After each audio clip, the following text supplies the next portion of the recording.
SATNAC uthi zamahlebela madika zamahlubi SATNAC the global mouse ithi kaniphume nithi qada nithi qada nithi qada 25 years of innovative excellence in technology.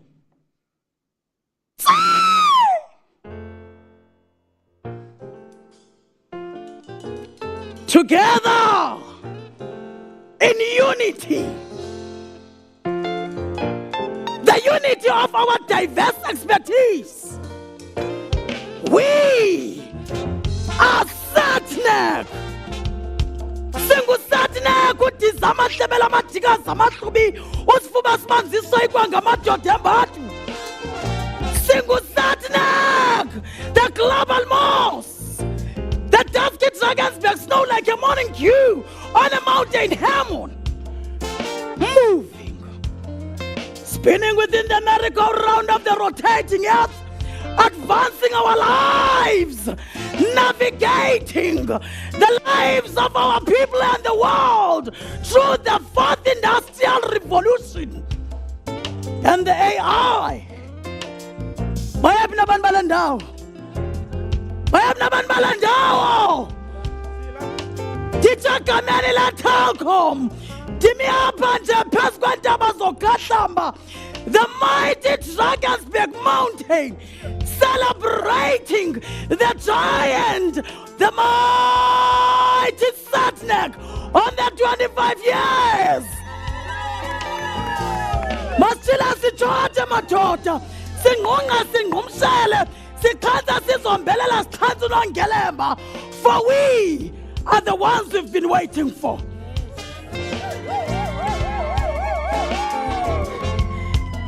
Tina SATNAC, Tina Telkom, Tina Center of Excellence Program. We are the first citizens of the world. Let us all of them and say, Reikatamula.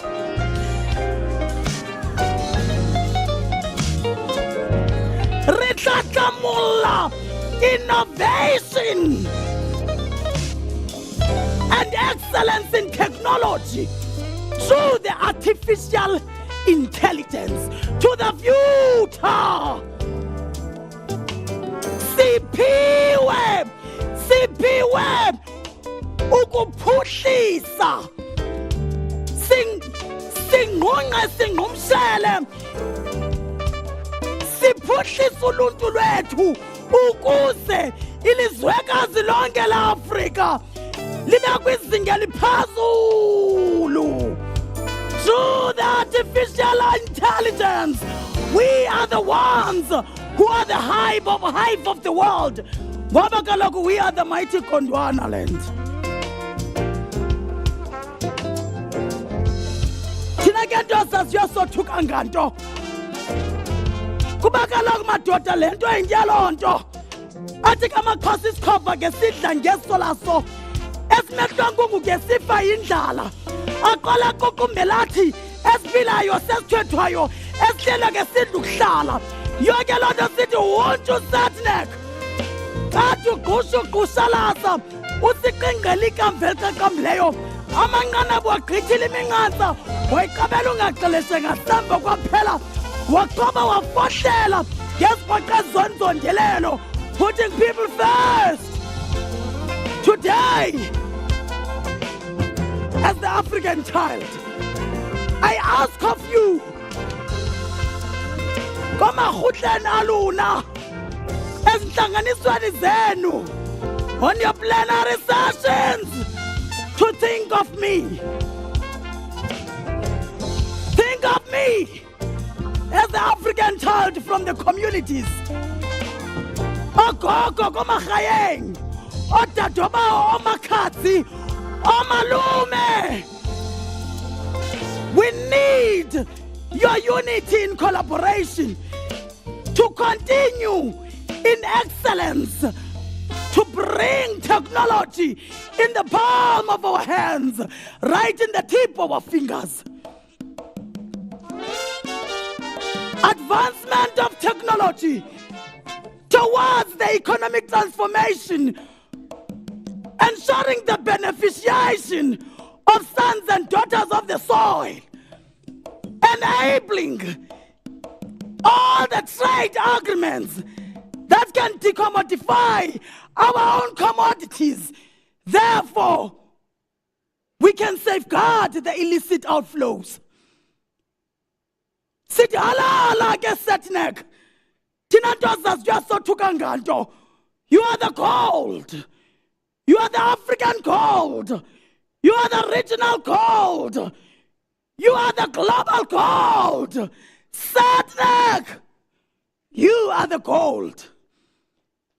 As the ancient times of Egypt were the oldest gold artifact, dating 1352 BC, to the ancient golden Rhine of Mapungubwe, found in the royal graves of our African kings and queens, to all the astronauts that explore global planets with courage and resilience.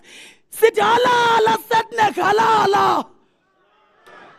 Halala Standard of Excellence Program, halala. Halala Telkom, halala. Halala to the 25 years and beyond of excellence in the reindustrialization of the world and bring the world into the AI. Remember, we are the center of the world, and we are the Africans, and we are the point of reference for everything that brings the world together as one in the AI. Halala, halala. See, mandinyaka bafas balenda ubon takat. Decham.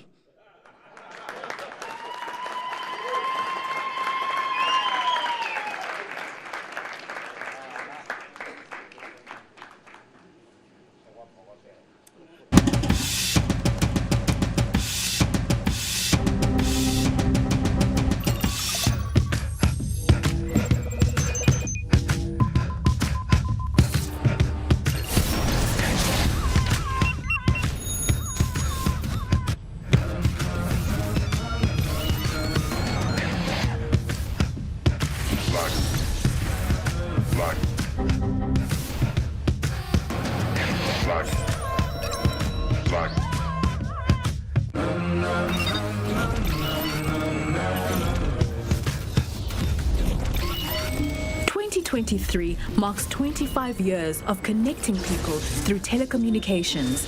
SATNAC has championed critical thinking, disruptive debates, and dynamic collaboration right here in this room, uniting minds and influences that have the power to shape the world and where it's headed. SATNAC is an independent conference which academics from across the countries, specifically also from the Centers of Excellence, contribute research which is then presented especially by students who benefit from the Centers of Excellence. In 2007, one of the highlights was when we took the conference to Mauritius and also afforded some of the students the opportunity to present in Mauritius, and as well as in 2017 with the 20-year celebration of the conference that we took it to the Mediterranean on a ship, and we had, which I think was maybe one of the best SATNACs that we ever had, because everyone was captured on the ship, the industry, the students, the academia. No one could leave the ship during the day. If we docked, some days they could leave, but other days they were captured on the ship.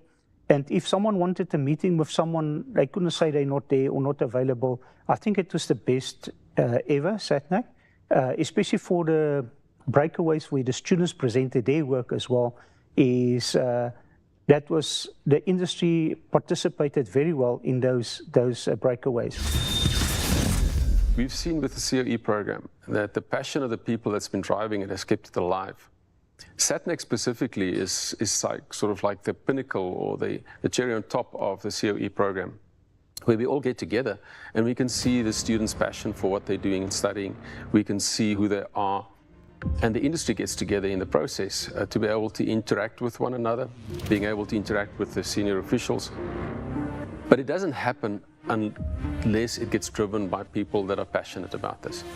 And I mean, it's 25 years. Let's be honest, how many public partnerships have been running for 25 years? And it's because there's been people inside the Telkom grouping that have driven this, that have pushed the industry to stay involved, to make the donations, to be involved for the universities. My first ever conference that I attended as a first-year master student was a SATNAC conference. Since then, I attended maybe 8 or 9 SATNAC conferences, 5 as a postgrad student, and the rest taking my students.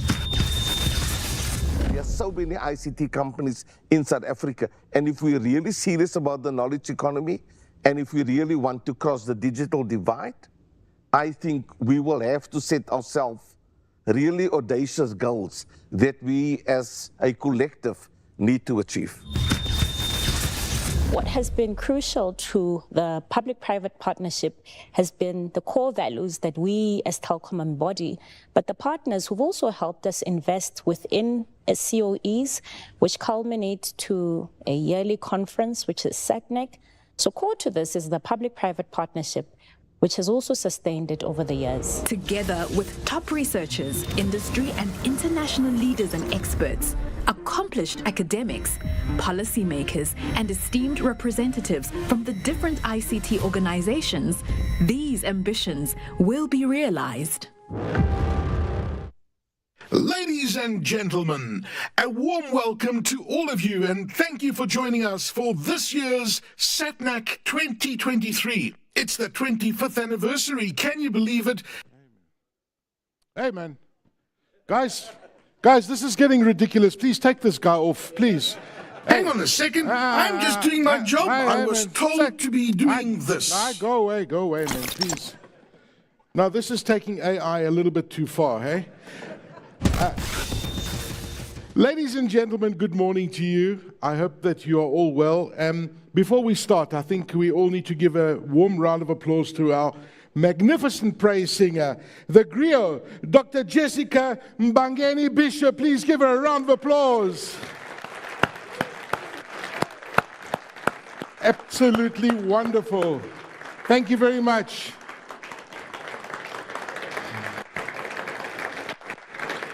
Phambili SATNAC phambili. Phambili SATNAC phambili. AI baby. We love you. Thank you so much. I hope you have. Is it three? Huh? Let me hear the audience go three. No. Three. That's better. Thank you very much. I hope you have not replaced me. No, I will never replace you, and I hope AI doesn't replace you either. You're wonderful. Thank you. Thank you.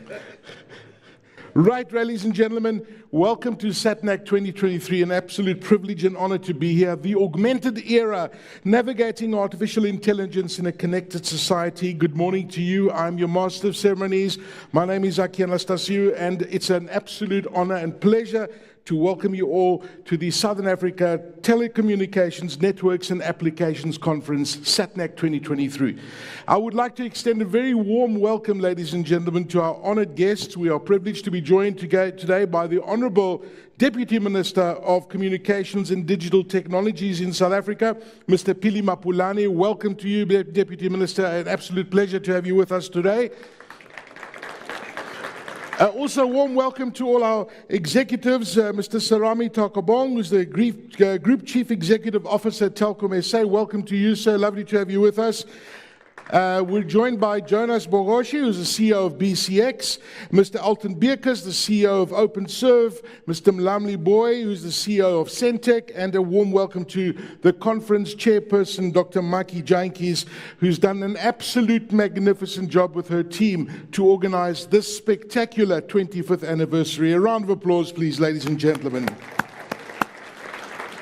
To all our speakers, to all the conference delegates that have joined us, that have driven from far, to all the students who are presenting papers, I extend a warm welcome to all of you. Welcome to the Drakensberg. Now, the hashtag for today's event is SATNAC 2023. Now, I'd like you to all open up your phones, if you may. And by the way, before we open up your phones, we have a magnificent Wi-Fi network that's been provided by OpenServe. So if you look under the SSIDs and you connect on OpenServe FTTR, is that right, gents? You connect to that, and this is a high-speed network. I mean, this is what Telkom does best. There's fiber coming over here, and you won't believe the speed of this. But open up, connect, and I'll tell you in a moment what we can do with that. But before I tell you what we will do, I need to also point out the emergency exits in the room. I feel like I'm on one of those flights, you know. The emergency exits are situated along the side corridors. The doors are open, so if you have if there is an emergency, you just exit through those side doors. As I said, SATNAC 2023 is the hashtag for today's event. Look at the topic this year. It's very topical. There's a problem with my microphone. You can give me a handheld, that will work fine. There we go. There's always frequencies that are interfering in these kind of conferences, but hopefully that will be better. Hopefully you can hear me better now. So it's the augmented era, navigating artificial intelligence in a connected society. What does that mean to you? Open up your social media, and I'd like you to tell us the one positive that you have about AI and the one negative that you're concerned about AI. I'll give you, for example, I think AI has the opportunity to solve many problems, but the negative for me is the regulatory part. But we'd love to hear from all the conference delegates. Open up your Twitter profile or your Instagram or even your Facebook with the hashtag SATNAC 2023. We'd love to hear your thoughts. Now, it's been a privilege over the past few years to be associated with this magnificent conference.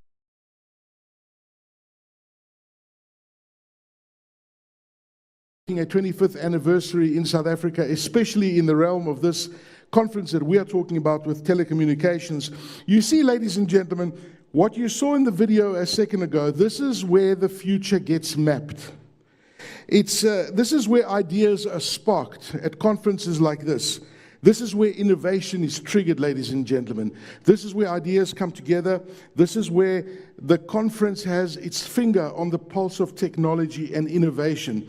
And many of the things that we spoke about 15, 20 years ago are really being used in enterprise business today. And this is the kind of work that's been produced at this particular SATNAC conference. And I look at some of the past themes, 2015, the Future Communications Galaxy, Africa, and look at where we are today. I'm old enough to remember the SAT1 cable, so please don't judge me with that undersea cable. Or I was there when the wax undersea cable came from under the sea, which is not too long ago. I think it's just over a decade ago, just to give you an idea of how fast we've come. But this year's theme is very topical. Against the backdrop of AI, this year I think AI is most certainly one of the most talked about topics. You look at AI and you look at everybody talking about ChatGPT, how they use ChatGPT, how AI is having an effect in all of our lives. The reality is that AI has been around for decades. It's nothing new. It's a sexy term this year, and people are using it, and businesses are using it. People are adapting it and adopting it to, hyper-automation and all sorts of businesses. And the reality is that AI is a technology that's embedded in every single thing that we do in our day-to-day lives. We may not see it, it's invisible, but it's embedded somewhere along a process that we do in our lives, if we use a phone, if we use a computer, etc. And nations and big businesses are spending billions of dollars adapting AI technologies. I mean, if you look at the recent stats, and a firm called Preqin looked at the AI investments being made globally, and the USA leads this, and they are spending up to this point this year, the USA has spent in excess of $26 billion on AI. They are the global leaders. China follows behind them, and China is estimated to have spent $4 billion developing AI technologies. And other nations are spending billions of dollars too, but those are the global leaders that we're looking at. And the world is undergoing a really disruptive yet exciting digital revolution. There's no doubt about it that we are seeing incredible changes happening with regards to hyper-automation. There are changes happening with demographics around the world, globalization, social developments, and they are transforming every workplace. We've seen what AI is doing, what digitization is doing. And of course, during the recent BRICS summit, which was just held last week, and we had all these leaders of the BRICS countries here, the summit really focused on the importance of AI and what needs to happen with the next step. And President Xi Jinping of China really highlighted this in his speech, and I quote, he says that artificial intelligence is a new area of development. BRICS countries have agreed to launch the AI study group of BRICS Institute of Future Networks at an early date, he said. We need to enable the study group to play its full role, further expand cooperation on AI, and step up information exchange and technological cooperation amongst nations. And then he went on to say, and this is very important, and I think this is going to underlie a lot of the topic of this conference, we need to jointly fend off risks and develop AI governance, frameworks and standards with broad-based consensus so as to make AI technologies more secure, reliable, controllable, and equitable, said the Chinese President Xi Jinping. And this is another economic revolution. It's another industrial revolution, but it's different to the previous industrial revolution. And many speakers will touch it on in their speeches a little bit later on. But do we have reason to be concerned? When you look at the late Dr. Stephen Hawking, who is the English theoretical physicist, he said that the development of full artificial intelligence could spend the end of humanity. Those are the concerns of smart people, and it's astonishing how divided AI experts are when it comes to AI. There's nobody that has a firm stance that says this is how it's going to be, or it could be like this. They're either sitting in one camp or they're sitting on another camp, and it's quite a controversial issue. But I think that today we will be discussing this and unpacking this, the effect that AI might have on jobs. I look at IBM, who recently announced that they expect to pause hiring the roles of roughly 7,800 people in the next few years because of AI, because they're not sure the impact that AI is going to have on their business, and if these positions that they are looking at are still going to be applicable in the growth of their particular organization. So, as artificial intelligence gathers pace, ladies and gentlemen, so attempts at regulation. And regulation is going to be one of the topics that we're going to talk about. The framework globally that we need to address, that we need to apply some sort of rule, some sort of framework, some sort of regulation when it comes to AI. And, you know, we know the threats and the dangers when you look at nations and how regulatory capture can affect people, the very people that technology is reliant on. So, today we are celebrating this technology, we're embracing this technology, and one thing is certain, ladies and gentlemen, is that we need to collaborate, because collaboration is the way we're going to go forward, that nations need to work together, businesses need to together with governments, and to make sure that the AI contributes in a positive way to our country and to the continent as a whole. As the African proverb says, if you want to go fast, you go alone, but if you want to go fast, and if you want to go far, you go together. So I think that's going to be apt for this conference. So ladies and gentlemen, on that point, I would like to welcome you all to this year's SATNAC 2023, the Augmented Era, Navigating Artificial Intelligence in a Connected Society. Welcome to all of you. Thank you for joining us. Give yourselves a round of applause. Now, to celebrate this incredible 25 years, ladies and gentlemen, I want to welcome a special lady who's put so much effort into this conference. She's absolutely wonderful, and she is the Telkom SA and SATNAC chairperson. She's the group executive for the head of innovation and transformation at the Southern African telecommunications provider Telkom, which is sponsoring the conference. And I want you to warmly welcome, ladies and gentlemen, Dr. Maiki Jantjies, the group executive and the chairperson of SATNAC 2023. Please welcome her on stage. Thank you. Deputy Minister, Telkom Group CEO, Telkom BU leaders, academic leaders, captains of industry. Ladies and gentlemen, good morning. It is an honor to welcome you to the 25th celebration of SATNAC. As we pondered on the theme of this year's conference as the organizing committee, the rise of generative AI and the already existing impact of data-driven technologies in industries which are accelerating automation and bringing efficiencies across business. This was an important area for us to focus on as it affects not only how we do business, but has a downstream impact of how we transform our pool's skill set to respond to the fast-changing telco and ICT sector. Today marks a special day in the calendar of the technology landscape in South Africa. As we begin any celebration in Africa, praise poets are a common symbol central to African celebrations, as they venerate the magnitude of the achievement being celebrated. The SATNAC conference, anchored on the Telkom Centres of Excellence, celebrates a key milestone which we capture through a report that we are proud to release today, titled Elevating Excellence, a reflection on the sustainable impact of Telkom's Centre of Excellence programme. This report captures the significant impact that partnerships with government, academia, industry and the South African society have achieved with a common vision of sustaining R&D and critical skills in the country. The mark of a true leader is their ability to influence, mobilize and enact change that transcends generations. I'm reminded of the great leader, the Kenyan national Wangari Maathai. At some point branded as a made woman, she fought against deforestation and degradation of the environment, influencing a movement called the Green Belt Movement that would lead to over 30 million trees being planted. She was later awarded the Nobel Peace Prize. Hang on one moment. Dr. Jantjies, please come on stage and do the rest of your speech. I can't do all the speaking for you. After all, I don't think you pay me enough. Ladies and gentlemen, let's welcome Dr. Jantjies.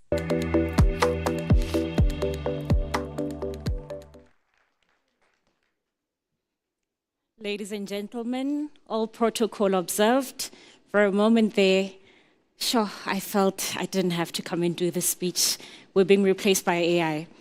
I think as the team sat down to think carefully about the disruptive technology that we would then focus on for this conference, generative AI and AI was key focus as it was disrupting sectors across the world.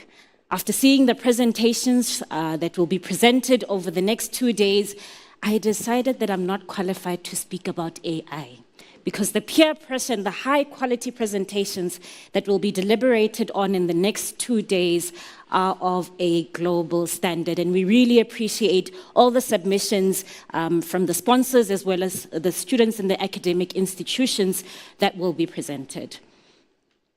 I think it's quite important to contextualize the importance of this day as we come and celebrate the report that will be released.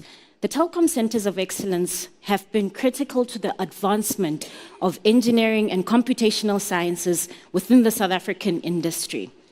What we found is that the research that is then going on within institutions has evolved. Recently, when we were looking at the different projects that were coming from the universities, we've seen that there's a very sharp focus now on artificial intelligence, on IoT, and the softwareization of networks as a whole.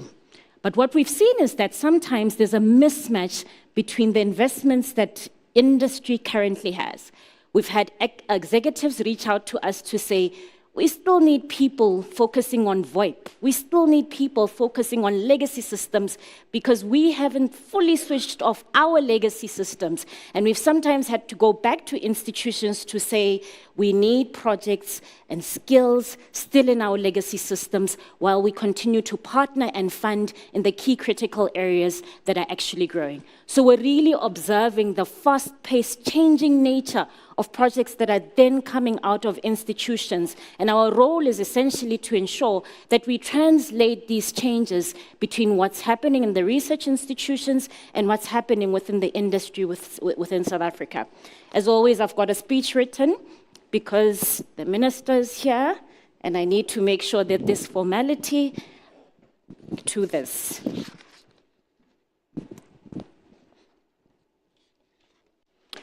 The recent statistics essay results reflected that 48.3% of unemployed people in South Africa did not have a matric. I want to draw your attention to the fact that only 8% of that statistics of unemployed people had some form of tertiary education. In the presentations that will be presented over the next 2 days, you'll have an opportunity to visualize just how impactful artificial intelligence is and will continue to be across sectors, disrupting work, disrupting the type of skills that we're drawing into our companies. I recently had the opportunity of participating in the BCX Directors Forum, which challenged industries on sustainability. And I shared at the forum the group's investment in the Centers of Excellence program. The presenter then posed to me, to sustain this for 25 years, was it policy? The reality is it's not just policy. Yes, policy incentivizes, policy encourages a sustenance of such programs, but it needs to be coupled with intent. Intent from the key stakeholders who ensure the success of the partnership against business headwinds. Through the THRIP funding, Telkom established the Centers of Excellence long before my time, with several key partners within the ICT sector. I should be moving my screen. Great. Sponsorships from partners, such as those supporting SATNAC, has been critical as they've been driving the ecosystem within South Africa. By the way, I'm also a lobbyist, so I'm here to lobby partners from industry to come and support and co-fund the Centers of Excellence across South African universities.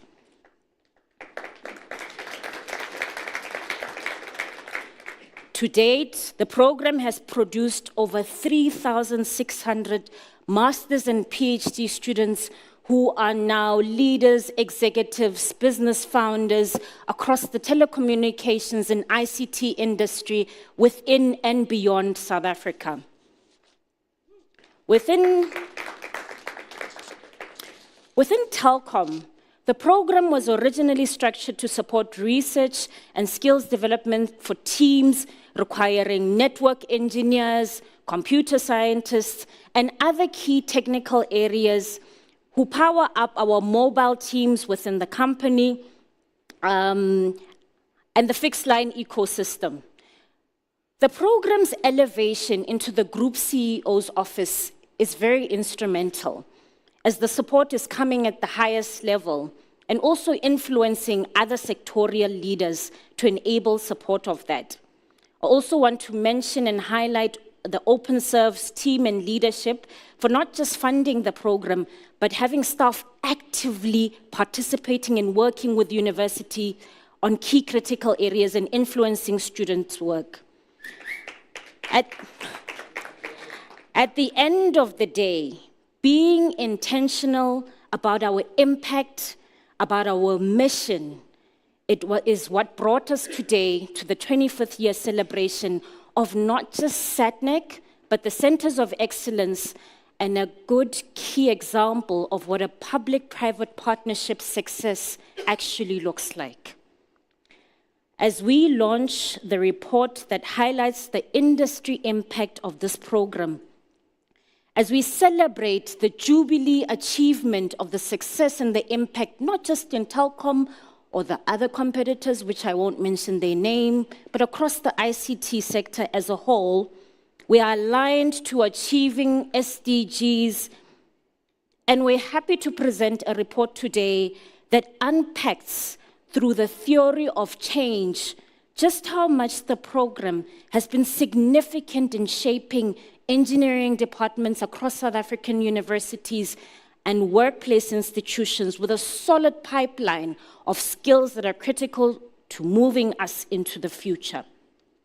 At this point, it gives me great pleasure to welcome onto the stage, I see my big boss is not here, but he had the task and responsibility, our group CEO, Mr. Siramita Ukubong, to hand over the report titled Elevating Excellence, a reflection on the sustainable impact of the COE program. And I would also like to welcome onto stage the Honorable Deputy Minister, Mr. Fili Mapulane, Minister of Communication, Deputy Minister of Communications and Digital Technologies. For all other delegates, The report is now live on the SATNAC website, and if you have an app, it is also now live on the application. Mr. Serame Taukubong, please make your way to the stage, as well as the minister, for us to then hand over the report to the ministry. Ladies and gentlemen, please give them a round of applause as they come up.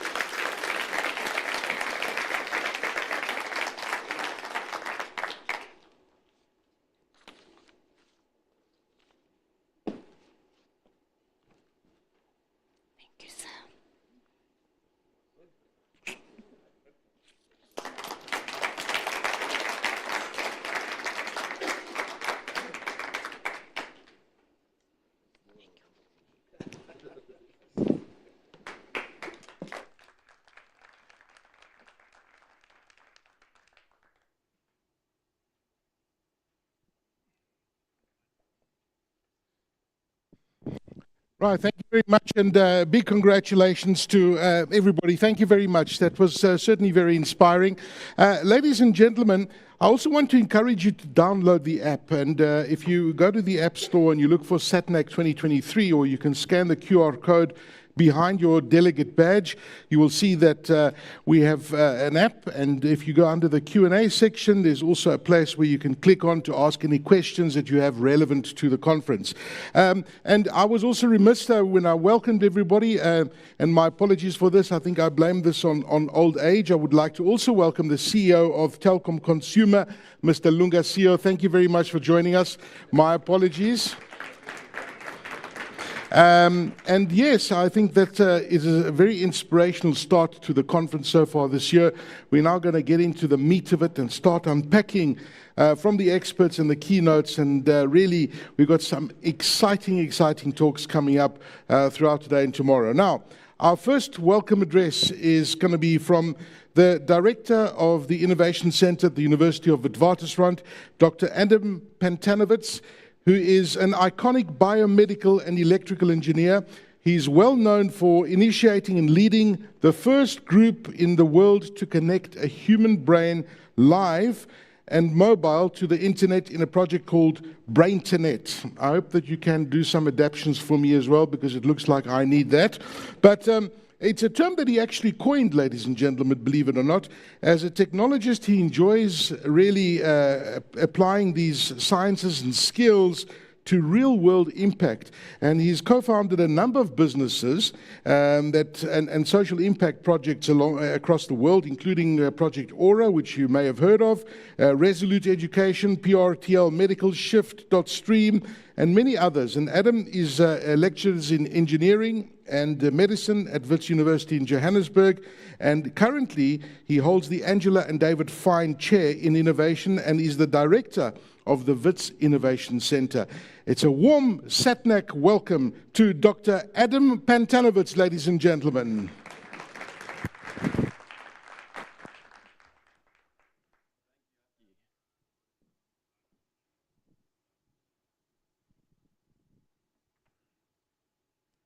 Great. My mic's not yet up, so I'll take a moment for that. Thanks. Great. Thank you very, very much for having me. Good morning. Wonderful to be here and to speak to you about this augmented era which we find ourselves in. And I would argue that this was the first telecommunications device. This device which we have, which has enabled so much of our evolution and our ability as a species to communicate with each other, to uplift each other, is often just taken for granted. It's innate in us. It's in our mouths. We're born with it. We take this whole idea of the fact that as I speak to you now, my voice, my tongue is modulating sound and passing it through this microphone, being amplified through the systems in this room, modulating sound waves into your ears, specialized hair cells that are activated at various frequencies of sound that pass information into the center of your brain and perceive what I'm saying. It's like our nervous systems are doing this little dance together now through that mechanism. That's one of the most phenomenal features and abilities that I believe that we have. You see, we've evolved to do this, and I suppose this is partly why our evolution has led us to become what is the most premier human-first species on the planet, to become what we are on the planet, to be now bringing in new features, new worlds, new abilities into our planet.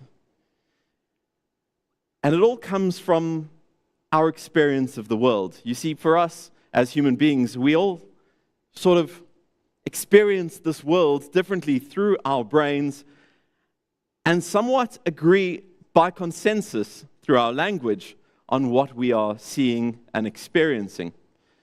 This is perception. This is the idea of perception. And I want to speak to you a little bit about perception before I get into some of the tech. And that is to show you this viral sensation, which I'm sure you've seen before, but maybe you haven't seen it before in a big audience. So I'm going to ask a quick question of the audience, and please put your hands up. Who sees a blue and a black dress? Hands up. So like 20%, I would estimate. Who sees a white and gold dress? Okay, so definitely the majority of people who voted. Who abstained? Who sees both?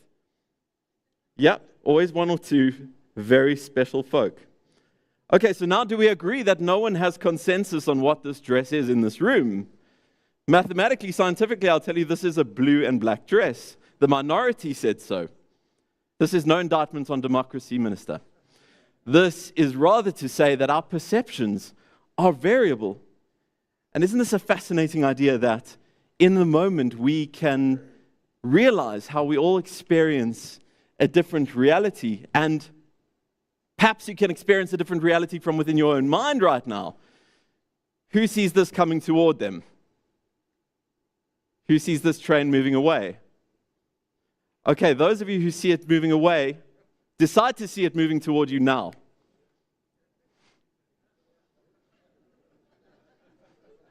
You can choose. So your perception is something on which we can't all agree. Your perception is something that you can somewhat decide. But how quickly can we change your perception? I'm going to play you an audio clip, and it might sound a little garbled now.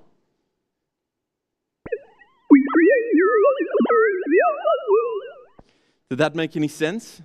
If you did hear that last night, it would have made sense, because here's the original clip. We create neurological mirrors of the outside world. All right, here's that same garbled clip I played you before.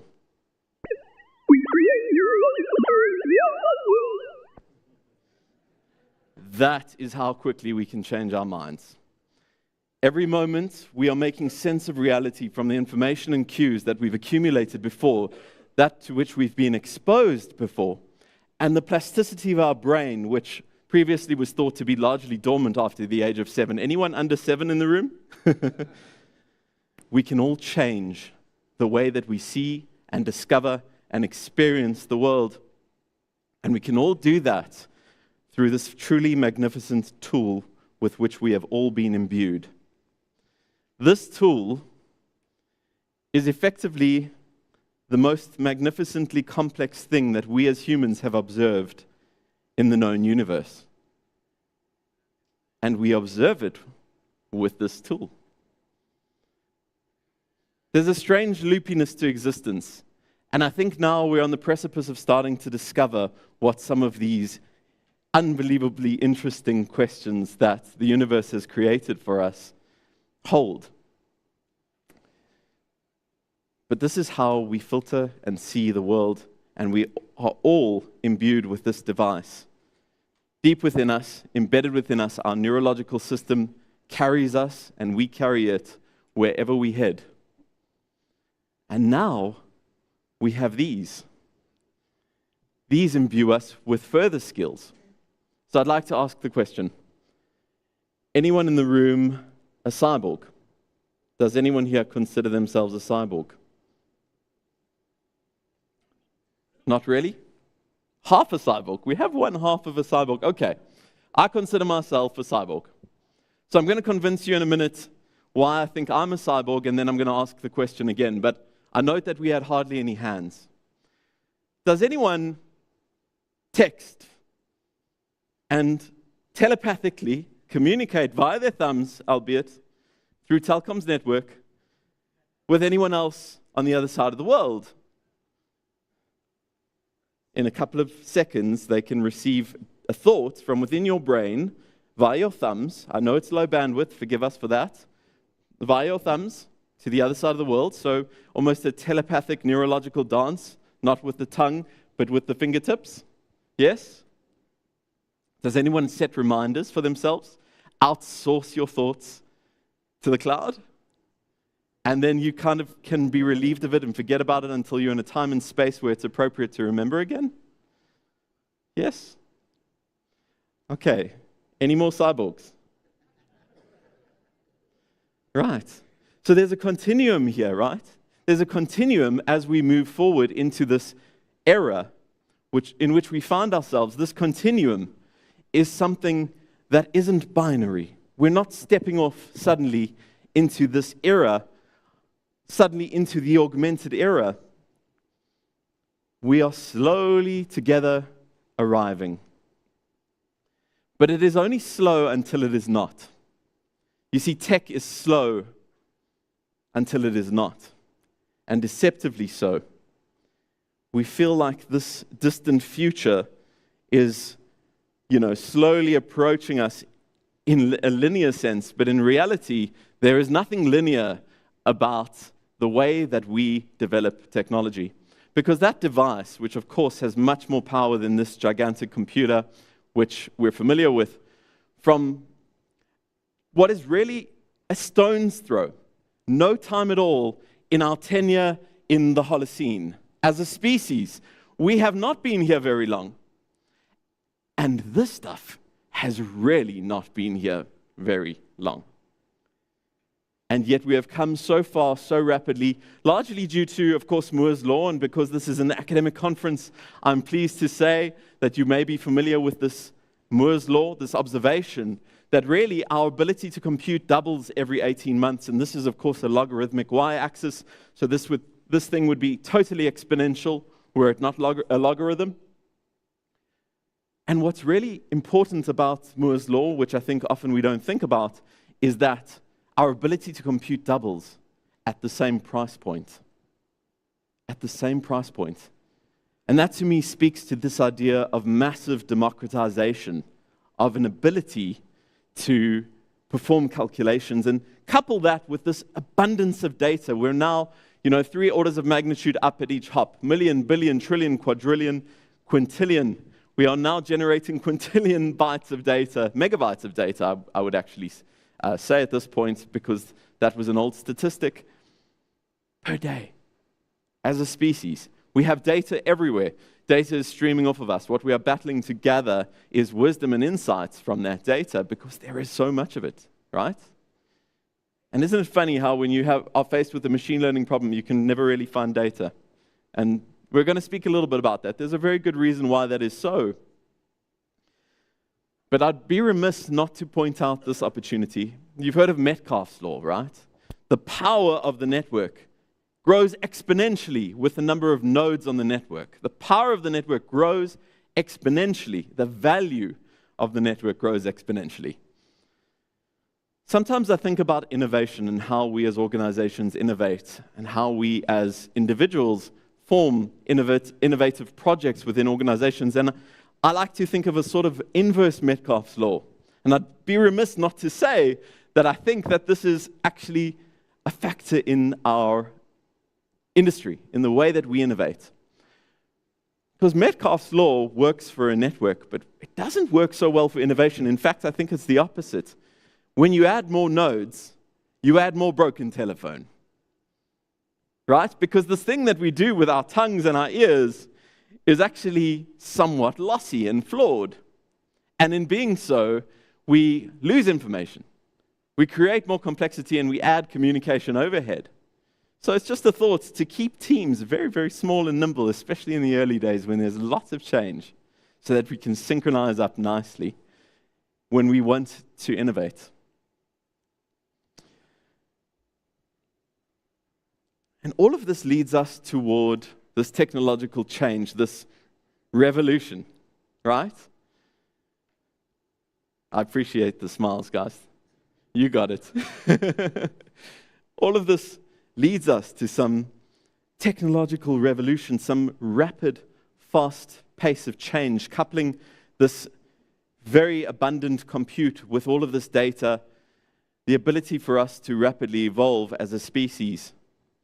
Now, Abraham Lincoln is credited with this famous quote, which I actually really like, but who knows if he said it. It could be one of those internet memes where people are attributed all sorts of odd quotes.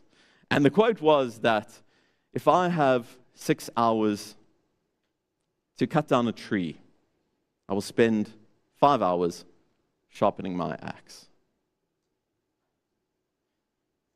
Now, I love this quote because it's about preparation, it's about getting ready. And it feels like, to me, our species has been sharpening our axe for a while. It feels like something's about to change. I want to share with you a little story. Back in my undergrad days at Wits University, technology looked a little bit more like this. In 2007, this was Facebook at the time, just as a little reminder of where we've come from. And at the time, we understood that surgeons in the surgical environment have a very hard time of manipulating the light and the position of the light. In the surgery environment, surgeons have their hands busy, they're full, and so surgeons can't really manipulate and adjust the light. So we thought to ourselves, well, let's try and see if we can solve the problem. And as the story goes, we didn't really have many resources. We wanted to do this project for 600 Rand. It was our exit level project in our 4th year of engineering. And we had a 600 Rand budget at the time. We didn't really have much material and tools. So we went over to the Magic Company. Has anyone used one of these cranes before to get a teddy bear? Right, so the Magic Company is the producer of these, and we went to a warehouse where all of their broken machines were, and they were very generous to say, you know, if you find anything you can salvage, go ahead and make it work, which we managed to do. So free of charge, we now had an XY plotter, which we could manipulate some of the motors of, and we, at the time, had this Nintendo Wii remote. Anyone played Wii tennis? Okay, so at the time, this remote was coming out, and it was sort of just above 600 Rand, right? And it was so somewhat accessible to us, and what you may not know is it has an infrared camera, which is able to detect infrared light, and it's actually a very good sensor for infrared. So we decided to couple these two together and bounce infrared light around a simulated surgery environment at very low cost to now control a computer using our hands, waving them in the air. So you can see the surgeon can now control a remote interface, sort of Minority Report style. That's like watching old home movies, cringeworthy, but yeah. I was able to move the surgery light using the XY plotter, and we could control images, manipulate them by moving our hands in space. Really just using simple, off-the-shelf stuff, cheap technologies. And this really is frugal innovation. It's that we have the tools, and by the way, they're getting cheaper exponentially. We have the access to them now. We have the ability to change our own environment, and we can make a plan. We can make a plan on things, and it doesn't have to be as hard as we think it may be. In fact, we set up all sorts of invisible imaginary barriers for ourselves as a species. And to me, one of the most exciting opportunities that we have is that adversity leads innovation. This is something I say often to my colleagues from Wits. Adversity leads innovation. In times of great strife, we produce great art. We as a species are undergoing a lot of change at the moment. There's a lot of pressure at the moment. And that may be seen as an opportunity. Another little story back from the pandemic days. Do you recall people used to wear their masks on their chins and under their noses? And we're not going to debate whether or not masks work at this point. But what we are going to discuss is we thought that if we could give people a little bit of social feedback very sensitively, we may not have to have that interaction which we kept observing where people were fighting over the use of their masks. So we thought, okay, well, let's set up a little low-cost computer, take a webcam, and give people real-time feedback using a TV screen of how they were wearing their masks. But here's the big problem. We were in a lockdown. We couldn't leave our house to go and gather data. All this abundant data being produced, quintillions of megabytes, right? And yet we did not have pictures of people wearing their face masks. And more so, we did not have pictures of people wearing their face masks improperly. So, what we decided to do was we used AI to generate people like this who do not exist. This person does not exist. I know that generative AI is abundant now. A few years ago, it was scarce. We weren't familiar with it. And what we decided to do is to mask this person by using AI to detect their facial features and then simply putting on a basic mask over their face, over their mouth, or their mouth and nose, or totally no mask at all. And we trained a machine learning system to be able to do this without ever being illuminated by the face of a human. With a Raspberry Pi, low-cost system, and it just gives you a little bit of social heads up at a time where perhaps it may have helped us as a species.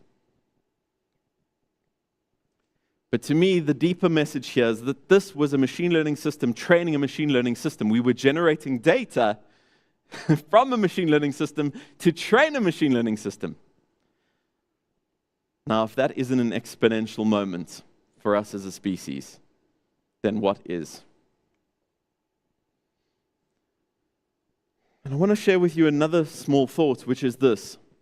As we enter into this era, you may be familiar with this idea of the uncanny valley hypothesis, that as robots become more human-like, we like them more and more and more and more, and then suddenly our affinity for them drops off exponentially. And this was a study from about the 60s, where you'll see that over here is a zombie, something that we really are, there's a revulsion, a human revulsion, and then it goes very exponentially back up, very quickly back up to something that we like once it's past the uncanny valley. So this is how this has been somewhat studied, and this is how we react to machines as they become more like humans.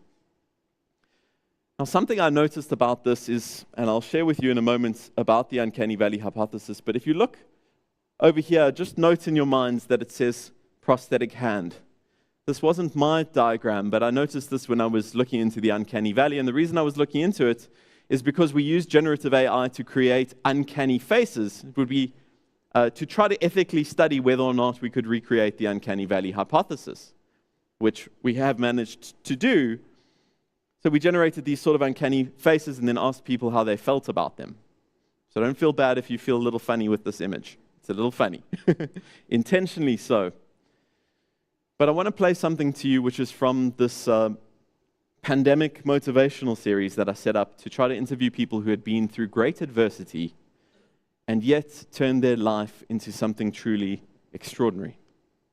So well, basically, I do a lot wearing bionic, and this is because when I was younger, I contracted a disease called meningococcal septicemia strain B. It's a big mouthful, but it's basically a absolutely fatal disease, and I was 15 months old when I caught it, so I was told that I was like 100% going to die by doctors. There was no chance of me being so small at the time, and as well battling such an awful disease that is so deadly as it is.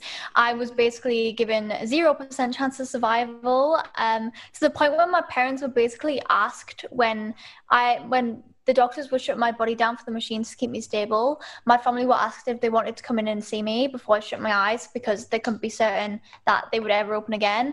So I was pretty much like on death's door. Like I was told I was going to die, but obviously I'm here today. I survived, and it was after 1 week in intensive care, 3 weeks in recovery, a secondary infection, and 10 blood transfusions. So they did have to go, but I'm so incredibly lucky to be alive, having only lost my hands at the wrist and now wearing these awesome bionic palms, which I think are kind of better than human hands. It's not been like too bad for me. Well, basically, So Tilly Lucky is an influencer. She is a makeup artist using her prosthetic arms. She is a speaker. She goes and tells people about how awesome this technology is. And she is someone who gives feedback to the company that produces her arms about what could be better, how to improve them. She's an activist for this technology, right? So think back to that uncanny valley. When that was produced, there was a revulsion around prosthetic arms. Tilly says they're better than human hands. Isn't that cool? I think that's a very special idea to me. And that means that this augmented era can absolutely uplift our humanity. Moravec's paradox is that the older a human trait is, the harder it is to automate. Are you familiar with this paradox? So things like chess and mathematics that we think are utterly abstract and complex are actually fairly easy to automate, as it turns out. That's the paradox. Things like speech and movement and hands, those are remarkably hard. And yet we're reaching human-level parity, and we're surpassing humans in the field of machine learning right now at our oldest traits. Mikey's introduction, speech generation, speech interpretation. These are our oldest traits. These are now being automated. You see, the lines are blurring between technology and us. And I know this because you can text your loved ones from here without saying a word, right? And we do it through our thumbs, and it's rudimentary, as I said, but maybe in the future it won't be done differently. The Brainternet, and thanks, Aki, for mentioning that, was really an art project about this idea that we can do it now. We can stream our neurological system. And a little known secret is that it was actually on the Telkom network. True story. That we used to stream these EEG signals onto the internet. But the idea here is that the boundaries are blurring between tech and us, and it is happening at a faster and faster rate. And you know Murphy's Law, that things may go wrong? Yes, they may. In fact, if we as individuals think of one specific outcome as being the optimal outcome, one specific outcome, then of course things are going to go wrong because we perceived a single outcome which could be the correct outcome. And yeah, all things can happen, so yes, it went wrong because there are nearly infinitely many ways that it can go wrong. There's only one way that we perceive it can go right. So yes, that's likely to happen. In fact, this is just a property of our universe. This is called entropy. Entropy is the fact that our universe tends toward a state of disorder, right? Our universe tends toward a state of disorder. But this also reminds me of our branching life paths, our ability to choose and change and perturb reality by deciding to do something, thinking about it, being born of our neurological systems, and then going out and making a change, an action in the real world that has some consequence. That agency that we all have together as we embark on this journey into the future, which we have been on for a very, very, very long time. As Aki said, we are long into AI here. We are long into these technologies. We have been on the ship for a very, very long time, and we need to keep updating the course of the ship, but more so, we need to set the trajectory. And you know what the most tragic thing is about our species right now is that we actually think, as a species, that we are passengers. We are not passengers. We are choosing our direction. In fact, the reason, Aki, I believe that experts do not know which way AI is going to go, will it bring about problems and complexity, or will it bring about total abundance and freedom, is because we get to choose which way it goes. We're building it. This is a beaver's dam, okay? It looks natural to us when we look in You go for a walk around these beautiful surrounds and you see all sorts of nature that was perhaps put there by birds or animals. And we don't say, hey, that's a discontinuity from nature. We don't go, it's nature, nature, not nature, anthill, no. Nature, nature, nature, not nature, that's a bird's nest. That's part of nature, it's a continuum. And I'd like to say to you that so is our technology. We bring it about from our neurological systems. We bring it about into our world from our neurological systems, and we create it. And if we consider it to be a tool, then we can wield it. And we can choose. We can choose whether it is something that is used for the upliftment of our species into something and a realm beyond anything which we have imagined, because we imprint ourselves into this world through our neurological systems and the actions that we choose to take. And if in our actions we take small steps of change, then eventually it leads us to unexpected and uncommon places and ideas, because they compound and cascade. And that is why it's so important where we point the ship. And so important that we all choose to take huge responsibility at this moment, because there may be a time in the not too distant future where actually that choice gets taken out of our hands. And that is a future which, out of abundant caution, we absolutely need to avoid. So we need to choose now where we point that ship together. And so I showed you how quickly our minds can change. And that is to say that if we are willing to change, then the world will change for us. If we are willing to change how we perceive the world internally and work on ourselves for that change, we can totally change the way that we use technology for each other, because we're all on this ship together. Technology is something that is meant to massively uplift our species. So Rumi said this: yesterday I was clever, so I wanted to change the world. Today I am wise, so I am changing myself. See, it is that internal change that we all require in order to create this world of the future, which we are building. On that note, I'd like to say, this was the welcome address. Welcome. Thank you. Dr. Adam Pantanovich, ladies and gentlemen. Adam, that was absolutely awesome. Thank you so much.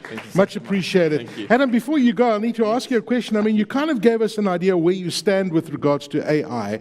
And there's so many conflicting positions that people are taking. And I don't know about you, but it kind of scares me when, the godfather of AI, which is Godfrey Hilton, who was at Google for many years, he resigned because of his concerns about the ethical implications of AI. So where do you stand when it comes to AI? I know you touched on it just a second ago, that we ultimately are the ones that have to decide, and our destiny is controlled by us. But where do you stand? It's a great question and a complex question, certainly. So I believe that our choices absolutely matter. Our individual choices absolutely matter in terms of how we use these tools. Now, Hinton's resignation obviously was an important signal about his view on the state of the industry. But still, we are in control of what we as humans do. These algorithms are not in control of what we do, certainly not right now. It's how we have chosen to use them that alarmed, this great godfather of AI, Geoffrey Hinton, and his decision to depart was linked closely to what had happened in industry, what we as humans had chosen to do. To me, that's a human decision. It wasn't based on the algorithms. The algorithms, the data, the use of them brings great power that we wield right now, right? But it is a human decision to exploit it in the way that led to the ethical breakdown, and this is a very human problem. Right now, it's a human problem. It may not remain so, Aki, but as it remains a human problem, we need to tackle it in a human way. As human leaders, we need to decide how to use technology better to uplift our species, This moment is unlike anything we have ever experienced before in the course of history, and it is extraordinarily special to be alive in this moment. But if we don't choose well, there's a dire warning. We have to choose well. So my position is, we choose well, we can flourish, absolutely flourish. And I believe we shouldn't stop the pursuit of scientific approach because of cautions. We should rather learn how to choose well. Yeah, and of course the power shouldn't be held on a few people's hands. No. You know, like governments and individuals who actually write this kind of stuff, because they ultimately control that kind of destiny. Adam, thank you so much. Thank you, Aki. Absolute pleasure having you at this year's conference. Thank you. Thank you all. And now, ladies and gentlemen, I'd like to welcome our special guest who's joined us, and we're really humbled by you, sir, and thank you for coming through. The Deputy Minister of Communications and Digital Technologies for South Africa, Mr. Pili Mapulane. If you could come and join me on stage and welcome everybody, and please, let's give the Deputy Minister a big round of applause, please. Thank you very much.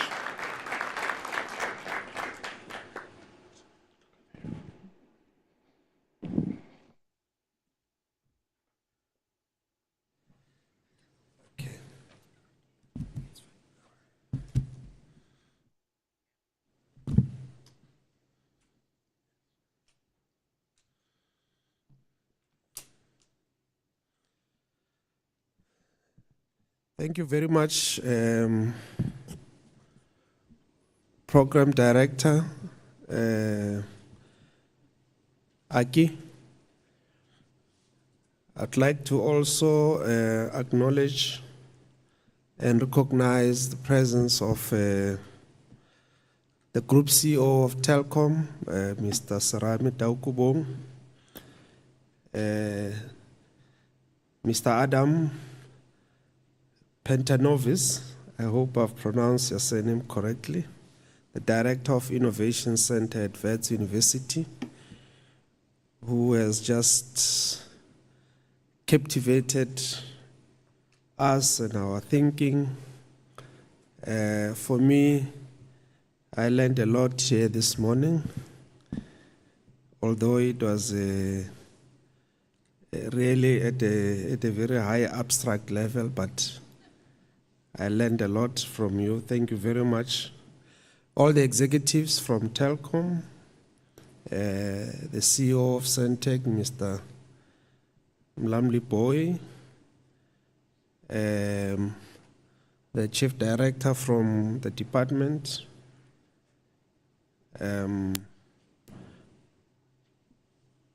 Dr. Maki Jankis, the Chairperson of SATNAC. We must also acknowledge you and for putting this together. Distinguished guests, ladies and gentlemen, a very good morning to all of you. A very cold morning, I must say. Thank you very much for the invitation to address this, the 25th Annual Southern African Telecommunications Network and Applications Conference, commonly known as SATNAC. This year's conference theme, Accelerated Digitization, the Augmented Era, Navigating Artificial Intelligence in a Connected Society, seeks to cast the spotlight on the benefits and some of the pitfalls of one of the emerging technologies that is pioneering the industrial revolution we're going through, which is artificial intelligence. I must say that this is my second year attending the SATNAC. Last year we were at another beautiful place in George, in the Western Cape. I must commend the organizers for their unique ability not only to choose these exquisite venues for SATNAC, but also to come up with captivating themes like the one that we are dealing with at this conference. Program Director, I thought that in line with the theme of this conference, I should foreground my input today by reflecting on the results of the McKinsey Global Survey on Artificial Intelligence of 2022.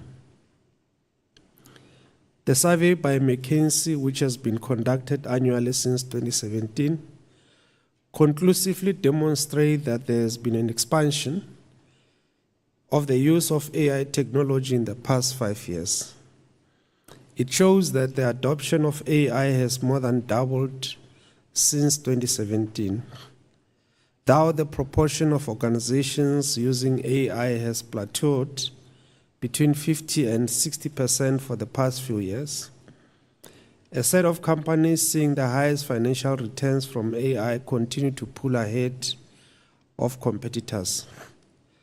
The power of AI starts with people and intelligent technologies working together within and across company boundaries to create better outcomes for society and citizens.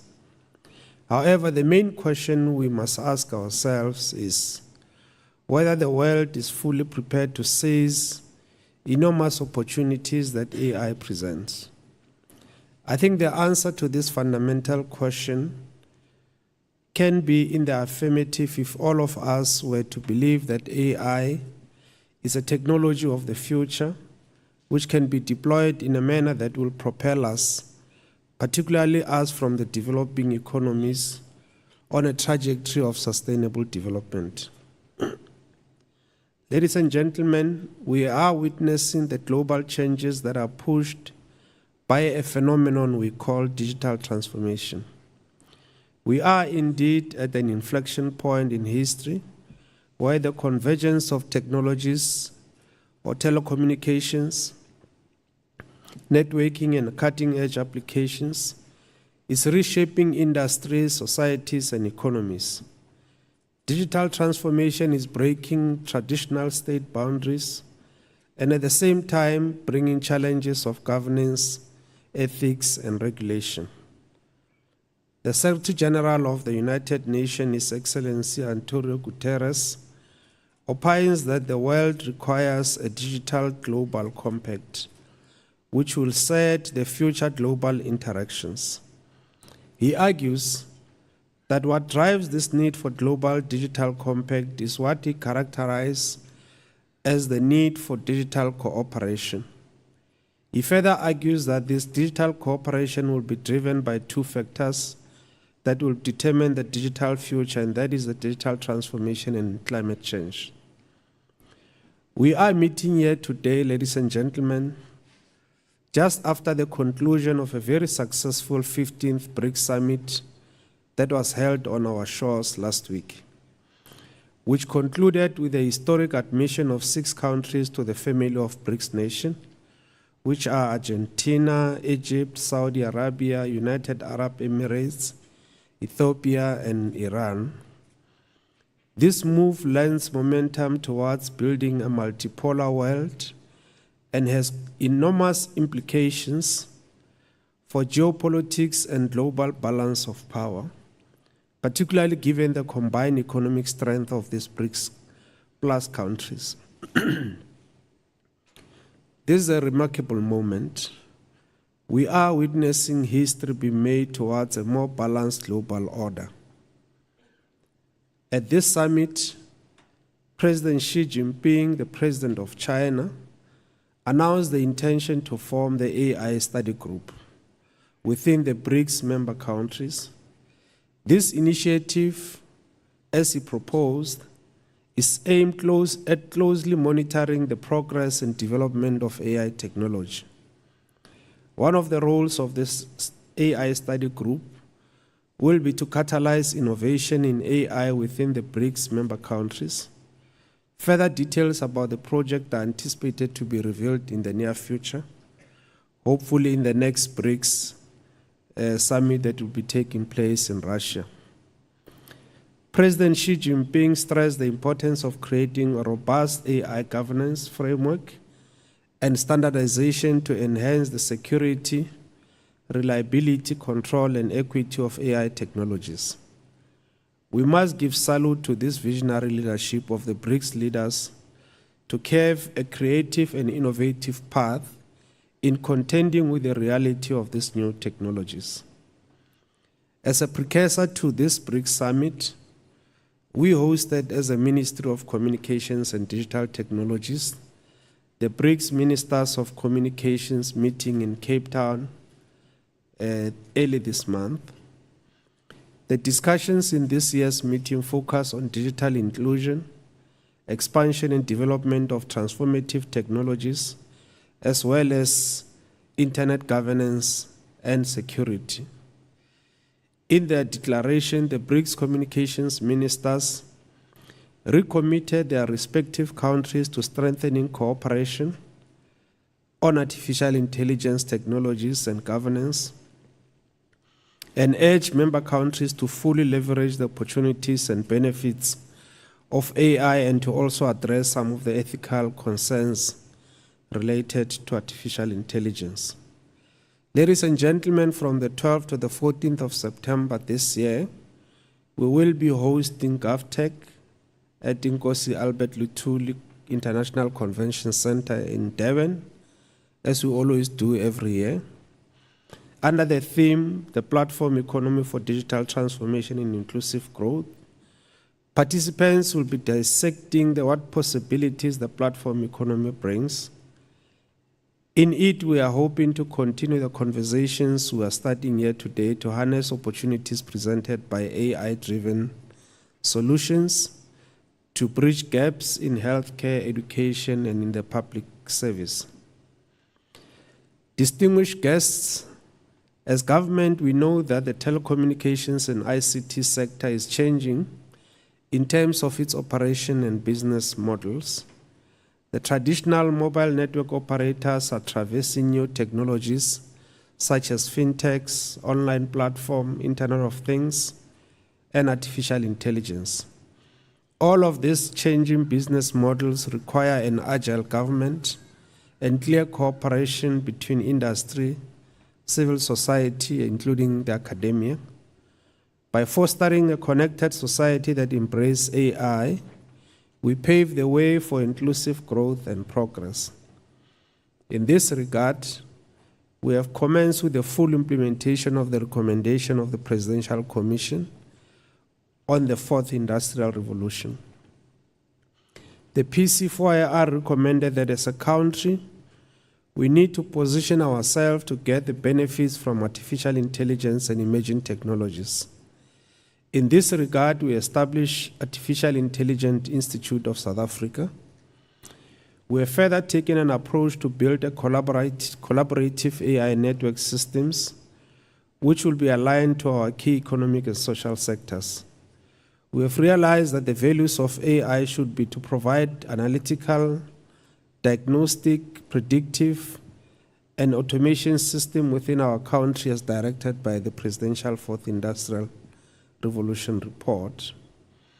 We have commenced the building of AI networks through establishing AI hubs and centers of excellence aligned to a specific sector that would allow for localized AI innovation solutions.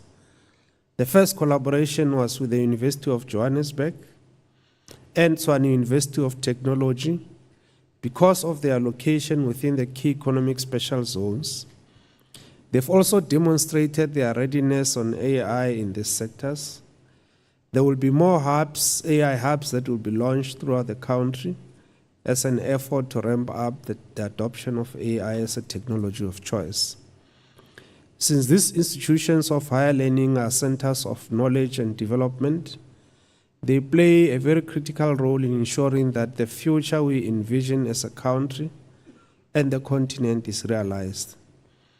We have launched the artificial intelligence with this institution for purposes of enhancing the economic sectors through a series of catalytic projects by using technology. For instance, the TUT AI Hub is linked to the sectors of automotive, health, transportation, digital identity, and mobility, while the Johannesburg Business School AI Hub is linked to manufacturing, mining, criminal justice system, among others.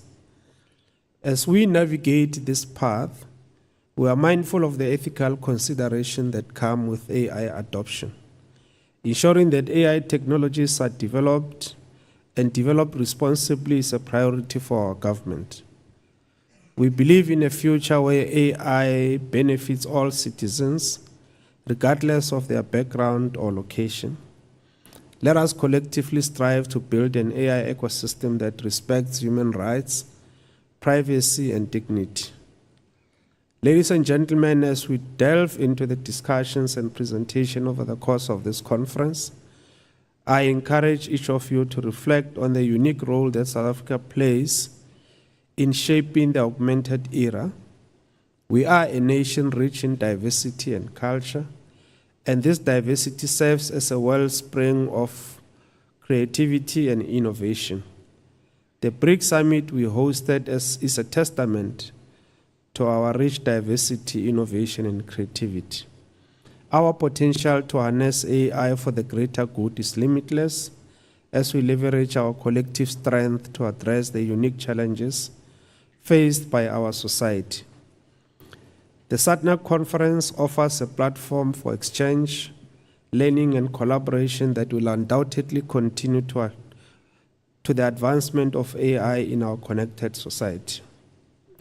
Ladies and gentlemen, let me briefly brief you about what we are doing on the broadcast digital migration. Driven by the quest to attain the universal connectivity for all South Africans, irrespective of their geographic location and economic class, I'm pleased to announce that we've reached a milestone agreement with the broadcasters on a two-stage approach to finally conclude the broadcasting digital migration that will see all analog television broadcasting above 698 megahertz terminated by the end of July. In actual fact, it did terminate, paving the way to an end to dual illumination by the end of next year. This momentous agreement allows the country to move forward with the release of the much-needed high-demand spectrum that was auctioned to mobile network operators in March last year. The release of the spectrum will allow the telecommunications operators to decongest our networks and deploy 4G and 5G networks across the country. We are further implementing the SA Connect, which is a national broadband policy initiative with the objective to close the digital divide, with a special focus in providing broadband connectivity to the underserved areas. We must equally appreciate the role played by Telkom in connecting our people to the internet.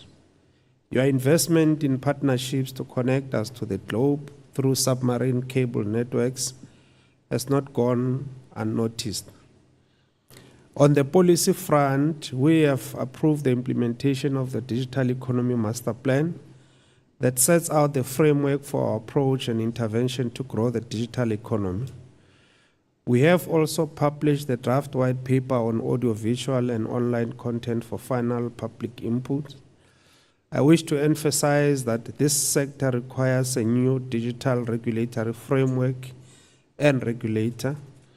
We have not reduced any of the powers or relevance of our current regulators. We want to strengthen their powers and relevance in this new regulatory environment. All of them are equally important in our view, and we need more strengthening so that those that want to avoid regulation do not engage in regulatory forum shopping, as we call it, or undermining any of our regulatory authorities' mandate or powers as we finalize the legislative and legal frameworks during the 2024-25 financial year. Ladies and gentlemen, we are gathered here today to also celebrate the achievements of the Telkom Centers of Excellence program, and we undertake to go through the report that you have just presented to us. Established in 1997, this initiative started as a collective program between Telkom, the telecommunications industry, and government to promote research in communication technology and allied sciences, and to provide facilities to encourage young scientists and engineers to pursue their research interests in South Africa. As government, we are proud of the work Telkom Centers of Excellence program has done over the past 25 years to build a skilled workforce for the future. Today, this program is the largest coordinated ICT research effort in South Africa. And would like to congratulate you on your Silver Jubilee. We're calling on other technology companies to emulate the example of this program and develop a new pool of innovators who will contribute towards this rapidly growing digital economy. Last year, I challenged the students, the researchers, and the academics who are part of SATNAC that we do not desire that our academic institutions produce graduates who are only qualified to write peer-reviewed papers that does not contribute in any meaningful way to addressing the challenges faced by our society. We call on the generation of research students such as the ones among us today to research key policy areas in a manner that your research informs government policy. I hope that you have positively heeded our call, and the research papers that will be presenting today will specifically respond to key policy gaps that we need to tackle as a society. In conclusion, I wish to extend my gratitude to the organizing committee for your dedication in putting together this remarkable conference. I also express my appreciation to the esteemed speakers, the researchers, the innovators, and delegates who have come from far and wide to be part of this transformative dialogue. Let us seize the opportunities presented by the augmented era with a sense of purpose and responsibility. Together we can navigate the intricate pathways of AI and connectivity to build a South Africa that stands as a beacon of progress among the nations of this world. Ladies and gentlemen, it gives me great pleasure once more to officially open this gathering of leaders and visionaries in one of the fastest growing sectors of our economy, which we call the digital economy. In this, the 15th SATNAC 2023, the 25th SATNAC 2023 that is taking place at this beautiful place on the foothills of this majestic mountains, the Drakensberg Mountain. I wish you all the best in your engagements, and I'd like to thank you.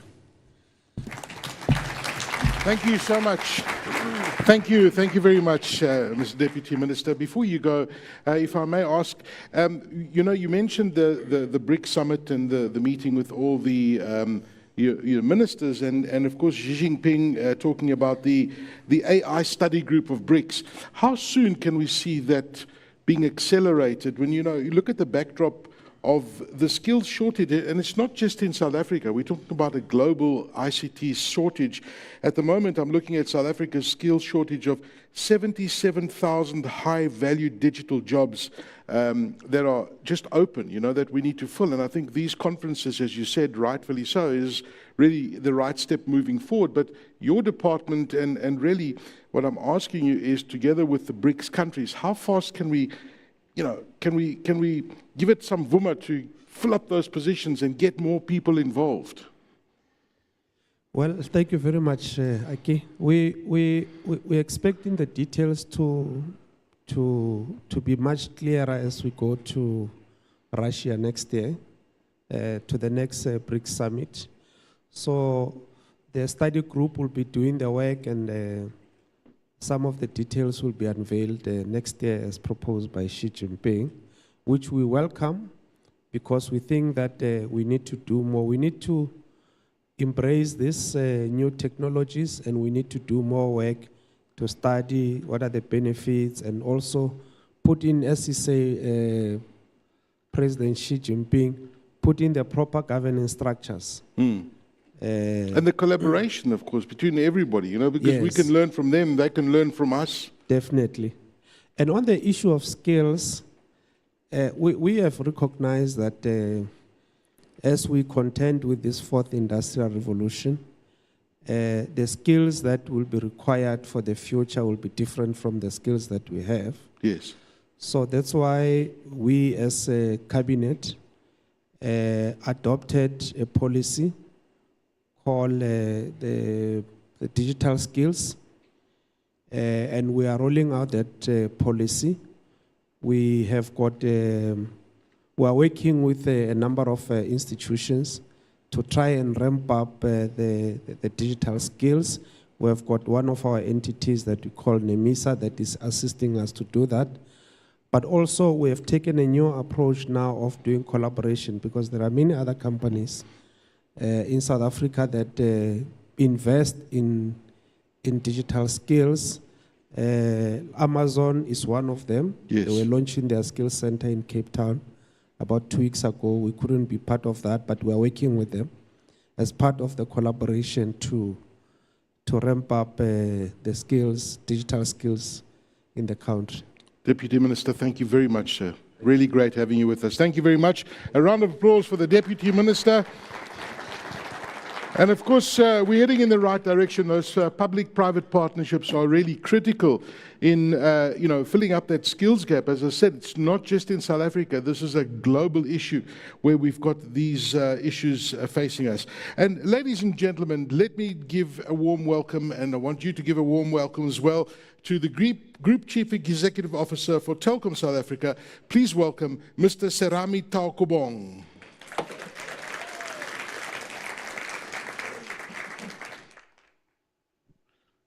Use that tool. I think I'm mic'd up. Oh, you mic'd up, okay. Is there a toggle thing? Ah, under the shelf. Am I live? I was told I mustn't go 1, 2, 1, 2, 1, 2. Good morning, all. Good morning.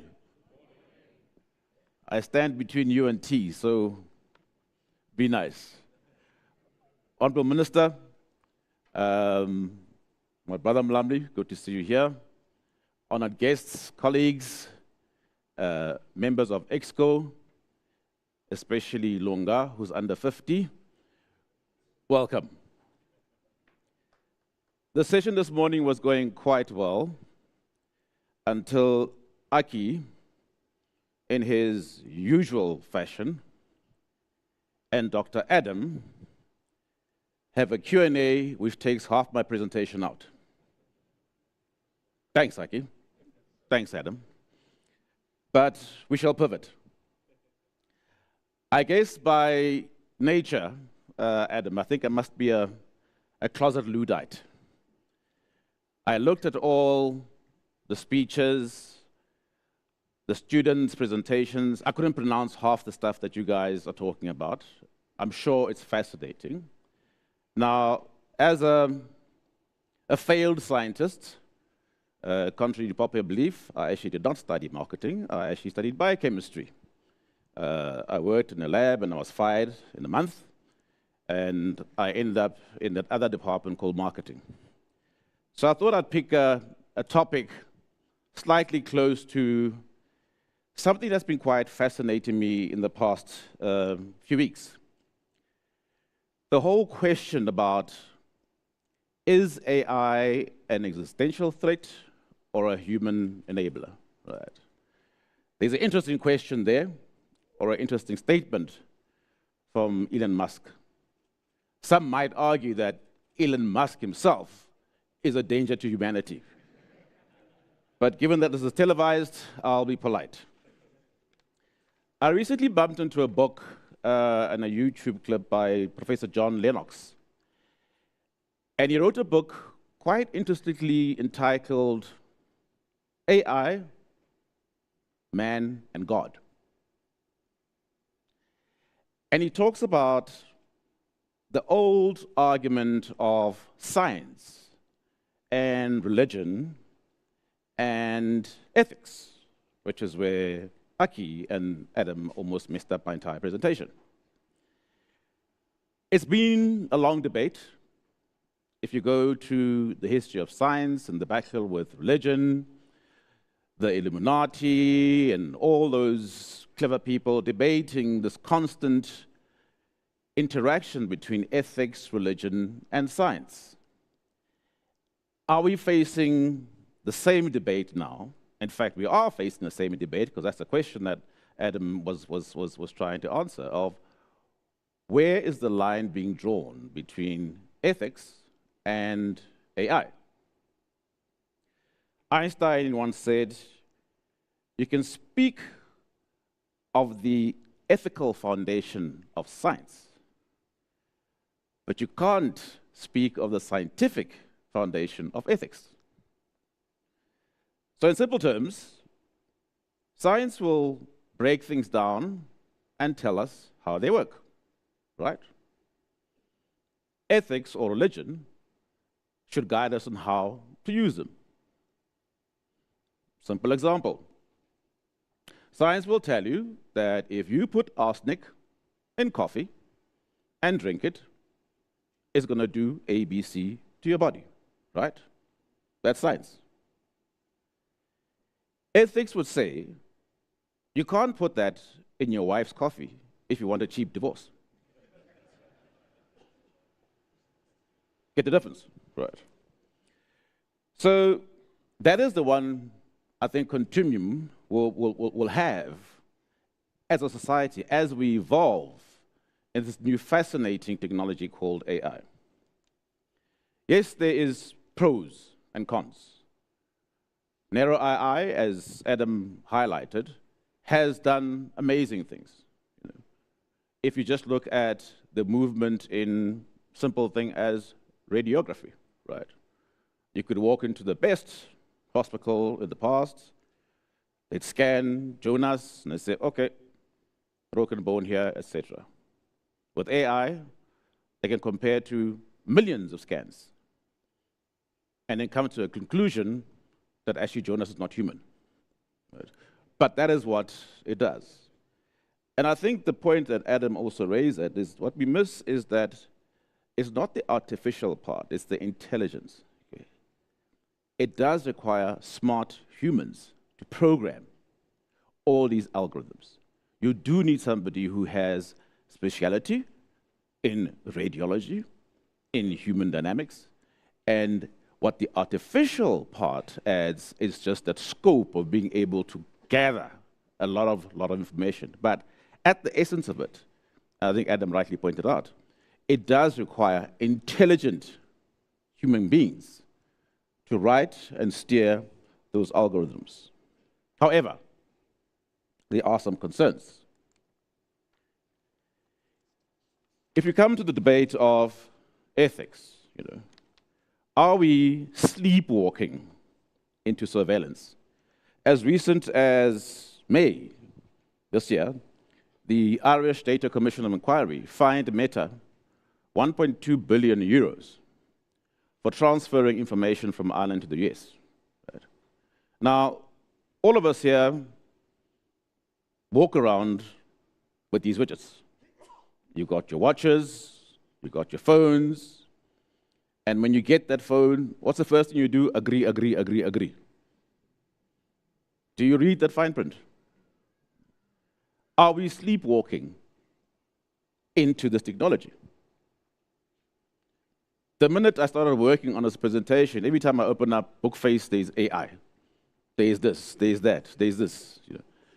So you wonder, like, how far do you draw this line?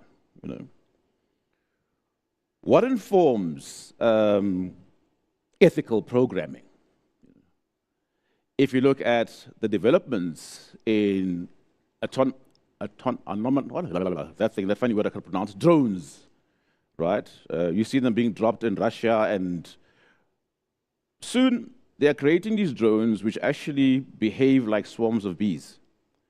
They decide who to attack, where to attack. How far do you draw that line? There's that interesting debate of saying, okay, if we take autonomous cars, it's been designed by humans to say, protect the passengers, right? That's the algorithm, says protect the passengers. It comes flying around a corner, there's a truck, there's a kid crossing the street. In that speed, its brief is protect the passengers. If I hit the truck, I'm going to injure my passengers. If I hit the kid, passengers are safe. So takes out the kid. Who's to blame? Is it the CEO of BMW or the CEO of Telkom who allowed that data transaction to happen on their network? Where do we draw the line? There's a train, cargo train, carrying critical coal for Eskom. It comes to a junction. On the one side, on the track, is a taxi carrying a lot of school kids. On the other side is an old man on a donkey. Now, we would say, take out the old man. Right. Other factors that the taxi, if the train plows through the taxi, it won't derail. It will save the cargo. Goes for the donkey and the old man, it will derail and destroy the cargo. I would assume that if the junction operator was somebody in this room, they would go for the old man. I hope. I hope. I'm looking at Alfred. I hope. But of course, if you go for the old man, you damage the train, you damage the rail, stock is gone. But I can say, guys, I saved 10 kids. Right? But you also don't have the algorithms, and our brain cannot process all those at the same time. AI can.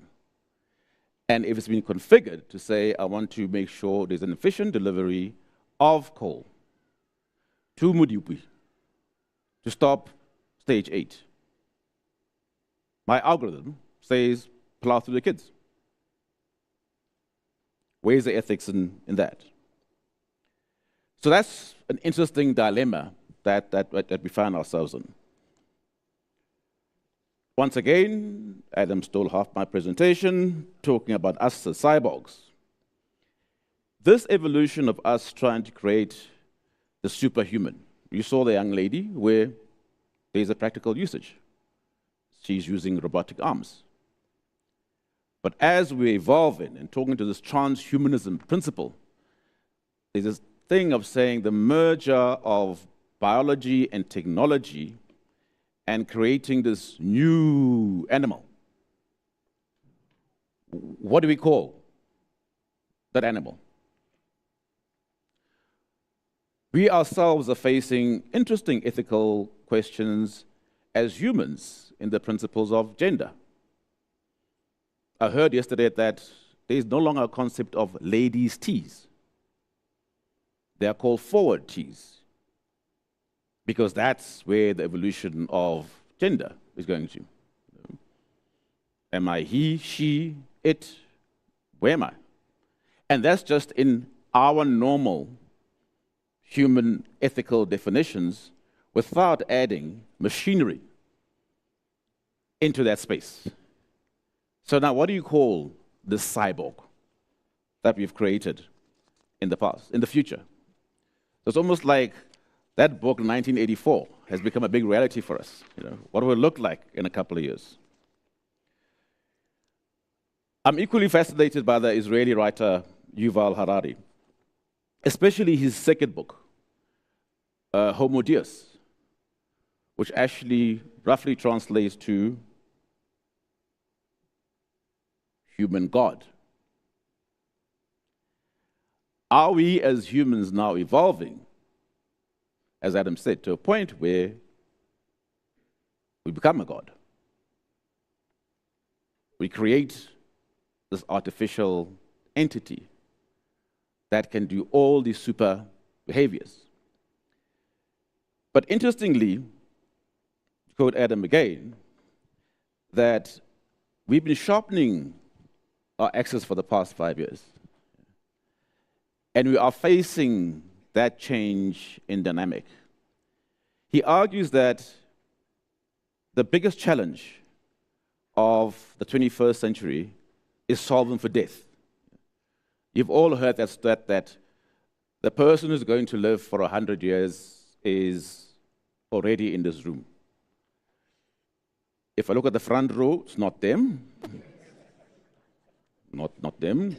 But there's somebody of the younger students here who's going to live to 100. So our biggest challenge right now is we're trying to solve for death. Humans are seeking immortality. So if you don't die, how do we define that? If we live forever, then heaven's going to be very empty. Or for some, hell, even emptier. I don't know. There's this quest for humans to find happiness. Happy pills. You all wake up in the morning, you take a pill for this, a pill for that, a pill for that. My wife sometimes, the medical doctor says, all these pills that you're taking, let me tell you, my dearly beloved husband, it's just expensive piss. It's just expensive piss. They add no value to your life. But, as the war crier said, in all of this, what does it mean for the African and the South African child? We've seen the good, we've seen the bad. The continent certainly can do with more good than bad. I cannot answer the ethical questions. I can just pose the debate. And I guess like any technology, and I think as Adam rightly said, it's the choices we make. And in those choices that we make, what are we doing to better the life of the African child? In closing, questions I'd like to leave the audience and our debates for the day. What are the emerging AI technologies that will help us in driving, certainly, Telkom's aspiration to connect customers to a better life? But more importantly, how do we ensure that we do not destroy South Africa and mankind in this process? Thank you.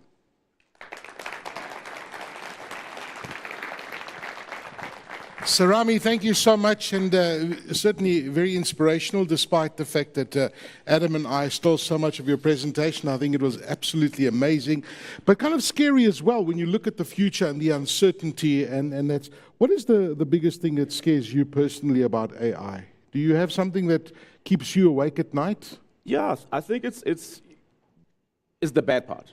Yeah. Crime. Yes. Yeah. I mean, you could wake up tomorrow, your bank account is gone. It's also abuse, especially the social abuse of young children on these platforms. Right. That are not controlled. Yes. I mean, I'm raising a daughter, and it's always a concern to say, there's somebody there who's a bot who looks like a 16-year-old, but it could be some old 45-year-old pervert. Yeah. You don't know. That is the reality of it. Yeah. And so it's the abuse and the extreme abuse. Yeah. And because it's evolving so much faster than us, regulation is being kept behind. Very much so. We're going to discuss that later on. Which regulation is is being kept behind, and how does regulation stay ahead of this thing that is growing exponentially beyond us? Yeah. But of course, the other side of it is that excites me immensely, and I'm sure it does with you, is how many of our problems it will help us solve. Absolutely. What it can bring to agriculture, for example, how it can improve our lives, from a medical example that you raised just a second ago, discovering cancers and discovering cures. I mean, that for me is absolutely exciting. Yeah, absolutely. Thank you so much. Ladies and gentlemen, Sarami Talkobong. Okay, ladies and gentlemen, I think that morning first session has given you a taste of what's to come for the rest of the day. We're going to break for tea, and we will resume here at 10:30. I want to also ask you, please, to go and visit the exhibition area, because the exhibitions are absolutely amazing. The sponsors have been up and busy and creating some incredible, incredible exhibitions. So please do go and engage, have some tea, have a stretch, debate. The idea. Take part in our Q&A as well, and really let's hear your thoughts on what you think of the conference so far, what your thoughts are around AI. It's hashtag SATNAC 2023. We'll be back here at 10:30. Thank you.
for thought. A lot of things to think about with AI, and there's certainly a lot more positives than there are negatives, but the negatives are the ones that scare me tremendously, as I'm sure you all do. There's been some fantastic questions that have come through, and a lovely interaction on social media. Just remember, the hashtag is SATNAC 2023, and then on your app, if you click on polls in the app, and if you click on Q&A, you can pose your questions there to the different panelists as well. So please, we welcome that in conversation. Please do share your thoughts. Do share what you are learning from the conference. We do appreciate it. Right, first up, just after tea, ladies and gentlemen, and this is a very, very topical conversation right now, and I'm looking forward to this, the ambidextrous telco in the era of AI. Right, it's such an interesting topic, so much to think about there. Wendy Pienaar is the Director of Innovation and Ventures Lead at Deloitte Africa, and Wendy is a Digital and Innovation Strategy Executive. She's got extensive corporate and venture experience across industries in various African markets, and she currently leads innovations and ventures for Deloitte Africa. So please, ladies and gentlemen, join me in welcoming Wendy Pienaar from Deloitte Africa. The idea of robots taking human jobs might bring to mind a scene like this. But it's not hardware that has white-collar workers concerned. It's rapidly advancing software, since artificial intelligence is doing a lot more than finishing emails. Perhaps the biggest nightmare is the looming new industrial revolution. The erosion of the middle class, already one of America's most serious problems, could get much worse with AI if we ignore it. Here's how AI is already taking over tasks at white-collar jobs, and why employees and companies are both excited and concerned for the future of work. Generative AI can auto-complete your sentences, write feature-length films, or organize your calendar. And tools using it, like ChatGPT, are taking on an increasing role in white-collar work. They can create first drafts of documents, presentations, images, video, and product designs. Currently, 25% of work tasks could be automated by AI in the US, according to Goldman Sachs research. Generative AI helped make this ad, and this one too. The company advertised here said creating the image for this AI-generated ad cost about 10 times less than traditional methods. This works much in the same way as other kinds of AI, which are using statistical methods on large amounts of data, processing that through computational power, and then generating out a computer vision system that says, this image looks a lot like these other cats that I've been trained on. Generative AI is functionally very similar. It goes beyond creating images. Alphabet is now using AI to run anti-money laundering surveillance programs at banks like HSBC, and says it's cutting out human error. And when the transactional data and illicit behaviors change, as they do, so does the AML AI engine. For some tech companies, AI is contributing to job cuts.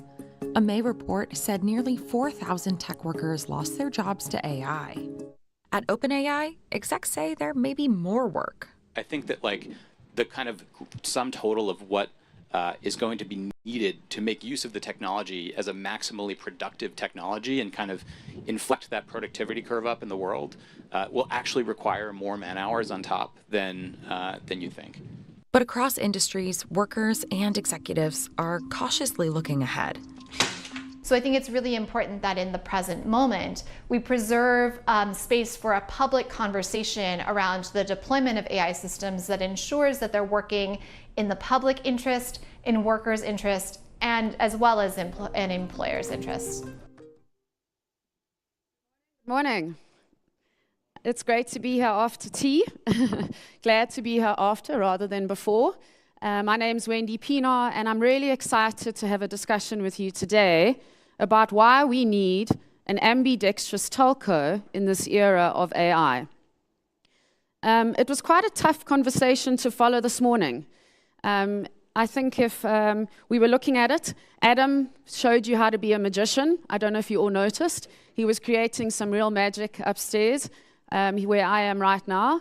I also think some of the earlier speakers gave you some great insights into what are the challenges that are happening within this AI space as it stands today. And then Aki really brought it home when he called it sexy. So I'm not sure I'm going to be able to follow that really well, but he did call AI sexy earlier on. So look at some of the headlines that came in The Economist just in July 2023. And I think we've spoken a little bit about that already this morning, but many of these, what are the chances of an AI apocalypse? AI is making it possible to clone voices. And I think Aki spoke about some of the negative side, about the fraudsters, and how it can disrupt creative industries. Your employer is unprepared for artificial intelligence. This is bad for you and for your earnings. And then the final one, and there were many, when I took a look at what The Economist was saying in July, is how to worry wisely about artificial intelligence. It's really difficult sometimes then to separate out, I guess, the reality from speculation and then just basic fear-mongering. And this morning really pointed to a lot of those pros and cons. If you have a look at the history of all the different innovation cycles, it's really clear that we're currently experiencing the sixth wave. What do these cycles do? They normally upend what we do, how we live, work, and interact with each other. Let's think about some of the examples that have really disrupted our lives over the last 20, maybe 30 years. The internet, the smartphone, online shopping, streaming content, and of course, AI. I want to take a minute just to talk about TikTok. With a show of hands, I'd love to see in the audience how many people actually go onto TikTok or use TikTok. I'm seeing maybe 10. Anyone asleep at the back also using it? Maybe 10 or so. The reason why I wanted to talk about TikTok today is because it really brings home for me a use case around how we respond to new disruptive cycles. What is special about TikTok? I think TikTok has disrupted social media like nothing we know. In South Africa, I think just in the last couple of weeks, it's become the second most used social platform.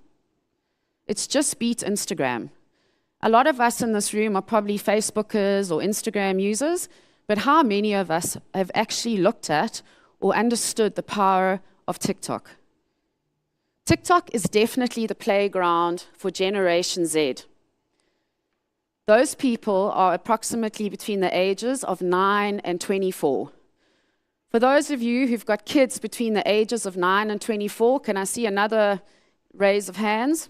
9 and, okay, quite a few more. I am a mother of 3 teenager girls and also looking after another 2 teenager girls on top of that. Sometimes I really hate TikTok. Sometimes I absolutely love TikTok. Often in a car, and I'm sure you've experienced it if you have teenage girls, come on, mom, let's just do a lip sync. Come on, you've got to kind of do it. I'm like, I'm useless. I don't know what to do. I've never done that in my life before. And so what it's done is it's completely changed the way that teenagers interact on a social media platform. What is it? It's meme-driven. It looks at very short videos, and it's a complete creative, content-driven platform. It's an absolutely new outlet for people to drive and connect and to be really creative. It's easy to use. If you have used TikTok, you'll see it's exceptionally easy to actually upload data, edit, make new memes, make new videos, show your friends what you're actually up to. It really gives creativity to the masses. And it appeals mostly to our very short attention span. If you've ever got involved in TikTok, you'll endlessly flick through all of the different videos that are about 10 to 15 seconds long. Again, while you're sitting there as a business leader within your own particular area, how are you responding to TikTok? How are you adopting it? Of course, it uses advanced AI algorithms, looking at numerous sources of data. For example, likes, shares, captions, hashtags, devices, country settings, it's got it all. And finally, it provides very customized and unique data feeds to your FYP or For You page, monitoring your engagements on a continuous and absolute level, and creating that customized content to you all the time.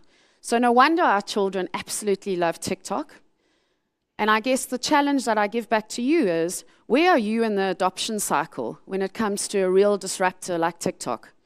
Are you an early adopter? Are you a fast follower? Are you a laggard?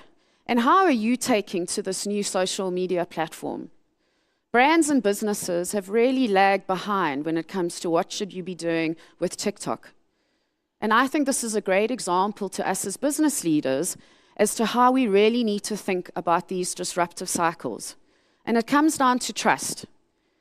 And this morning's conversations, we've been talking a lot about where is the trust within this new AI era, and what does it actually mean? And I think when you really boil it down, it's around trust. And I don't think trust is an inherent quality in the AI world. As mentioned this morning, trust comes from the right governance. It comes from risk mitigation. And it also comes from the fact that we need to intentionally align our organization around people, processes, and technology. There are a lot of experts in the room today around AI. The angle that I'm going to be looking at AI is around a business angle. It's around what are the implications and how do we use it in a way to grow our businesses, but also protect our individuals. We often talk about AI, and when I was saying, when you stand around a braai and someone says to you, what do you do, or how do you define AI? I guess my go-to is the second part of this conversation, which is at the top there, which is the ability of machines to perceive, to learn, to reason, and to make decisions on data and algorithms. I think it's a wonderful definition of AI. And when we talk about AI, we also talk about it at many different levels, and I've heard those mentioned today. I thought this definition was a really great one to anchor the conversation for the rest of the day. AI being all-encompassing. The next level down, which I know Patrick's going to talk in a lot more detail about later, is machine learning. Then deep learning, with many different layers of inputs and outputs and hidden structures. And then finally, of course, the gold rush on AI today is on generative AI. And the conversations that you're going to have a little bit later today are going to be all around the opportunities that generative AI actually provides. The conversation that I want to have with you today is, how do big corporates take on this? And how do we effectively execute on this in our everyday lives, when we work and when we play? When you look at the real differences between traditional AI and generative AI, I think it's both scary and very exciting. And I think it's definitely both. I think the thing that really gets me excited about the generative AI space is around the fact that it can create something new. And it's not just around predictions and algorithms and models, but that it actually creates something new. I think this is really scary. I come from an innovation background, and suddenly what comes to mind is when we have those frenzies of sticky notes and we're doing design thinking at the beginning of a process. Generative AI could completely disrupt the creative process. It could completely disrupt ideation. It makes movies, it makes music, it makes articles for a journalist. So I think there's amazing potentials that could be happening, or potential that could be happening. And I don't think on any level have we truly understood as business leaders the implication that it might have on all of these different factors on the right-hand side. So how can it personalize our experiences? What are some of the applications that could get built a whole lot faster? How does it streamline operations? How does it build autonomous networks? What does it do to embed sustainability in what we're doing? And on the top one there, how does it unlock knowledge like we've never seen before? I'm really excited about this opportunity, but more than that, what I'm really excited about is how do we take advantage of this? When something massive like this happens, and you think back to perhaps the launch of the internet, or maybe back to when we all started to speak about Bitcoin and blockchain, you know that something big is happening. You know that something is boiling on the surface. And I think that's definitely where we find ourselves today. It's no surprise, though, that the nimble startups are able to charge ahead. And one of the key things that I think is a reason for that is the ability for a startup to focus on one thing and do one thing really well. So what are some of the things that they do in addition to that? They embrace it. They go after that one customer challenge. They have a culture of experimentation. They use speed to their advantage, and they're not dragging all of the legacies with them. They have a high risk appetite. Why wouldn't you? And they go to market really, really quickly with a minimal viable product compared to having something that's absolutely perfect and that everyone loves. So by focusing on one thing, they're actually able to crawl through a lot of the barbed wire that I think we have in our corporates. I've recently joined Deloitte from one of our big financial services companies. I have been 8 years in industry experiencing just this, starting in an innovation area in emerging payments and then moving forward into actually launching ventures and growing ecosystems and platforms for the group. It was very clear to me in that time that I went through multiple different, what Harvard Business Review calls theatrics. The first one is innovation theater. This is when you do a frenzy of ideation, lots of sticky notes, lots of different ideas and ideation, but you never quite make it through to the other side. We used to call it the valley of despair. You would get through an idea, you would incubate it, the honeymoon was on, and then suddenly you don't know how to get through to the next phase. And one of the biggest challenges we have in corporates is our ability to get to the next stage. The second one is around organization theater. In my time there of 8 years, I saw 5 operating model changes. Innovation was either centralized or decentralized. It was either in the business unit or it was left to a central area to look after. And within those 8 years, I experienced 5 different operating model changes.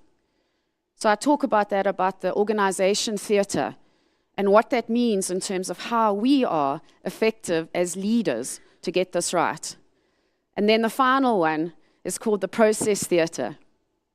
Lunga and I used to work together, and Andy, sitting in the front row here, at this organization. We used to call it the sticky blue. We are not referring to the Telkom sticky blue here. I'm referring to a financial services provider. But I think that could also be the sticky red. It could be the sticky green. It could be the sticky, I guess, red and blue. And I think you all know who I'm referring to. And maybe in this industry, it's the sticky yellow or the sticky red. I'm not sure. But in organizations, the stickiness around processes, around governance, around lobbying the right people, I see lots of people nodding their heads, is one of the key barriers to really getting this right.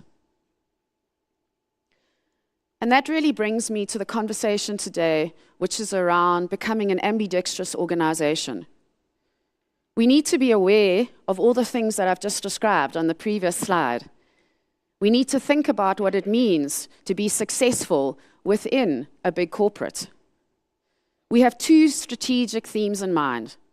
The first one, how can we exploit everything we have today? On the other side, how do we explore? One of the things that I've noticed after being involved in innovation in a corporate, in a big, hairy, audacious corporate for 8 years, is that perhaps it's the art of leadership that helps you to decide how much time do you spend on exploit? And how much time do you spend on explore? Or is it a science? One of the conversations we were having at dinner last night is there an algorithm on the future that can help leaders to decide, is it 30% that you're going to do on explore? Is it 20? Is it 40? To be honest with you right now, if you reflect on your own corporates, how much time is actually spent in explore? How much time is actually spent on the net new business models, new customers, new markets? Is there enough time? A lot of the time that I saw, we spent on exploit. I was chatting briefly to someone in the break, and in fact, I was talking to Adam about it just before we started. If I think about South African corporates today, I think the only major corporate that I think has done really well on some of the exploit side, and I'm talking about traditional corporates, is perhaps Discovery.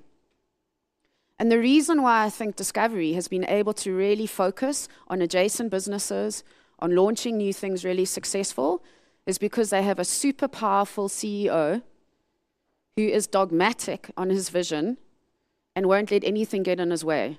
Because when you want to look at explore, you've got to have tremendously patient capital. You have to be ready to wait 5, 6, 7, 8 years for something to really burst onto the scene and to be successful.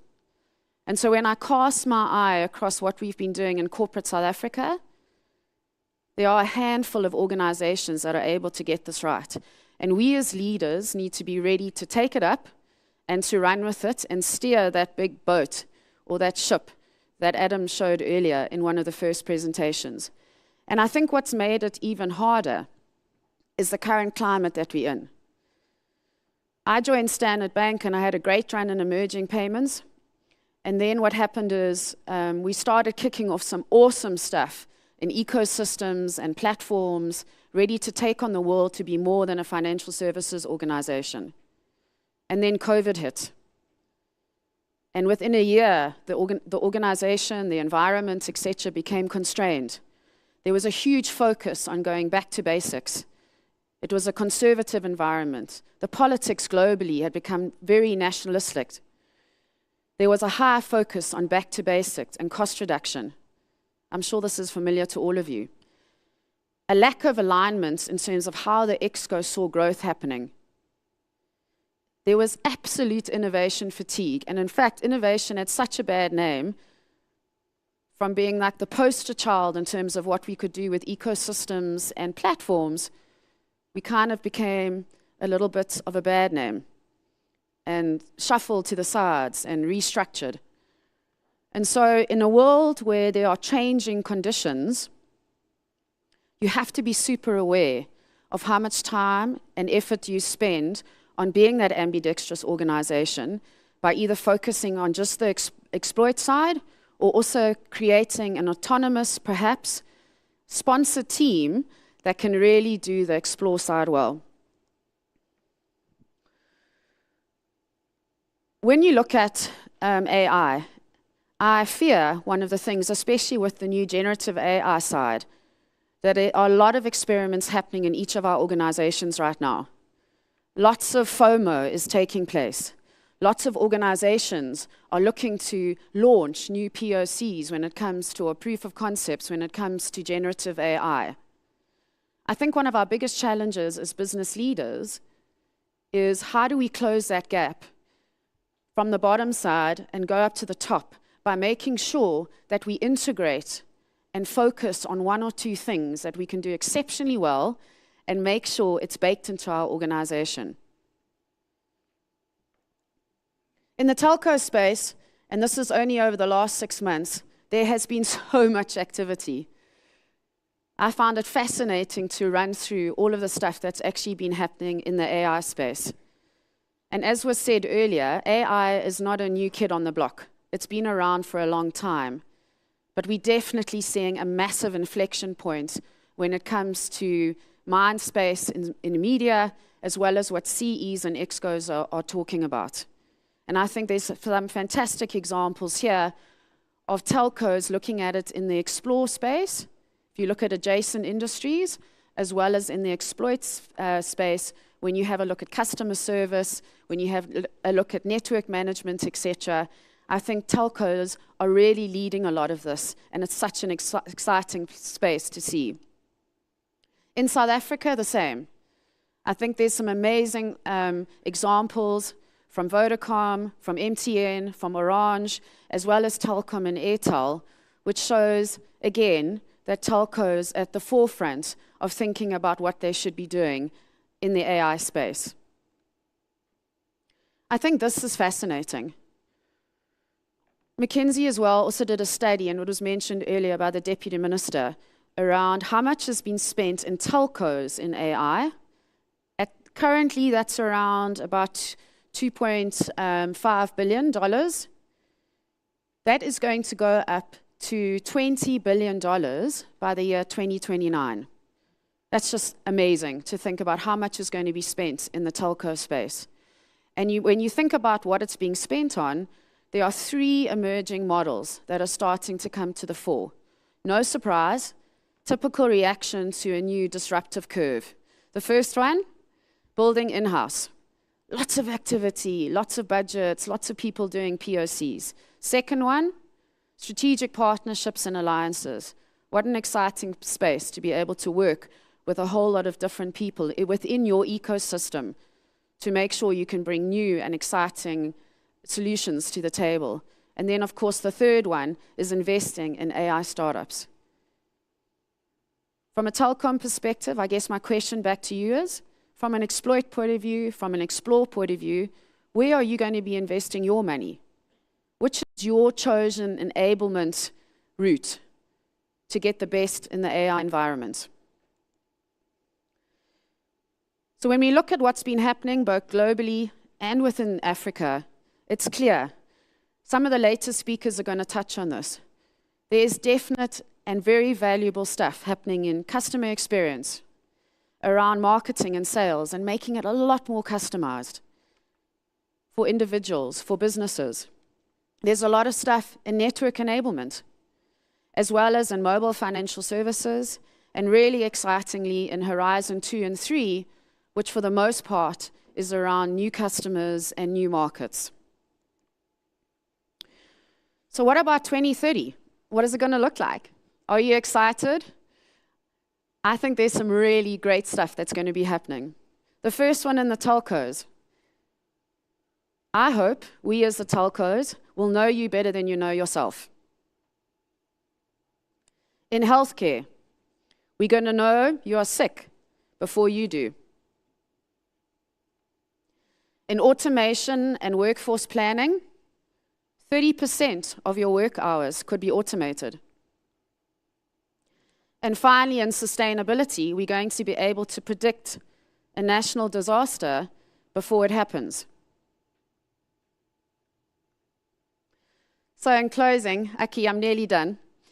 I think it's clear, and I'm really excited as a leader within innovation and ventures around the opportunities that you can really get in the AI space. I think it presents probably the biggest opportunity that we as a generation will see.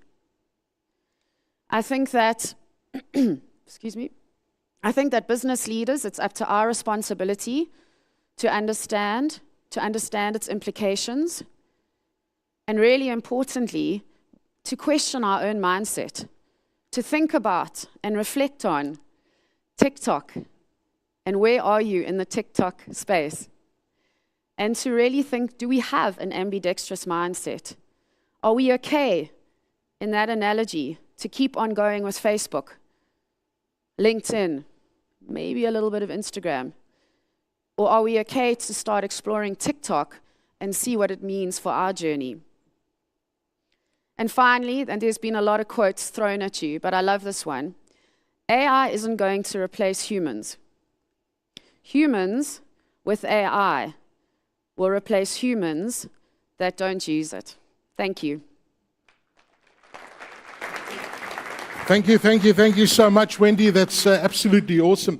We talk about organizations abusing AI, and I think that for me, I heard what you said about TikTok. But I was just looking just the other day how the Chinese government allegedly was using TikTok to follow where the protests were happening in Hong Kong. And in the same breath, you know, Facebook knows too much about me that I'm allowing them to do so. And for me, that kind of scares me because you have these very powerful, apps and companies that know so much about us and are almost controlling us. And that's what scares me more than anything else. But I think as an individual, and it goes back to the awareness thing I've been trying to put forward today, is that with each of those examples, particularly with Facebook, you have to know and be aware of the data that you're sharing.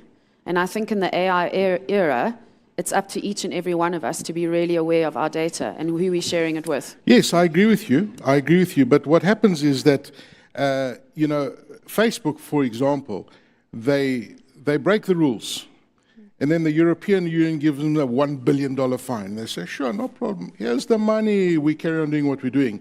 And that's I guess, is where the danger is, the fine line of abuse that these organizations take, where they simply ignore the rule of law. And I'm not just specifically picking on Facebook, but just organizations in general, because they're so big, they can afford to pay the fines and just carry on breaking the rules. And that, for me, is the really scary part when it comes to AI and developing these future technologies. But I think that cycle of what you've just described in terms of what happened with Facebook, tripping up, paying a fine, I think that's the cycle with any new technology. And I think you're getting a maturing of the environment as it goes through. Yes. So a new technology arrives, an incident happens, the regulatory environment, the risk environment, the governance around it matures, and we move forward. I don't think that should stop us doing what we're doing. I think what we're seeing there is you're seeing something maturing in terms of a trend. Excellent point. Wendy, thank you so much, ladies and gentlemen. Wendy Pienaar from Deloitte Africa. Right. Let's move on and let's innovate. Let's create, let's transform. Let's talk about tailoring generative AI for telecom success. Please welcome Ophir Daniel, the head of platform marketing at Amdocs. Ophir has more than 20 years of experience in the communications and media domains and leading new platforms and technologies to market, and he's always hungry for innovation. Please welcome Ophir on stage. Thank you so much. Thank you so much. Hi, everybody. Super excited to be here. I'm not going to do some ooh-ah, but I'll try to get you guys excited as well. Great to be here. My name is Ophir, and I run marketing for AI and data. And above all, I'm very passionate about new technologies, especially around AI, and of course, the latest emerging technology around generative AI. I guess you're going to see this slide coming from not only myself and Wendy, but probably some others. We're talking about a progression. This is not an evolution. We didn't have, this is not something that is totally new. We've been dealing with AI, you as a telco, and us as a part of your industry are dealing with AI. So we're talking about a progression of a technology. It's truly disruptive, it's truly innovative. It helps us generate and create things that we haven't done before. But more than everything, I think it really gives us humans special powers to do more than we did before. It's clear that ChatGPT has broken crazy records, 1 million users in 5 days, over 100 million today. I know that some of you will say that Threads has done it faster, but the numbers over there are a bit speculative. It's still impressive, it's amazing, and I think if you look at the paradox of productivity, it's very interesting to see when we introduced electricity to factory productivity or computers to business. It has been decades, it has been years. With generative AI, we're talking about days. Everybody here is using generative AI, and very quickly. I mean, lots of things, lots of images in this deck have been done by generative AI, and you will see it soon. So it's amazing to see the adoption rate and the small lag that we can start adopting. When we're talking about the paradigm, the new paradigm, we're talking about how traditional AI has always encouraged us to create a model for each use case. You have data sets, you have to cut them and slice them and dice them for a very specific task to be performed. Now you have this massive model, the large language models, which for every one of those personas, you can create a model on the fly and serve it. So we're really talking about shifting AI to be siloed, very tailored, very customized, to be at scale. Think about it, when you go to ChatGPT, you say, as a marketeer, as a graphic designer, as an agent, and you want them to act as that. That actually has a model that is being created on the fly for you and being used to the benefit for providing the right answer. When we look at the value chain in a very simplified way, we all understand there are very great big players around the computing, doing the inferencing, doing the LLMs kind of build up and setup and augmentation, and then the cloud platform hosting it. But we're seeing a lot of foundation models emerging every day. Of course, OpenAI, Stable Diffusion. If you go to Hugging Face today, there are over 250 models that you can download and use around images, videos, text, whatever you like. And there are industry-specific models like Bloomberg that have used billions of parameters to create a financial-based LLM, making it more tailored for their needs. On top of that, we're seeing applications and, of course, companies like Microsoft, which are providing Copilot capabilities as part of their entire productivity suite. So you're seeing how this is quickly being adopted to your day-to-day and how lots of companies and technology is being used around generative AI. Now, when it comes to CSPs, we understand there are many considerations to factor in. How long does it take me to create a tailored LLM? Or how long do I need to spend time in compute to hold this generative AI in my organization? What kind of problems it can solve for me? What are the dependencies of the data? Of course, we talked a lot about the policies. We talk about hallucinations. We talk about privacy. We talk about the fact that you want this machine to be also explaining how it got to the solutions that it gave you, where can it continually learn, and about the creativity. All of those factors need to be considered when telcos are adopting generative AI. It's maybe simpler than doing a complete 5G network rollout, but it still has a lot of complications, limitations, risks, and factors that you have to consider once you would like to step into this domain of generative AI. And Wendy has shown some examples. We have over here a few as well. Telcos are not indifferent to this technology. They're already experimenting. We see AT&T providing a tool to their employees called AT&T Ask or Ask AT&T, making their software developers better, leaner, quicker. If you're coding together with a tool that generates some of the code for you will give you better results and faster results. VMO2 are putting autonomous agents and ChatGPT capabilities into their customer care, into their chatbots. This is a use case that we have seen in many operators recently. And there are collaborations. For example, Rakuten and OpenAI want to have it as part of their entire business around the consumer that will benefit from this technology. So in the SK Telecom, a very big investment as well. So a lot of movement around the telco space, experimenting and exploring together with generative AI. Now what? Okay, we've understood the realm and some of the elements to consider to adopt, but how we're going to look into this specifically tailored for telcos. So per MIT, the future of generative AI is niche, not generalized. There is a big difference when you work with a broad LLM that can answer and address anything around healthcare or creative or defense or agriculture, as opposed to doing what we call a fine-tuned LLM. How do you get your LLM, how do you get your model to be specific to your industry, for telecom, for health, for defense? There is a huge investment happening around visual media, generative interfaces, speech and audio. So each domain is investing a lot to be the first mover of generative AI technology in its own domain and to serve its own customers. And telcos are following the same. Let me give you an example. If I ask a generic LLM, what is the yellow part in an egg? I will get, this is the part that's suspended in the center of the egg. But if you have LLM augmented with context specifically around nutrition, you'll get an answer. It's the yellow part of an egg. It's the yolk that contains fat and cholesterol. And if you're talking about a culinary chatbot, it uses to fortify sauces. So different answers around different contexts, around different sets of data. This is a very important understanding when you're going to fine-tune an LLM and you want to achieve more accuracy around the answers. Let's take it to our domain. Let's take it to the telecom. So we asked ChatGPT about the actions it will take as a telecom agent to help a customer that asks the following question: how can I save on my wireless bill? Kind of a typical classic question that you get from your customers.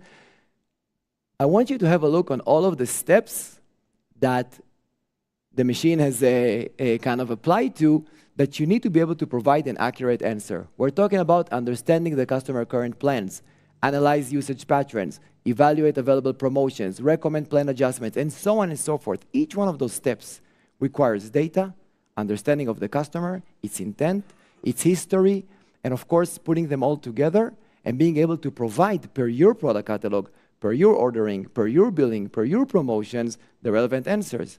To get a fine-tuned answer like that, you will need a lot of training to your models. You will need to ensure that you are what we call with a telco taxonomy. And if I look into the telco taxonomy, and I split it here into 3 parts, right? You have, of course, all of the data coming from the customer. And this is very important because this data coming from the customer provides what we call the personal data that you want. Oh, there is my mouse that I look for. And if you look into this customer data, you will see that, of course, lots of information is coming from the interactions, the channels, the products, the promotion, the marketing. This is data that you store in your organization per all of the activity that you had with your customer. On the other side, when you talk about your vendors that have their own product documentation, then you will be able to see that there are so many parameters around the commerce, the care, the catalog, even just the glossary of the catalog to understand an order, IoT, home, pay TV, charge, bill, all of those taxonomy, all of those jargon is, of course, based into the telco organization. So to be able to address all of that in every kind of use case, you'll need a different set of information. Now, every user in the organization that is going to use, they are going to access a subset of this data. So a marketer can ask for specific models around products and promotions, and of course around marketing, while others can ask for, an agent can ask for a different set of information, and so on and so forth. So you're seeing how the system would create available data to improve the accuracy of each one of those personas. So when you consider about a technology embracement of generative AI, a framework, then you will need to address things like making sure it's carrier grade. You will need to address the scalability, the security, the governance. You need to put guardrails around the answer. You want to have less hallucinations. You want to have, language. You don't want your agent to start talking about the weather with the catalog. All of those elements have to be predefined in your LLM to make sure that you are getting the right answers. And of course, you can collaborate with the leading generative AI like Microsoft and others to make sure that you're getting the ability to approach the technology and use it. So we believe that there would be around 4 or 5 components which are essentials to embracing this technology. First of all, you want to be able to embrace everything around the foundation. All the models out there, like Stable Diffusion, like OpenAI, should be available to you. You're not replacing them. You're going to augment on top of them. You're going to train with them. You're going to use them as you infer to them. And on the top, of course, you want to serve all of your products and services, and even internally in your organization. So you need to make sure that your generative AI tools are defined with telco taxonomy. You need to make sure that you have use case that you help your developers and your customers that address elements around your organization, that to be able to develop new use cases around it. And of course, we talked about governance and policies that have to be also secured and ensured that you are getting the right results.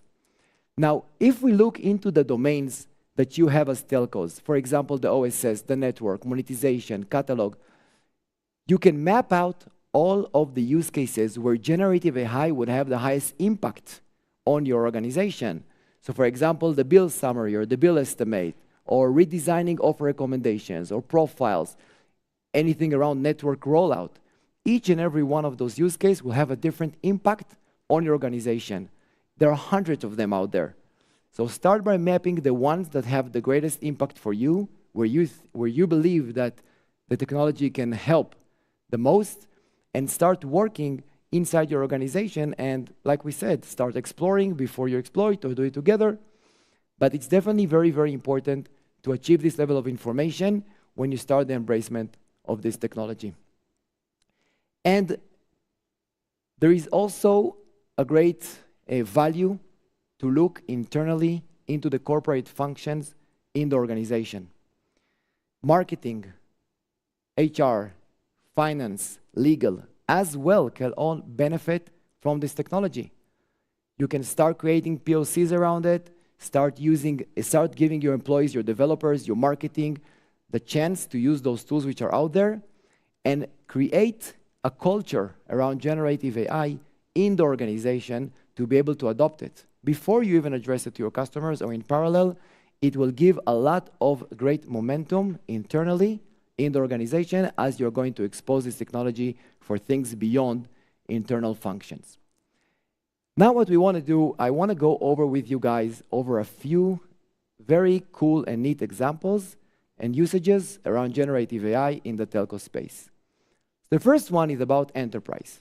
If you look at today's enterprise sales experience, you're talking about 40, 50 days to be able to provide a proper quote and a proposal to a business that would like to get services from the operator. We're not going to go over all of these steps. There are many steps. Some of them, by the way, are iteratives, right? You go back and forth between the agent and the customer, and they are going to be repeated until you are finally able to receive and sign a contract by the enterprise and the telco. How can you shorten this time to 24 hours? You can see in this example, this is an agent using a system which provides quotes. And by using the sales assistant or the sales copilot, the agent is interacting with the system through chat. Within this chat, they're going to impact the partner cost, to configure the cost, to change the duration, to change amount, and continue to have this productive conversation in a very, very fast way. The system generates new proposals, new quotes on the fly per the inferencing of the agent. So there is a real-time ability that is being supercharged now by using the technology around enterprise-driven solution. Let's talk about platforms that create screens and self-service. It's very difficult to create an accessory page with details for a gaming offer. It takes a lot of time, visuals, and so on and so forth. Again, introducing Copilot within the same platform that you're creating your pages in the context. The chat can read the context, understand when you launched it from, and you can see right now the developer is asking the machine to create an accessory page and accessory details. So this gaming offer with the gamepad is now going to be enhanced with a details page appropriate to that specific offer that you're giving your clients. And the same can be done with additional elements in the organization for different divisions. Another nice example is around marketing. Let's take a corporate function. You can see here this is a campaign manager tool. And within this campaign manager tool, the user is going to define in words all of the campaign that they're about to launch. You want to make sure that the product catalog will create the most appropriate catalog offer for this specific demographic, the age group, and where they're going to launch it, in which region. All of those can be factored in, and you're getting a proposal from the machine, and you can fine-tune it. You can change the age range, you can impact the gender, and the next thing, of course, that you will do is you'll go and create visuals. Like we said, for example, in this presentation, we used the generative AI to create the visuals, and usually we had to export them to an agency, wait for them to come back, but here you're getting a much faster chance to get the visuals with the taglines, and you can even say that you're dissatisfied from this, go back to the designer, the designer will use through the chat to create it more exciting, more vibrant, and you can see that the images can be changed on the fly before you launch the campaign. Again, through chat, you're getting the capability to create new visuals. So corporate functions using generative AI internally. And it's really exciting. We have lots more examples that are available in the booth of Amdocs outside, and we'll be happy to show you more around support and CPQ and software development lifecycle, so please come and join us. And before we leave, I asked the team to create a very local, personalized co-pilot of an assistant. So I'm leaving you off with just a nice note. This is the results that came out. And I don't speak Zulu.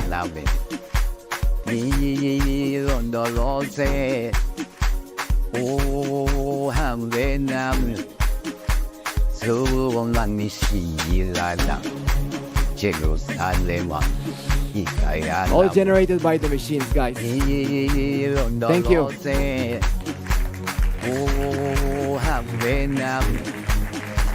Okay, look, that's fantastic. You can generate this. But can you do this? I'm not sure. I'm not sure. Or the Vorschau. You see, We're still working on AI that. can't do this sort of thing, you know. Let's try that. It's called the Vorschau.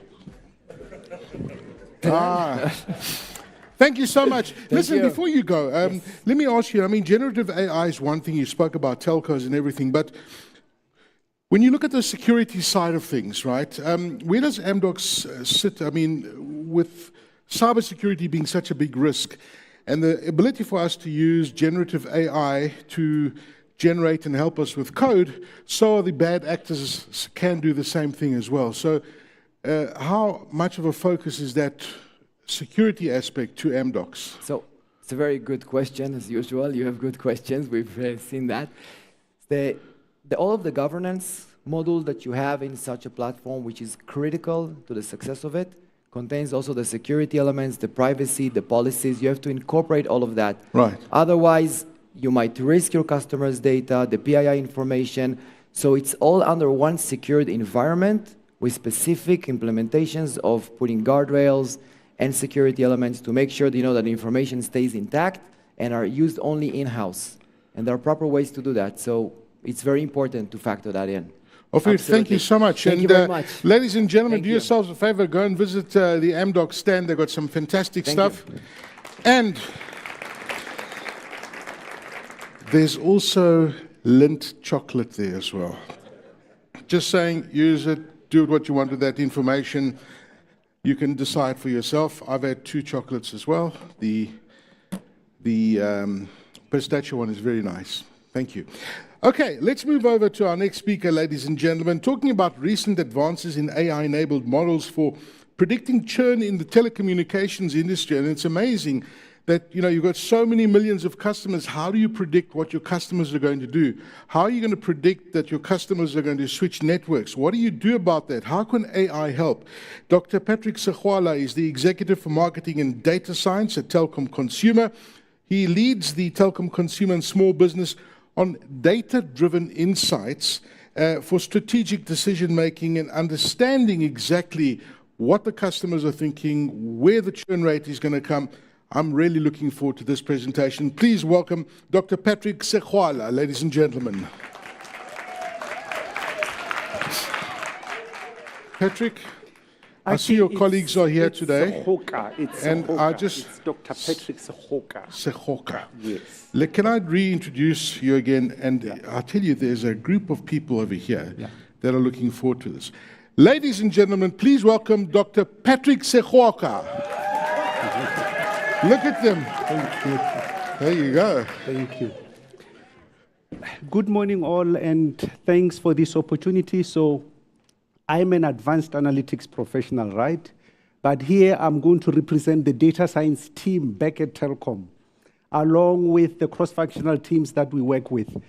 So I think this is the first opportunity for us to see a use case. So there's a lot of theories around AI, machine learning, generative AI, and so forth. We are going to focus on machine learning. That is the engine that our CEO describes as CVM. When he says the CVM engine is working, then you know there's lots of excitement in the business. So let's get to it.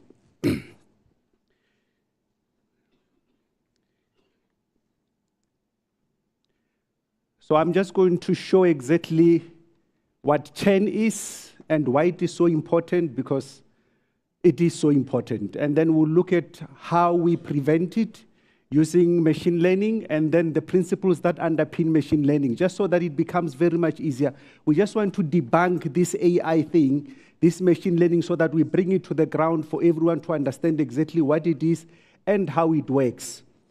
So I'll also give an overview, maybe just one illustration, and just also show the opportunities that machine learning brings to businesses and the challenges that come with it. So it doesn't just come with benefits, but there are some costs involved. So what is churn and why is it so important? So churn is about poor product or service quality. So if you are not doing well, your customers will be the first to tell you that, look, you are not doing well. They're just going to leave. If the customers needs change and you are very reactive, you respond very late, then you're just going to lose your customers. There's competitive pressure as well. Your competitors are designing new products, they are studying their customers, and they're interested in capturing the market share. The customers that you have, they want to bring them onto their business. So you must know that pressure is actually going to lead to churn. And if you lack commitment, if there is no strength in the business, the leadership is not strong enough to empower the business to move forward, then you are going to experience churn. But at the end of the day, it's really a loss of business value. And it's hard truth about customer retention. It's just a hard truth. So it means you are not able to do your work. That is why sometimes we see people at the top being reshuffled, being moved around. It's normally because of things like churn. So economic factors you can never ignore. When your customers are battling to find, a share a share in the wallet for the services that you provide, they are also going to churn, because sometimes they look for substitutes. They want something that is cheaper because we've seen it with our DSTV subscriptions and so forth, record losses of 3 billion because customers cannot afford. So economic factors actually play a role, and we have to be proactive in managing such things. So this is the definition of churn, that percentage of customers that stop using your company's products or services during a defined period. Normally we use a year, but in machine learning, we actually demarcate. We say we are going to look at customers who are most likely to churn within the next month or within the next 2 months. But then that definition actually comes in handy when all the mathematics come into play. So why is it so important? Look, acquiring new customers costs a lot of money. So you want to avoid that. Those that you have on your base, you want to protect your base, right? Because as we said, the competition is looking at your base as well. Their potential customers is your customers. So they are going to target you by, sort of matching your products and sometimes discounting and I think going all out really to get what you have. So I've also given an example here in terms of what it actually means finance-wise. So if, I'll translate it to rand terms now. If you have 20 million customers, and each customer gives you 150 rands per month, right? And then you happen to have a churn rate of just 5%. It doesn't sound bad, only 5%. In the next year, you are actually letting go of revenue worth about 1.8 billion. That's a lot of money. And it has major implications on the profitability and the health of the company. So for us, this is something that we really look at. And yeah, we've got some KPIs that help us to see if we are making progress or not. So let's look at the process itself. What does it entail? It's just a 4-step process, really. You have to analyze customer behavior, predict those that are most likely to churn, and then put them on a treatment plan. So you apply a treatment plan, and then you campaign to them to make sure that they stay on the base. but then you have to analyze you have to do the post-campaign analysis to make sure that your churn modeling works. If it doesn't work, you have to go and do some readjustments and so forth. So, but if you don't follow that, if you don't go through the whole cycle, you miss it somewhere, then your KPIs also drop. And that's not what you want. So you really want to make sure that you undergo the entire process. So what does descriptive analysis entail? So our data scientists would normally visualize a lot of data, do some measures, tendencies, locations. Those are some statistical jargons that they use: mean, variance, catois, skewness, those type of things. But it's important to understand that we as Telkom, in fact, all the telcos at large, we have so much data. So customer touch points, for us, it's huge. Once you are on your mobile phone now, you just go on LinkedIn, we already have that information. Look, you jumped onto LinkedIn. How many hours do you spend on LinkedIn per day? We get to know. You are on TikTok, we know how much time you spend on TikTok. You send an SMS, we get that info. Not that we can see the information that you send, but we can know that, we can tell that you send an SMS at this time. That's what we're interested in. And you move locations, we get that info, and that information is called call data record. It's CDRs. It's huge. That information is huge. We have a lot of data. If we give it to, without the tools, we give it to someone to just analyze, they'll just get lost into it. It's just a maze of data which you'll easily get lost in. So that is why we apply this thoroughly tried and tested statistical methods to do the analysis. So descriptive analysis really help us to analyze that type of data relating to customer behavior. We also get some data on network experience. We get third-party data as well. We have billing history, because sometimes when customers complain, there's a reason why they complain. And sometimes they complain once, the second time, they are gone. So that would result in churn. Sometimes customers go to Hello Peter and say, look, the experience that I'm getting from Telkom is rubbish. Somebody needs to do something about this. That information has to be captured. Our models have to have sight of that information, because that is one of the indicators to say this customer is about to walk out of the door. So once we've done all those, those computations of measures and so forth from a statistical perspective, we move on to a next phase, which is EDA. So we would have answered the question, what happened? That analysis is really to say we are being, it's just to say we really want to understand what happened. It's the history. So once we know the history, we have to understand what caused it. So we go a little bit deeper in the analysis. So we do what we call EDA, the exploratory data analysis, whereby we start to combine a lot of data sets, a lot of features, a lot of variables to see how they interact with each other. So one American statistician by the name of John Chukey brought that EDA element in. The minute you do the EDA element very well, it becomes less important to even know who's going to churn. Because once you do it well, you know that I've got customers that normally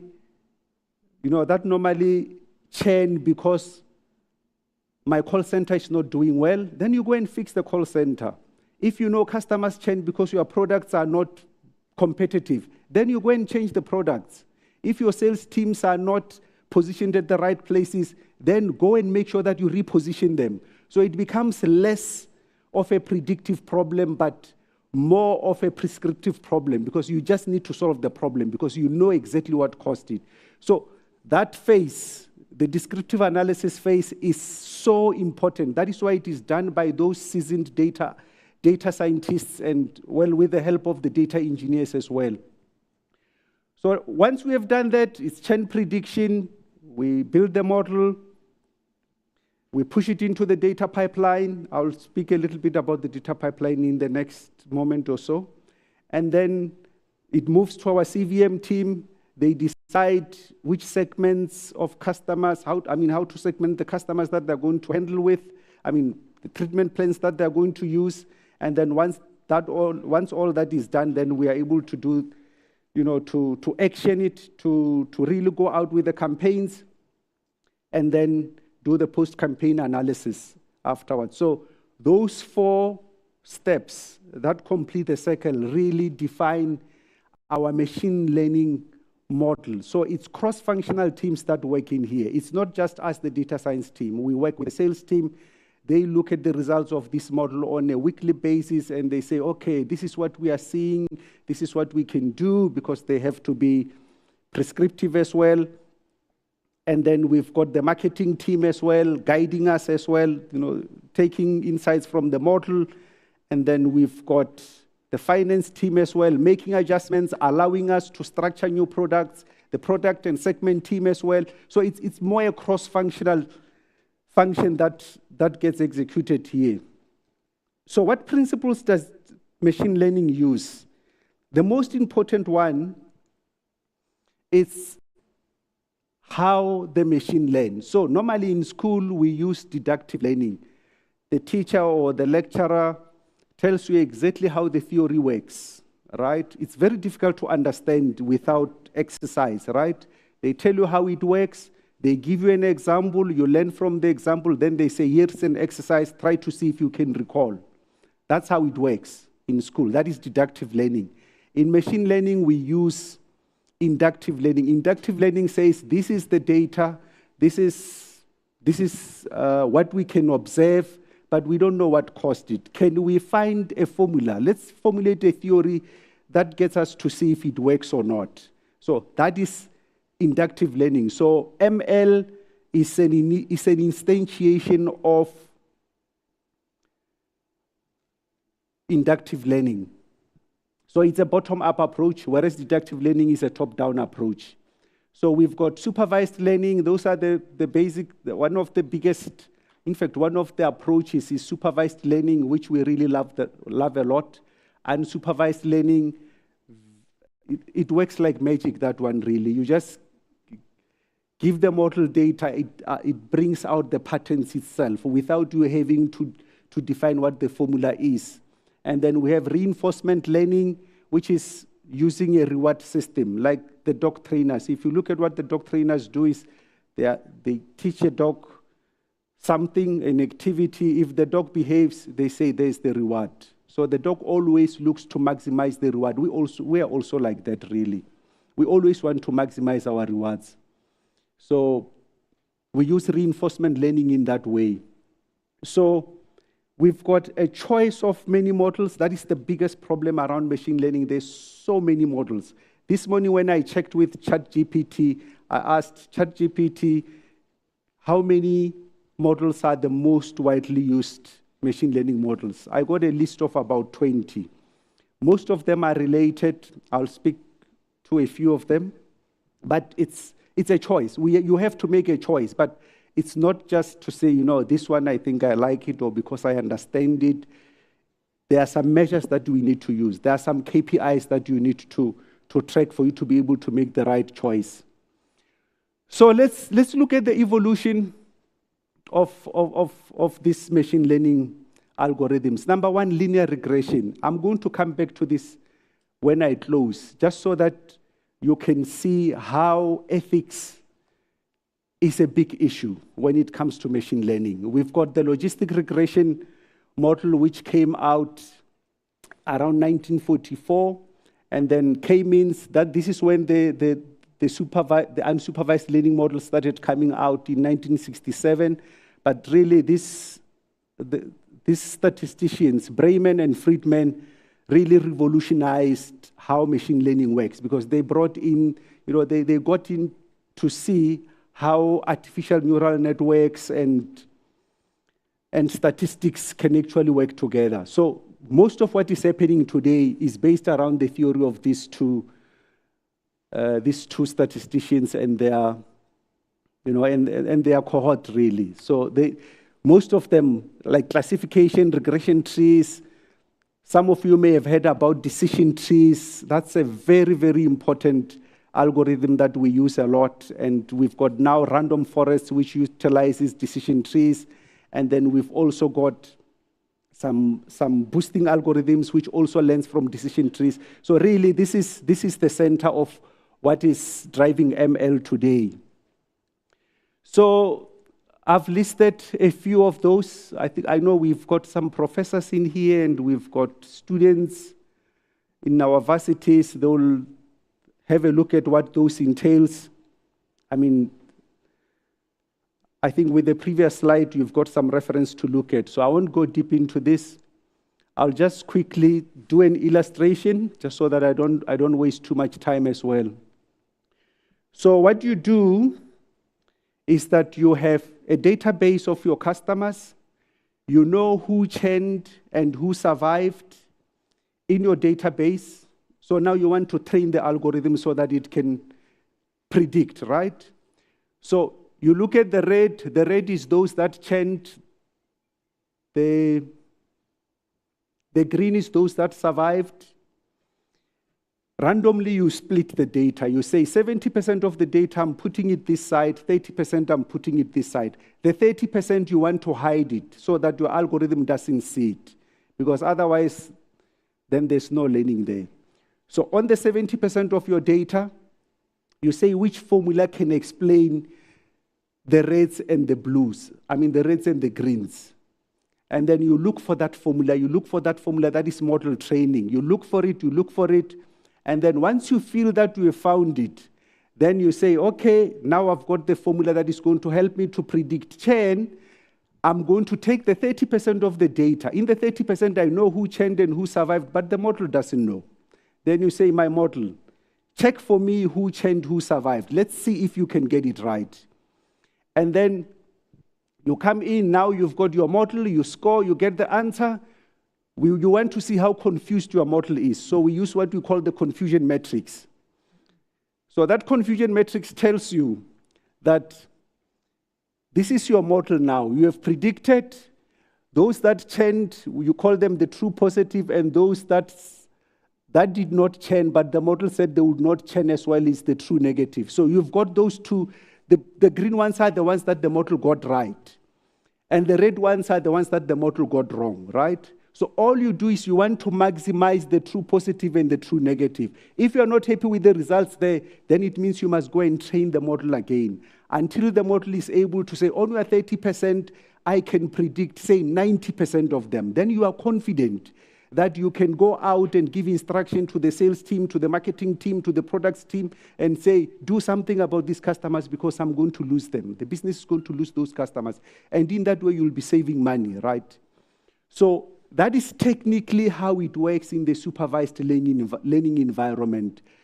Once all this is done, it's new data. The model has not seen any of those before. Then you give it, apply the same formula, and let's see how it performs.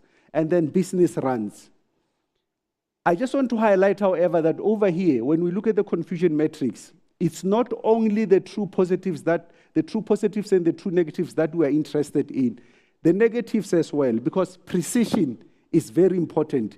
If the model is making a lot of false positives, then it means our marketing team is going to spend a lot of money trying to get a customer who's not going to churn. Giving a discount to somebody who doesn't need it, that is very, very costly.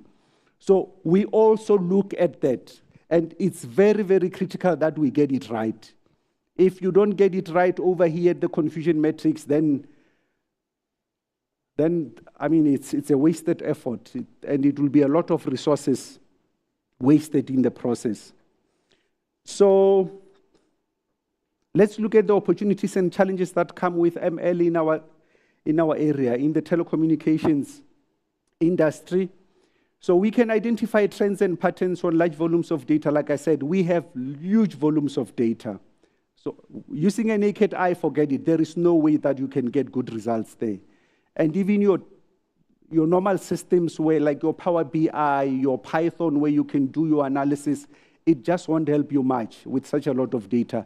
You need to be able to dig deep and have those link functions do the work for you. So it's a big opportunity for us to use ML. And then you are also able to enhance customer experience. You can foster the development of new products and even customize those products. That's really the key behind this. I mean, like I said, I'm coming from telecom marketing in data science. So maybe what you need to do is to dial *123#. When you have time, not now, you dial *123# and select option 1. Option 1 is called Monize.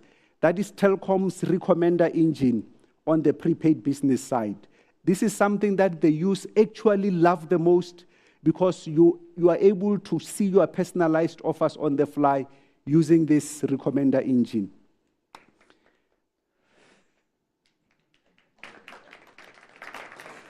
Thanks. Yeah, so we can, it will really help to prevent churn. So you are preemptive instead of being reactive. And there's increased efficiency. When it comes to decision making, you are like sort of on point when you are using machine learning. But then there are some challenges as well. Like I said, the low interpretability of some of these algorithms, it's a cause for concern. Look, if you apply machine learning to make a robot which says raise the hand, pick something, put it there, you don't have to look at any measures to say the robot is working or not, because you can see it's working, right? But in ML, it's a different story. You have to be able to look at some results to see if it's working or not. So that level of interpretability is very, very critical. So you have to have it. And sometimes, like artificial neural networks, you can't interpret them. It's how the brain works. Nobody can explain exactly how the brain works. So it's a challenge. Data integrity issues is also a challenge because we get data from disparate systems. Our data engineers have to work on it. And sometimes it's difficult to get compatibility on the data sets. And some data sets are very, very crucial. You won't leave them out, but how you put them in makes a huge difference. Sometimes the quality is just too, it's just not that good. And then sometimes you have to look at your tech investment. In fact, most of the times, if not all the times, we are using the customer data platform for our machine learning and enabling the data pipelines. You don't have to be there for these machine learning algorithms to work. They run overnight because systems are set up, the rules are set up there to say, when this data comes, go and aggregate it this way, compute this, compute that, then throw it into the pipeline. In the pipeline, the machine learning algorithms picks it up, does all the computations, and then the data goes to the CVM team. So by tomorrow morning, the campaigns are run without anybody putting a hand on anything. So you need powerful systems to be able to do that. So it's an investment that the Telkom management team decided to make, and we believe it's a good investment. Skills shortage, data scientists and engineers, I think that was the theme for most of the day. We don't have many of them, unfortunately. We don't have many of them. And those that we get, they suffer from what I call the dopamine effect.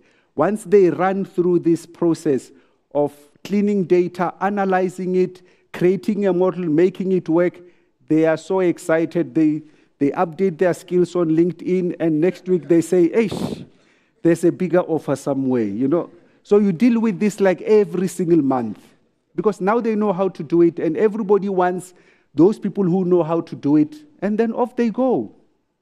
So we are having a very big gap when it comes to skills. So now, in closing, I just want to come back here. I want to challenge the audience now to say the first statistics department actually was opened in the UK. It was by the class of these statisticians. Carl Pearson, people know correlations, it came from him. We had, I've noted here, Francis Galton. I want you to go and Google, say, Francis Galton in your own time. Understand what was going through his mind when he created linear regression, right? Read a little bit about evolution, the theory of Taoism. So I think our CEO, Serame, spoke about religion and the use of AI, those type of things. So the ethics question will come in. You'll read about eugenics, natural selection, those type of things. Once you have read about them, you'll see where we are today. So we are not surprised that the experts are concerned about the future of, the impact of AI in the future. People are worried about it because if you look back, then you'll understand exactly why they have to be worried. Some of the stuff that Sir Francis Galton studied when he invented linear regression explains most of the social inequalities that we have today as I'm speaking. So it's those ethical questions that you have to consider when you think about regulating regulating AI and so forth. So they are just of paramount importance. Thank you.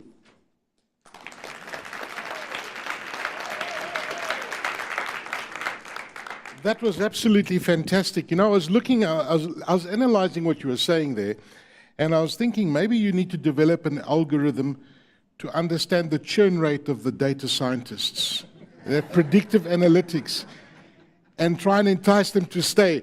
But that's a massive problem, and you being in this field, what in your mind do you think we need to do as individuals, as organizations, as Telkom, as big business, as government?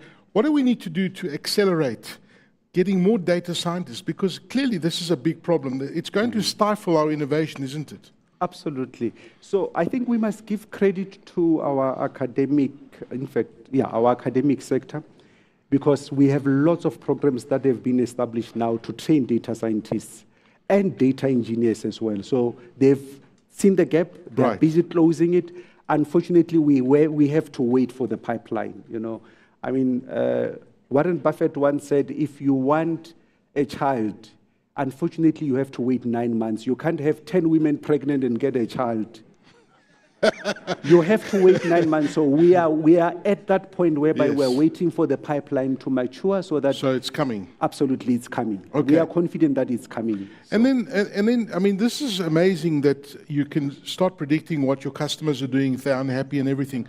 Once you understand that, what is the retention? Once you understand that, we've got X churn rate, is technology able to help bring those customers in, entice them? I know that it's able to spit out marketing campaigns, but how advanced can this technology get in the future? I think it's advanced as we speak now, because all you need to do is to understand the drivers, right? So sometimes you cannot stop churn from happening. I'll give you an example where most of us here are South Africans, right? And we know the problem of crime. Some of the reasons why our customers churn is because their devices are being stolen. And they churn because of that? Because of that, yes. But how? My phone, as I walk out of the resort, somebody snatches my phone, I need connectivity, and as I walk out, then I need a SIM card. I buy a small phone, I need a SIM card. What SIM card is available is an MTN SIM card. Okay, so I don't have to look for a Telkom SIM card. You understand? Yes. So those things happen. They drive churn as well. That's so interesting. Exactly. So those ones are very difficult to stop. We've got natural attrition as well. People pass away, people immigrate.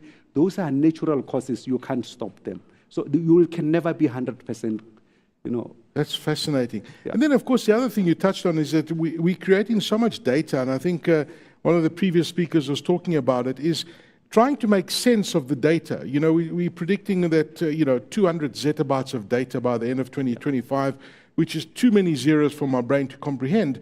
But when you have these massive, large data sets that seem to be increasing with time, how do you actually make sense of that data? Are you drowning in it? Look, it's easy to drown in it. So you need tech investment. You must have proper platforms to be able to absorb and actually crunch that data.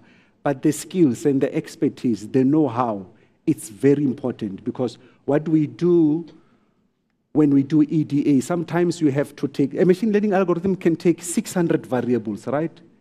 To try and make sense of it. But then it will cost you a lot in resources, performance-wise and so forth. You need to be able to have, you need to have the skills to reduce all that data into something manageable. So it takes skills to crunch it sometimes.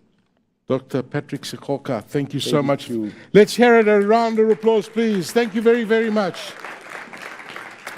Well, it's absolutely amazing, these examples that we're hearing about and how it's been used in a practical level in in an organization like this, and something like churning, the churn of customers, to retain those customers. And it's so important. If you're a telco, if you're a bank, for example, if you're a retailer, the importance of retaining those customers is ultimately going to succeed in your results long term. Ladies and gentlemen, that's the halfway mark of this of today at SATNAC 2023. I hope our online audience who's watching this live on YouTube, you're enjoying this, and let me remind you that it's time for lunch.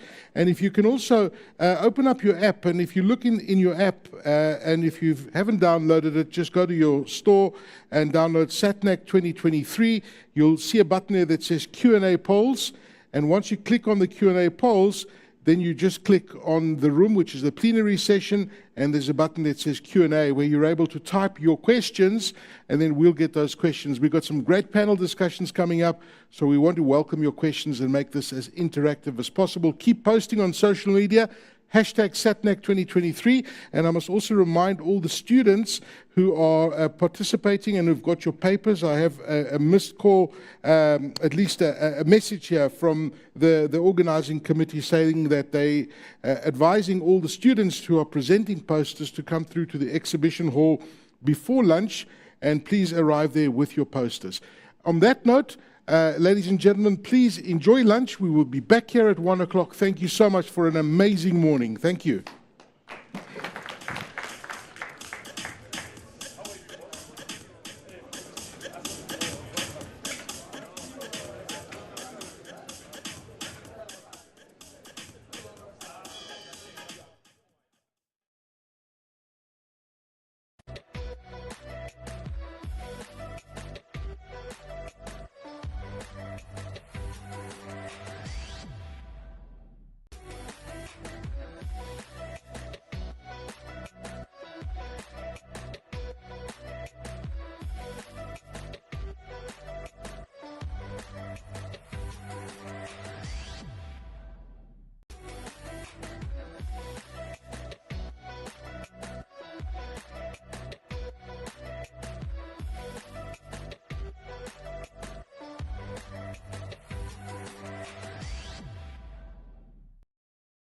Thanks very much for joining us here at the SATNAC conference. That is basically the Southern African Telecommunications Network and Applications Conference, where the emphasis is really on new technologies and a lot of focus on artificial intelligence, which has really been a very focal topic globally, not just here in South Africa. So the SATNAC conference, it does a couple of things. It looks at the latest technological trends, and it also looks at actually boosting young doctorate and master's graduates or students who have ideas, and they bring them to the fore to this conference where they're able to associate with government, industry leaders, and a whole lot of other people to actually bring their ideas to fruition and maybe actually get their idea working for you and me, ordinary citizens. Well, to tell us a bit more about SATNAC, I'm joined by Dr. Maki Yangchis.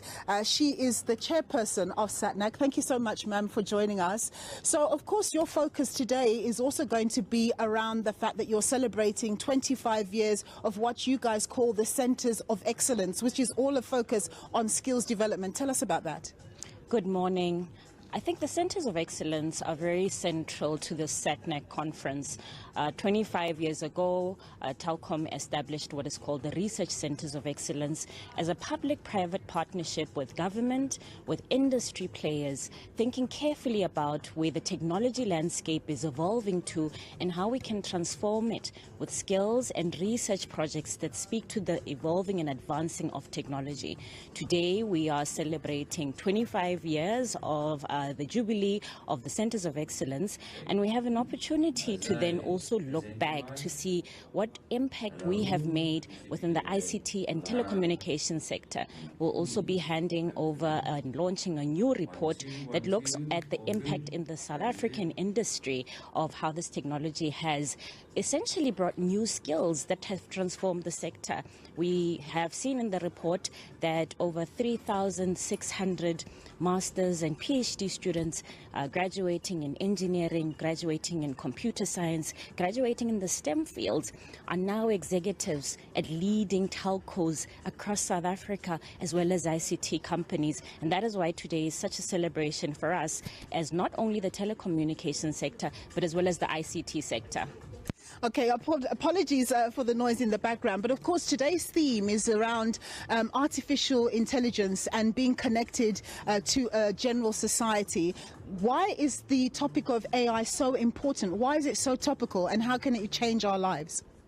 Look, the topic of AI is very important because we've seen a disruption of what we call generative AI and artificial intelligence, particularly this year, across sectors globally. And it was important for us to then root it in the South African context to say how are industries transforming, how are academic institutions transforming, and how are we as a society responding to this disruption that ultimately is going to have an impact on the everyday South African.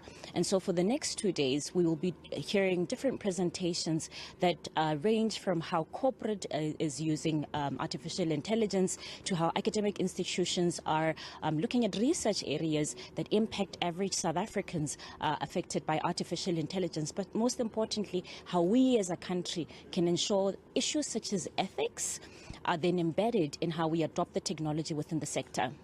Thank you very much, Dr. Maki Yankees, for joining us there. AI, artificial intelligence, really an important discussion for businesses that are watching at home from their businesses. This is something that you may want to actually tune into and learn a little bit, because we want to ensure that everyone is not left behind, as this is a global phenomenon that is going to be sweeping right through and will affect people's bottom lines.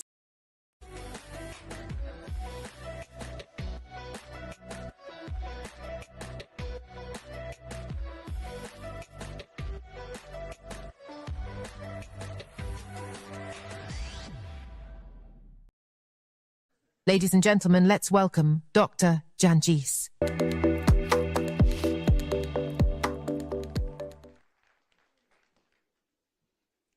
Ladies and gentlemen, all protocol observed. For a moment there, I felt I didn't have to come and do this speech.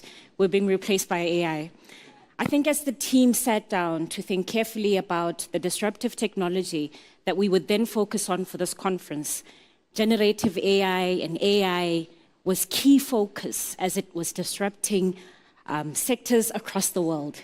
After seeing the presentations that will be presented over the next 2 days, I decided that I'm not qualified to speak about AI, because the peer pressure and the high quality presentations that will be deliberated on in the next 2 days are of a global standard. And we really appreciate all the submissions from the sponsors as well as the students in the academic institutions that will be presented.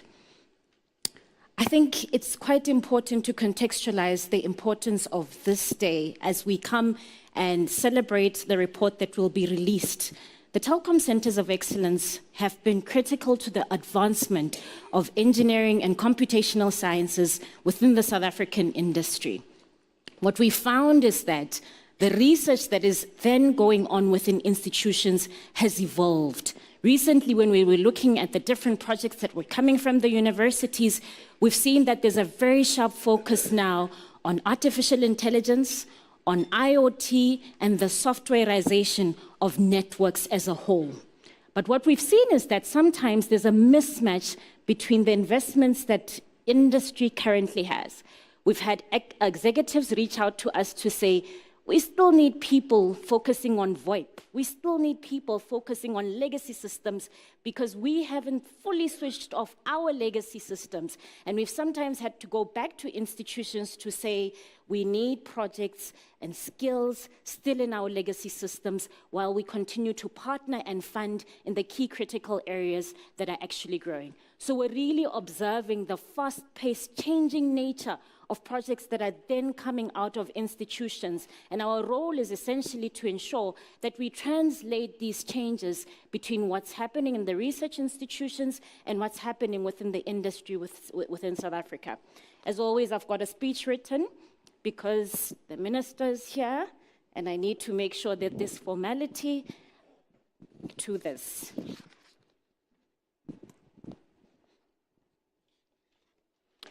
The recent statistics essay results reflected that 48.3% of unemployed people in South Africa did not have a matric.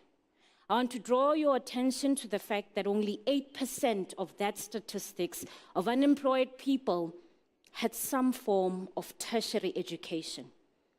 In the presentations that will be presented over the next 2 days, you'll have an opportunity to visualize just how impactful artificial intelligence is and will continue to be across sectors, disrupting work, disrupting the type of skills that we're drawing into our companies.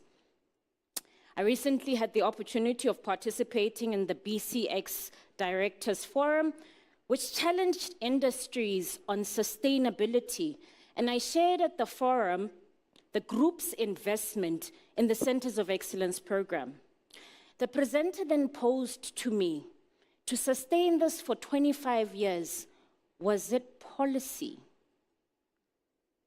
The reality is it's not just policy. Yes, policy incentivizes, policy encourages a sustenance of such programs, but it needs to be coupled with intent. Intent from the key stakeholders who ensure the success of the partnership against business headwinds. Through the THRIP funding, Telkom established the Centers of Excellence long before my time, with several key partners within the ICT sector. I should be moving my screen. Great. Sponsorships from partners, such as those supporting SATNAC, has been critical as they've been driving the ecosystem within South Africa.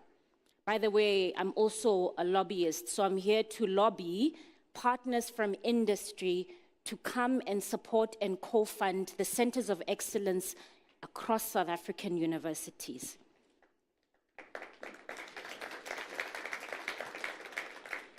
To date, the program has produced over 3,600 master's and PhD students who are now leaders, executives, business founders across the telecommunications and ICT industry within and beyond South Africa.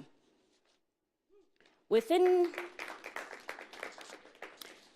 Telkom, the program was originally structured to support research and skills development for teams requiring network engineers, computer scientists, and other key technical areas who power up our mobile teams within the company and the fixed line ecosystem. The program's elevation into the group CEO's office is very instrumental, as the support is coming at the highest level and also influencing other sectorial leaders to enable support of that. I also want to mention and highlight the OpenServe's team and leadership for not just funding the program, but having staff actively participating and working with university on key critical areas and influencing students' work. At the end of the day, being intentional about our impact, about our mission, is what brought us today to the 25th year celebration of not just SATNAC, but the Centers of Excellence, and a good key example of what a public-private partnership success actually looks like. As we launch the report that highlights the industry impact of this program, as we celebrate the Jubilee achievement of the success and the impact, not just in Telkom or the other competitors, which I won't mention their name, but across the ICT sector as a whole, we are aligned to achieving SDGs, and we're happy to present a report today that unpacks through the theory of change just how much the program has been significant in shaping engineering departments across South African universities and workplace institutions with a solid pipeline of skills that are critical to moving us into the future.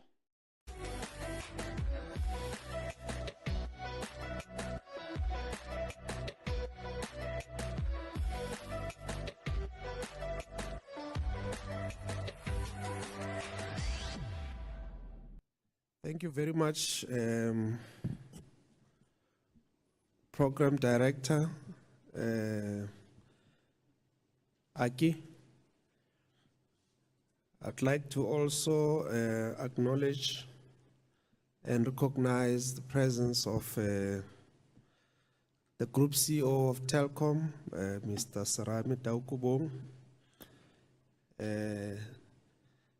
Mr. Adam Pentanovis, I hope I've pronounced your surname correctly, the Director of Innovation Center at Wits University, who has just captivated us and our thinking. For me, I learned a lot here this morning, although it was really at a very high abstract level, but I learned a lot from you. Thank you very much. All the executives from Telkom, the CEO of Centec, Mr. Mlamli Boy, the Chief Director from the department, Dr. Maki Jankis, the Chairperson of SATNAC. We must also acknowledge you and for putting this together. Distinguished guests, ladies and gentlemen, a very good morning to all of you. A very cold morning, I must say. Thank you very much for the invitation to address this, the 25th Annual Southern African Telecommunications Network and Applications Conference, commonly known as SATNAC.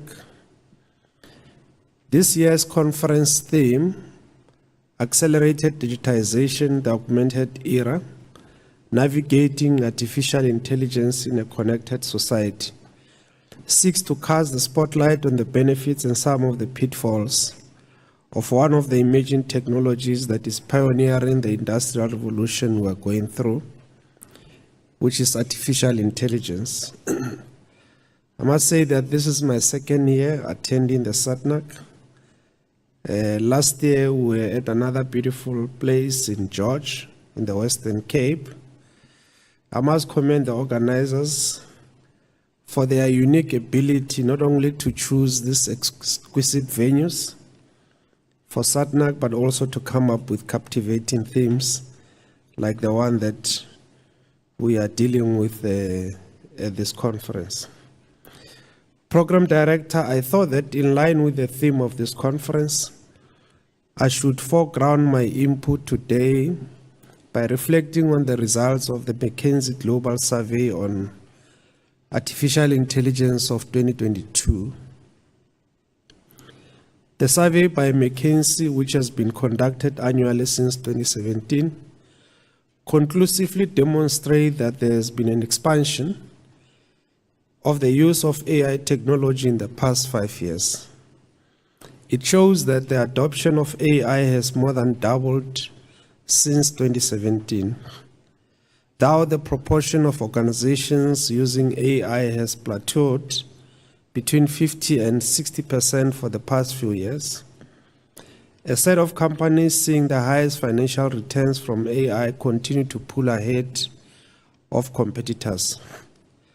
The power of AI starts with people and intelligent technologies working together within and across company boundaries to create better outcomes for society and citizens. However, the main question we must ask ourselves is whether the world is fully prepared to seize enormous opportunities that AI presents. I think the answer to this fundamental question can be in the affirmative if all of us were to believe that AI is a technology of the future which can be deployed in a manner that will propel us, particularly us from the developing economies, on a trajectory of sustainable development.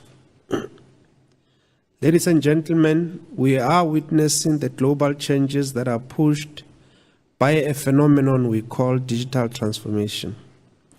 We are indeed at an inflection point in history where the convergence of technologies or telecommunications, networking and cutting-edge applications is reshaping industries, societies, and economies. Digital transformation is breaking traditional state boundaries and at the same time bringing challenges of governance, ethics, and regulation. The Secretary General of the United Nations, His Excellency Antonio Guterres, opines that the world requires a digital global compact, which will set the future global interactions. He argues that what drives this need for global digital compact is what he characterizes as the need for digital cooperation. He further argues that this digital cooperation will be driven by two factors that will determine the digital future, and that is the digital transformation and climate change. We are meeting here today, ladies and gentlemen, just after the conclusion of a very successful 15th BRICS Summit that was held on our shores last week, which concluded with the historic admission of 6 countries to the family of BRICS nations, which are Argentina, Egypt, Saudi Arabia, United Arab Emirates, Ethiopia, and Iran. This move lends momentum towards building a multipolar world and has enormous implications for geopolitics and global balance of power, particularly given the combined economic strength of these BRICS plus countries. This is a remarkable moment. We are witnessing history be made towards a more balanced global order. At this summit, President Xi Jinping, the President of China, announced the intention to form the AI study group within the BRICS member countries. This initiative, as he proposed, is aimed at closely monitoring the progress and development of AI technology. One of the roles of this AI study group will be to catalyze innovation in AI within the BRICS member countries.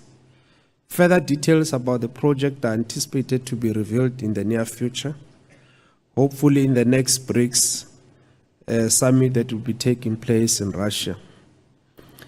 President Xi Jinping stressed the importance of creating a robust AI governance framework and standardization to enhance the security, reliability, control, and equity of AI technologies. We must give salute to this visionary leadership of the BRICS leaders to carve a creative and innovative path in contending with the reality of these new technologies. As a precursor to this BRICS summit, we hosted, as a Ministry of Communications and Digital Technologies, the BRICS Ministers of Communications meeting in Cape Town early this month. The discussions in this year's meeting focus on digital inclusion, expansion and development of transformative technologies, as well as internet governance and security. In their declaration, the BRICS communications ministers recommitted their respective countries to strengthening cooperation on artificial intelligence technologies and governance, and urged member countries to fully leverage the opportunities and benefits of AI and to also address some of the ethical concerns related to artificial intelligence. Ladies and gentlemen, from the 12th to the 14th of September this year, we will be hosting GovTech at Inkosi Albert Lutuli International Convention Center in Durban, as we always do every year. Under the theme, the Platform Economy for Digital Transformation and Inclusive Growth, participants will be dissecting what possibilities the platform economy brings. In it, we are hoping to continue the conversations we are starting here today to harness opportunities presented by AI-driven solutions to bridge gaps in healthcare, education, and in the public service.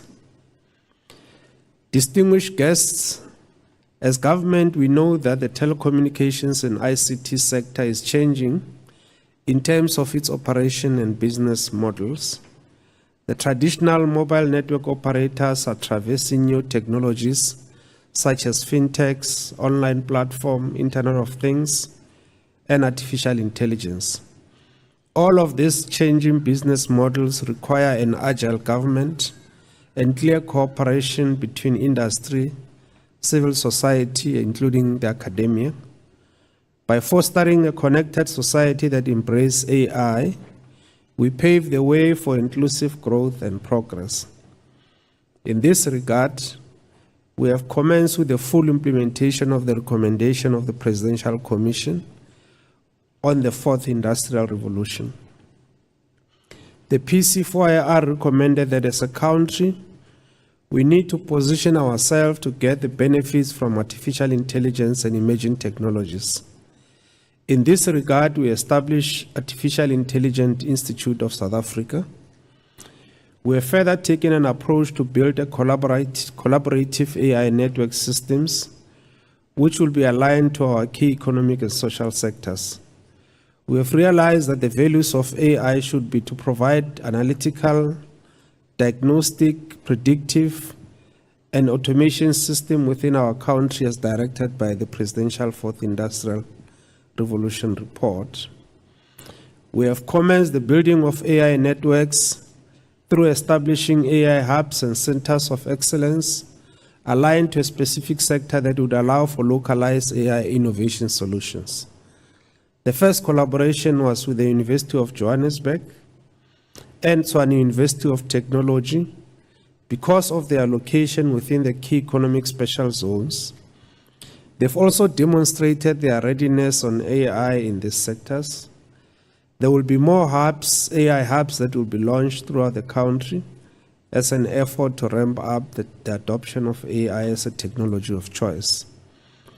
Since these institutions of higher learning are centers of knowledge and development, they play a very critical role in ensuring that the future we envision as a country and the continent is realized. We have launched the artificial intelligence with this institution for purposes of enhancing the economic sectors through a series of catalytic projects by using technology. For instance, the TUT AI Hub is linked to the sectors of automotive, health, transportation, digital identity, and mobility, while the Johannesburg Business School AI Hub is linked to manufacturing, mining, criminal justice system, among others. As we navigate this path, we are mindful of the ethical considerations that come with AI adoption. Ensuring that AI technologies are developed and developed responsibly is a priority for our government. We believe in a future where AI benefits all citizens, regardless of their background or location. Let us collectively strive to build an AI ecosystem that respects human rights, privacy, and dignity. Ladies and gentlemen, as we delve into the discussions and presentation over the course of this conference, I encourage each of you to reflect on the unique role that South Africa plays in shaping the augmented era. We are a nation rich in diversity and culture, and this diversity serves as a wellspring of creativity and innovation. The BRIC Summit we hosted is a testament to our rich diversity, innovation, and creativity. Our potential to harness AI for the greater good is limitless as we leverage our collective strength to address the unique challenges faced by our society. The SATNAC conference offers a platform for exchange, learning, and collaboration that will undoubtedly contribute to the advancement of AI in our connected society. Ladies and gentlemen, let me briefly brief you about what we are doing on the broadcast digital migration. Driven by the quest to attain the universal connectivity for all South Africans, irrespective of their geographic location and economic class, I'm pleased to announce that we've reached a milestone agreement with the broadcasters on a two-stage approach to finally conclude the broadcasting digital migration that will see all analog television broadcasting above 698 megahertz terminated by the end of July. In actual fact, it did terminate, paving the way to an end to dual illumination by the end of next year. This momentous agreement allows the country to move forward with the release of the much-needed high-demand spectrum that was auctioned to mobile network operators in March last year. The release of the spectrum will allow the telecommunications operators to decongest our networks and deploy 4G and 5G networks across the country. We are further implementing the SA Connect, which is a national broadband policy initiative with the objective to close the digital divide, with a special focus in providing broadband connectivity to the underserved areas. We must equally appreciate the role played by Telkom in connecting our people to the internet. Your investment in partnerships to connect us to the globe through submarine cable networks has not gone unnoticed. On the policy front, we have approved the implementation of the Digital Economy Master Plan that sets out the framework for our approach and intervention to grow the digital economy. We have also published the draft white paper on audiovisual and online content for final public input. I wish to emphasize that this sector requires a new digital regulatory framework and regulator. We have not reduced any of the powers or relevance of our current regulators. We want to strengthen their powers and relevance in this new regulatory environment. All of them are equally important in our view, and we need more strengthening so that those that want to avoid regulation do not engage in regulatory forum shopping, as we call it, or undermining any of our regulatory authorities' mandate or powers as we finalize the legislative and legal frameworks during the 2024-25 financial year. Ladies and gentlemen, we are gathered here today to also celebrate the achievements of the Telkom Centers of Excellence program, and we undertake to go through the report that you have just presented to us. Established in 1997, this initiative started as a collective program between Telkom, the telecommunications industry, and government to promote research in communication technology and allied sciences, and to provide facilities to encourage young scientists and engineers to pursue their research interests in South Africa. As government, we are proud of the work Telkom Centers of Excellence program has done over the past 25 years to build a skilled workforce for the future. Today, this program is the largest coordinated ICT research effort in South Africa, and would like to congratulate you on your silver jubilee. We're calling on other technology companies to emulate the example of this program and develop a new pool of innovators who will contribute towards this rapidly growing digital economy. Last year, I challenged the students, the researchers, and the academics who are part of SATNAC that we do not desire that our academic institutions produce graduates who are only qualified to write peer-reviewed papers that does not contribute in any meaningful way to addressing the challenges faced by our society. We call on the generation of research students, such as the ones among us today, to research key policy areas in a manner that your research informs government policy. I hope that you have positively heeded our call, and the research papers that we'll be presenting today will specifically respond to key policy gaps that we need to tackle as a society. In conclusion, I wish to extend my gratitude to the organizing committee for your dedication in putting together this remarkable conference. I also express my appreciation to the esteemed speakers, the researchers, the innovators, and delegates who have come from far and wide to be part of this transformative dialogue. Let us seize the opportunities presented by the augmented era with a sense of purpose and responsibility.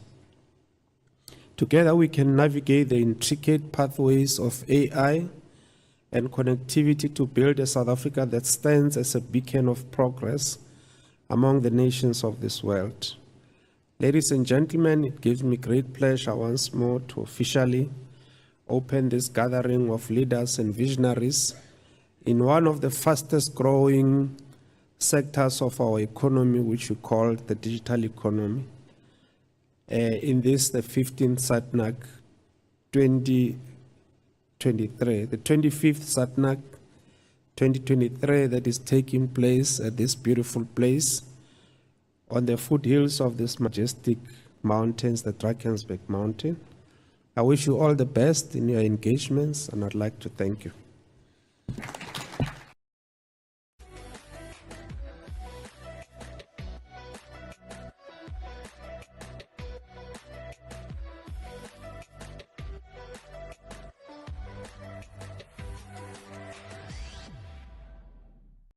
Focus really is on a number of trending technologies, but mainly artificial intelligence. And of course, people are wondering, what is artificial intelligence? It's a global conversation that's taking place, and it sounds like this technology is going to be underpinning our lives domestically and from a business perspective. Well, to tell us more about it, I'm joined by the convener of this conference, that is Mr. Serame Dalgubong. He's the CEO of Telkom. Telkom is hosting this particular conference. So thank you so much for joining us. Thank you so much. Good stuff. Now, we know that you're going to be giving the keynote address here at the conference today, focusing on artificial intelligence as it connects with the connected society. Just tell us about what the main issues are that South Africans need to be aware of, bearing in mind, of course, that not all of us understand what artificial intelligence is.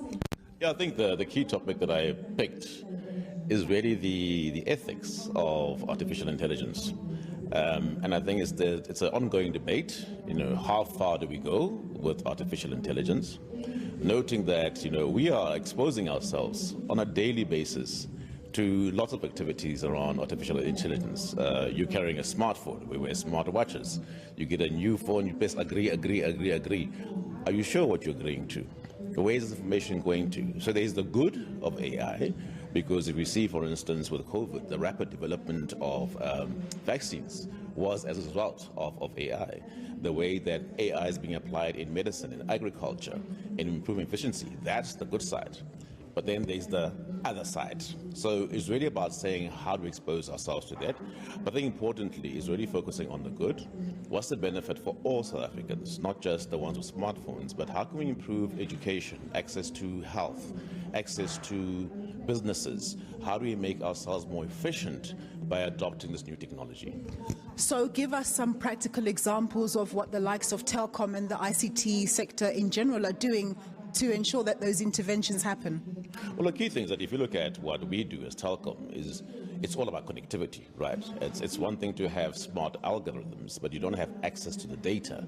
That's the most important thing. So for us, it's about saying, how do we make sure that as many South Africans are connected to data, so that once you have access to the data, you can then improve your lives.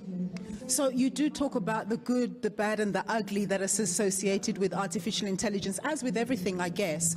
And we know currently globally, actually, that this sector is not really regulated. Are you having conversations as the ICT sector with government to talk about what regulation would look like? Because, of course, you don't want them to then curb on the positives as you seek to ensure that the negatives are minimized. Absolutely. I think the point of regulation is important, how we engage with government. Like any technology, there is the good, there is the bad. There is a crime element as well. So it's not just about one facet of telecommunications, but it touches across all facets of our industry. I talked about crime. That's quite important. We talk about things like abuse. Social media abuse is quite a predominant thing. You've had unfortunately, suicides from bullying and all these evil things on social media. How do we regulate that? Because it's such an open space. It's not something you can physically see and touch. it's a regulatory challenge across all facets. It's important for us to engage not just with government, but us as an industry as well, to say what role do we play in ensuring that there is responsible usage of this technology. Mr. Serame Taukobong, thank you very much for speaking to me. That was Serame Taukobong. He's the CEO at Telkom, and Telkom is the main host of this SATNAC conference, which generally every year looks at technological trends that are taking place, with focus this year on artificial intelligence. Another key aspect of this conference is focusing on new ideas that are coming to the fore. They bring in a number of doctoral and master's students whose ideas are looked at by industry specialists as well as government, with the potential of taking their ideas into something more meaningful that they can actually turn into a technology that perhaps one day you and I use in our homes and in our businesses. We're going to continue here at the conference, covering the conference and also engaging some of those students who have come up with great ideas and speaking to other specialists.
All the different displays are absolutely amazing.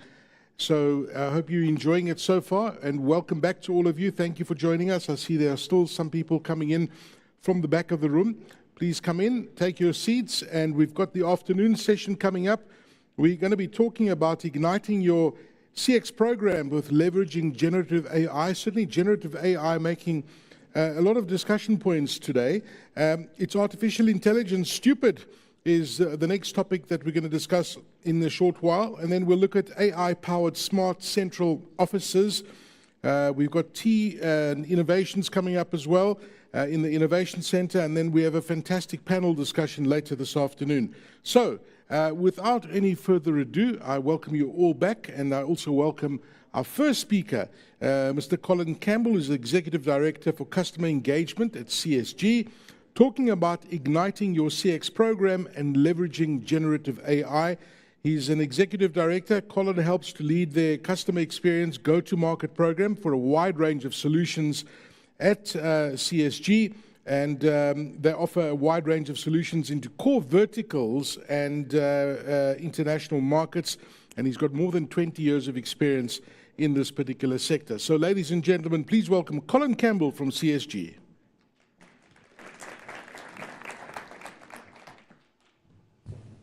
Thank you for that introduction, and thank you for the opportunity to spend some time here today. I welcome to be here. It's the 25th anniversary. I was excited to come down. It was also my first time to South Africa, and so the warmth and the generosity has been phenomenal. So, as Aki said, I want to talk about igniting your customer experience program and then thinking about generative AI and how that can be used across customer experience. So I'm going to talk about three things today. One is around how to get started with your customer experience program, thinking about how to build the business case, and then thinking about generative AI and what its potential uses are and some of the current uses that organizations are using across the globe.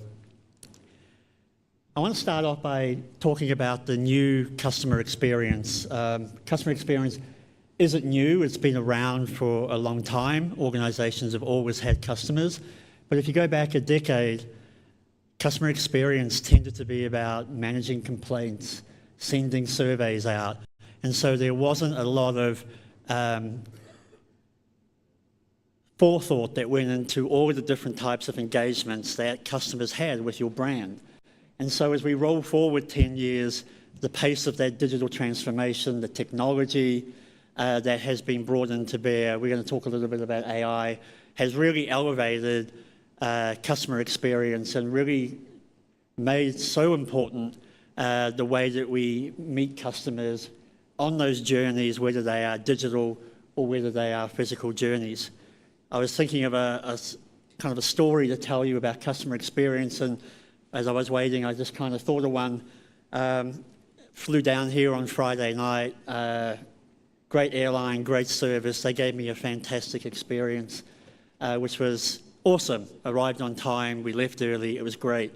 The only thing was that I'm from New Zealand, if you can tell from my accent, and I sat next to a very ardent Springbok fan on Friday night to continue to tell me the story about the score as it progressed. So, brands can't... That's okay. How does it feel? Terrible. So we'll see what happens next month, but it just goes to show, right, a brand can't control every experience, but I'll give them a lot of kudos. But what's happening today is boards and leadership teams are really now starting to invest very deeply into customer experience, right, and helping customers wherever they want to meet that brand have the type of experience they want. We're seeing chief experience officers now at the executive level really driving forward that mission and that vision. So to understand that shift and that kind of landscape moving, we at CSG went out and commissioned global analyst firm Forrester, so they're one of the larger industry analyst firms, to go around the globe and help us identify what were the key priorities, what were the investment plans for organizations, where were they challenged in terms of driving better customer experience. So They surveyed just under 500 organizations around the world. We looked at 4 core verticals, telco being one of them, thinking about those types of industries where we all, as customers and consumers, engage with on a frequent basis. So it just evenly kind of split, 25% for each vertical, which was great. And so we talked to a range of different buyer personas to really dig into some of that information. So some of the findings were interesting. From a telecommunication standpoint, 90% of telco executives said they find it very challenging to know where to start, right? How do they get their customer experience program up and running? Where do we start? It's a big thing to undertake. What are the best opportunities for us to leverage that? I guess a kind of good news, maybe not so good news, is that businesses are starting to improve and use tools to drive that improvement in customer experience. So they're starting to invest in tools. They're starting to look at ways that they can optimize that customer journey and the experience that those customers have with them and their brands. So yes, challenging to get started, but thinking about investment and how do we drive customer experience going forward. But as I mentioned before, it's a big program, right? It's a big undertaking in an organization. Depending on the size of your organization, you've got multiple lines of business, you're global, you've got customers who may be enterprise, you've got customers that are consumers, you've got partners, you've got all different types of demographics. And so one of the things that we've been finding with organizations is thinking about igniting, to play on that title for the presentation. So how to ignite your customer journey management program. And we talk about thinking big, start small and grow fast, right? So having that big vision, which is up on the top right, that's where you want to drive to. And thinking about a couple of continuums there. One is value and capability. How do we drive value into the business? And on the bottom axis, how do we do that timely, right? We want to get that return on investment. We want to drive improvement on a quicker basis. We start to get that results back from the business. So we think about customer journeys, think of acquisition. So customers out there discovering, they then come into your website, they go into a store. So think about that acquisition, right? So that's an opportunity to really optimize, start small, create some value, create some capability in your organization, but do it on a timely basis. And then what you're able to do there is just grow upon and build upon that success, right? The next thing a customer typically experiences is around the bill, right? So thinking about the billing experience and thinking about that part of the journey for that customer. And then you can see it progressively grows from there into the call center, to the customer satisfaction, the voice of the customer. Ultimately, you get to that experience that you want for your customers, and you're satisfying the most of your organization's requirements. And so you can see that we've built that capability into the organization. We've had time blocks along the way where we can demonstrate value, and we're building scalability into the program that we have. So there's a lot of opportunities there when you think about igniting your customer journey program. And so we do a lot of work with organizations around the world to help them do this. One of those is a global tier 1 wireless provider out of the USA. They had a few problems. One was very generic upsell, cross-sell packages that they had for their customers, right?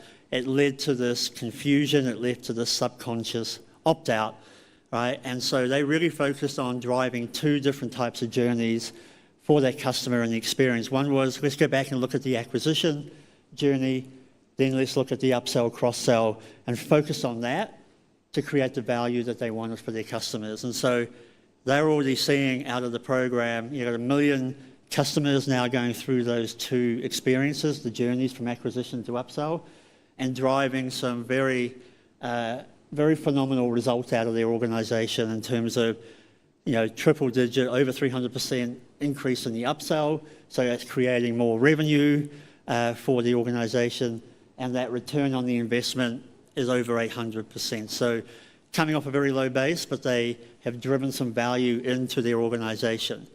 They're now, the next stage for them is thinking about how do we use generative AI? How do we create more personalization, do that at scale, create those moments that matter for those customers going forward.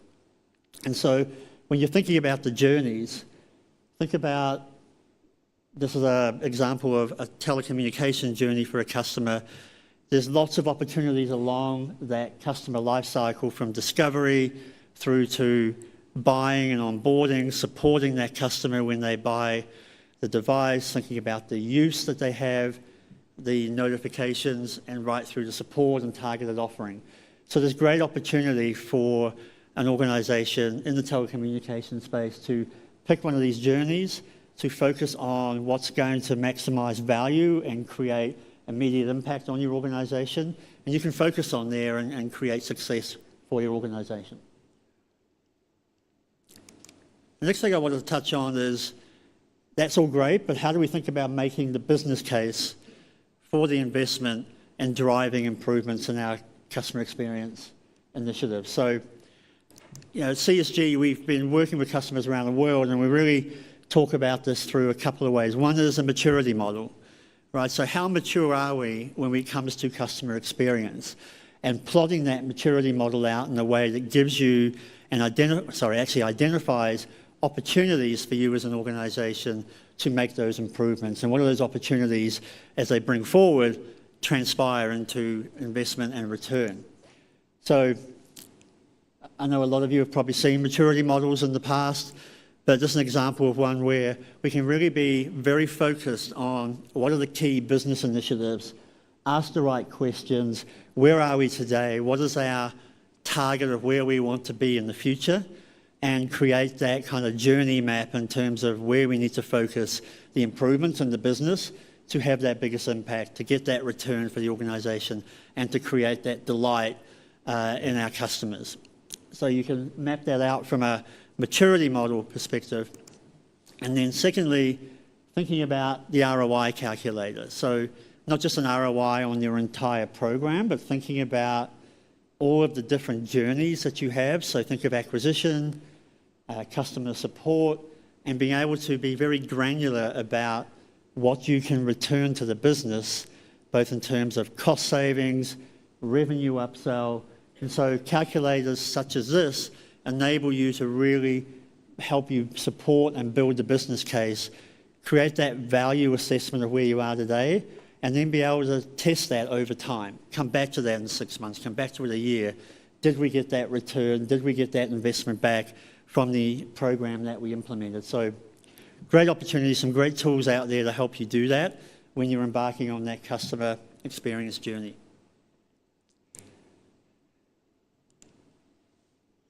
So the third part around AI and what role AI can play around customer experience. So I think we've heard this morning, I think we all know that AI, machine learning, has been around for a while. It's been used in a lot of different business situations, a lot of different opportunities to leverage the power of AI when we think about data, patterns, looking at that at scale. And so today, within customer experience, AI already has quite a big role to play in helping organisations. So, for example, AI is being used in financial services organisations. It can take a lot of those human tasks around mortgage approvals, for example. So it can automate that. It can speed that process up, help the financial organisation do the business, create a better experience for the customer. It can also be used in a telco environment. So think about the opportunities around credit checking. Customer walks in, being able to use AI in your business to automate, speed up the credit check process when somebody wants to acquire a phone or lease a phone. So there's great opportunities just already today in using that alongside all of the data that builds up behind it. And then things like machine learning, we see that today with self-driving cars. We see that opportunity where they can go to the mall and it will self-park. So we're using machine learning. We're learning all the time about the data, the behaviour of the car, the behaviour of the driver. So it's there today. It's great. You can tap into it. We've heard a lot about this today, right? A lot of great presentations around generative AI and its capability, right? I think potentially all of us in here have used ChatGPT at some stage. We've leveraged it. We're now starting to see organisations adopt that. Heard a lot of great feedback today, a lot of good use cases around using GAI to really take AI to that next level. There was a McKinsey study, I think it's been referenced a couple of times today, in terms of just organisations where they are investing in GAI, where they're leveraging it. We see a lot of great use cases around marketing, human resources, support centres. So I can just see this as being a huge potential, a big game changer for organisations. The tier one provider I mentioned before was using, the acquisition journey. They're using upsell. They're now using GAI around their marketing use cases to drive more personalisation, to create that content they need, to really optimise the way that they upsell and cross-sell to their customers. So it has a lot of potential. We are on the other side, and we talked a little bit about this before as well, in the earlier sessions around just some of the trepidation some organisations are heading into ChatGPT. There's a lot of that global regulatory environment. We're wanting to see how governments react. There's a privacy issue around how does our data get used in these large language models? How is that going to be not shared with others? How is it going to be segregated? And there's a lot of organisations we talk to that are thinking long and hard about solving those challenges, right? There's a trust factor. Can we trust that data, right? Because it is data. If we can't trust the data going in, we can't trust the data coming out. So there are things that organisations are focusing on and working closely with legal and compliance. But we know the customers we've talked to, the organisations we've talked to, are saying, yes, we know that will get resolved. We hope that will come to that conclusion. We're going to get started now and start to leverage those types of GAI capabilities. So we've been working with a customer. It's a global technology company. I think I was listening to Wendy this morning from Deloitte talk about support use cases. This is a great example. 40,000 call centre agents across the world in multiple languages are supporting their hundreds of thousands, not millions of customers around the globe. So the biggest challenge for them was for a customer to get the right support, they had to come in on the right channel. So this organisation has about 25 different channels that a customer can engage with them on. They can call sales, they can go to the website, they can use a chatbot, they can email, they can call the call centre. So lots of channels, lots of poor experiences for the customers because they're being bounced around, right? Because you came in on the wrong channel, you're now got to be moved across to a different channel. So it creates friction in the experience for that customer. So this global tech company has leveraged generative AI to really listen for intent, right? So they have now simplified the way that support does happen at this organisation. It doesn't matter which way they come into the support centre, whatever channel they use. The only question they ask is, how can I help you today? Right? And so that customer can be prompted using voice, using a ChatGPT prompt, write out where they want support from. And so the GAI is just using that intent information and what that customer is looking for and using large language models to drive the customer into the right location and where they need to get the support from. So really powerful use case when it comes to call centres, customer support, deflecting calls out of the call centre. They're giving more power back to the user from a self-help point of view. So it's a really strong use case, as I said. The business outcomes you can see there. A third, in terms of 32% reduction in agent-to-agent transfer, 43% reduction in phone call support. So they are deflecting a lot of calls, reducing a lot of cost with GAI out of their business. And they've had some initial cost savings they've reported of around $27 million. So that's obviously, as a global telco company, there's scale involved there, but the return on the investment is there, it's demonstrable. And so I think the one lesson they learned, and goes back to what I talked about earlier around starting small, growing fast and getting to that vision, they decided that they only wanted to roll out on one channel. So they really focused on their IVR channel first to create a proof point, to demonstrate the success of the business, and now they can progressively roll it out across all the channels and create that experience they want for their customers across the globe.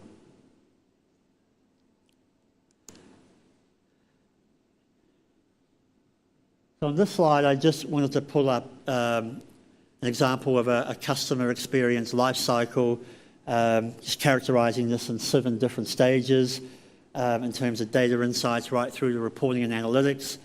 I pulled 3 of these out there just to really talk about the different opportunities around machine learning, AI, and generative AI. So, you know, when we think about data insights, the ability to process large volumes of data, to personalize that, to segment your customer information, to, you know, not just be looking at fixed data from your information, but all of those inputs of data into the large language model and the GAI can really help you segment, target, profile your customers more effectively. Right? In terms of the journey mapping, you know, automated experimentation, there was, you know, a presentation earlier today talked about marketing use cases and really personalizing that. So really being able to create that content, to be able to then drive that into the customers, create upsell, create cross-sell opportunities for your organization. And then finally around speech recognition, natural language processing. So again, I think it goes back to that previous example where just those multi-channel communications, reducing the friction, looking for intent from the customer, what are they looking to accomplish, and then using GAI to drive that customer to the right place, to get them the right support, and give them those self-help opportunities. So,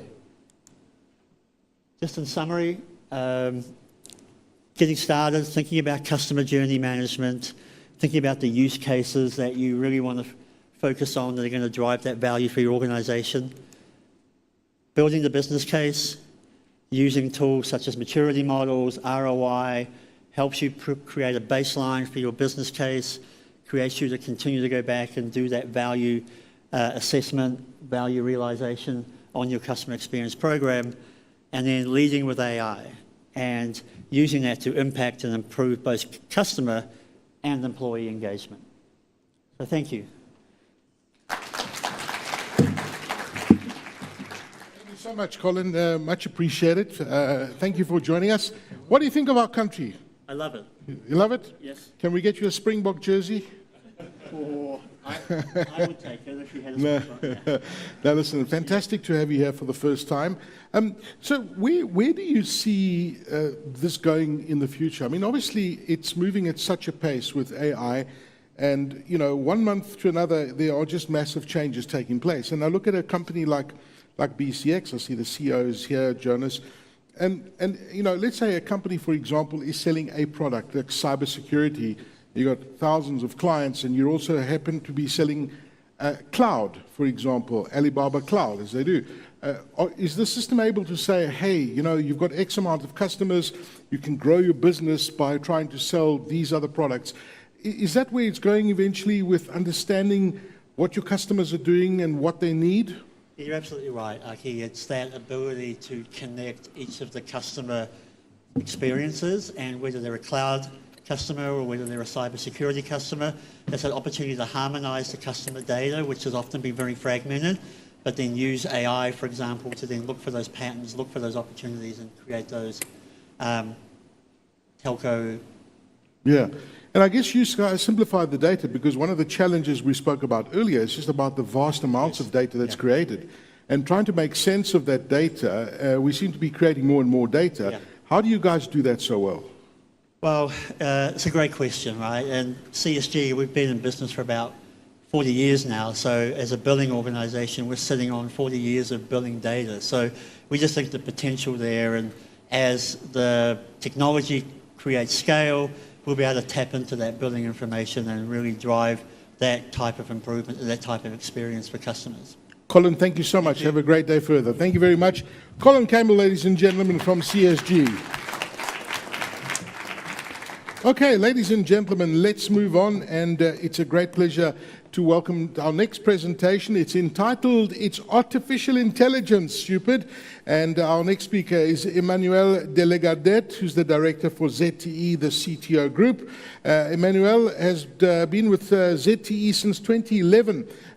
He's got more than 20 years worth of experience in IT companies internationally, including Microsystems, Sun Microsystems, Oracle, Anderson Consulting, etc., where he's held various engineering positions.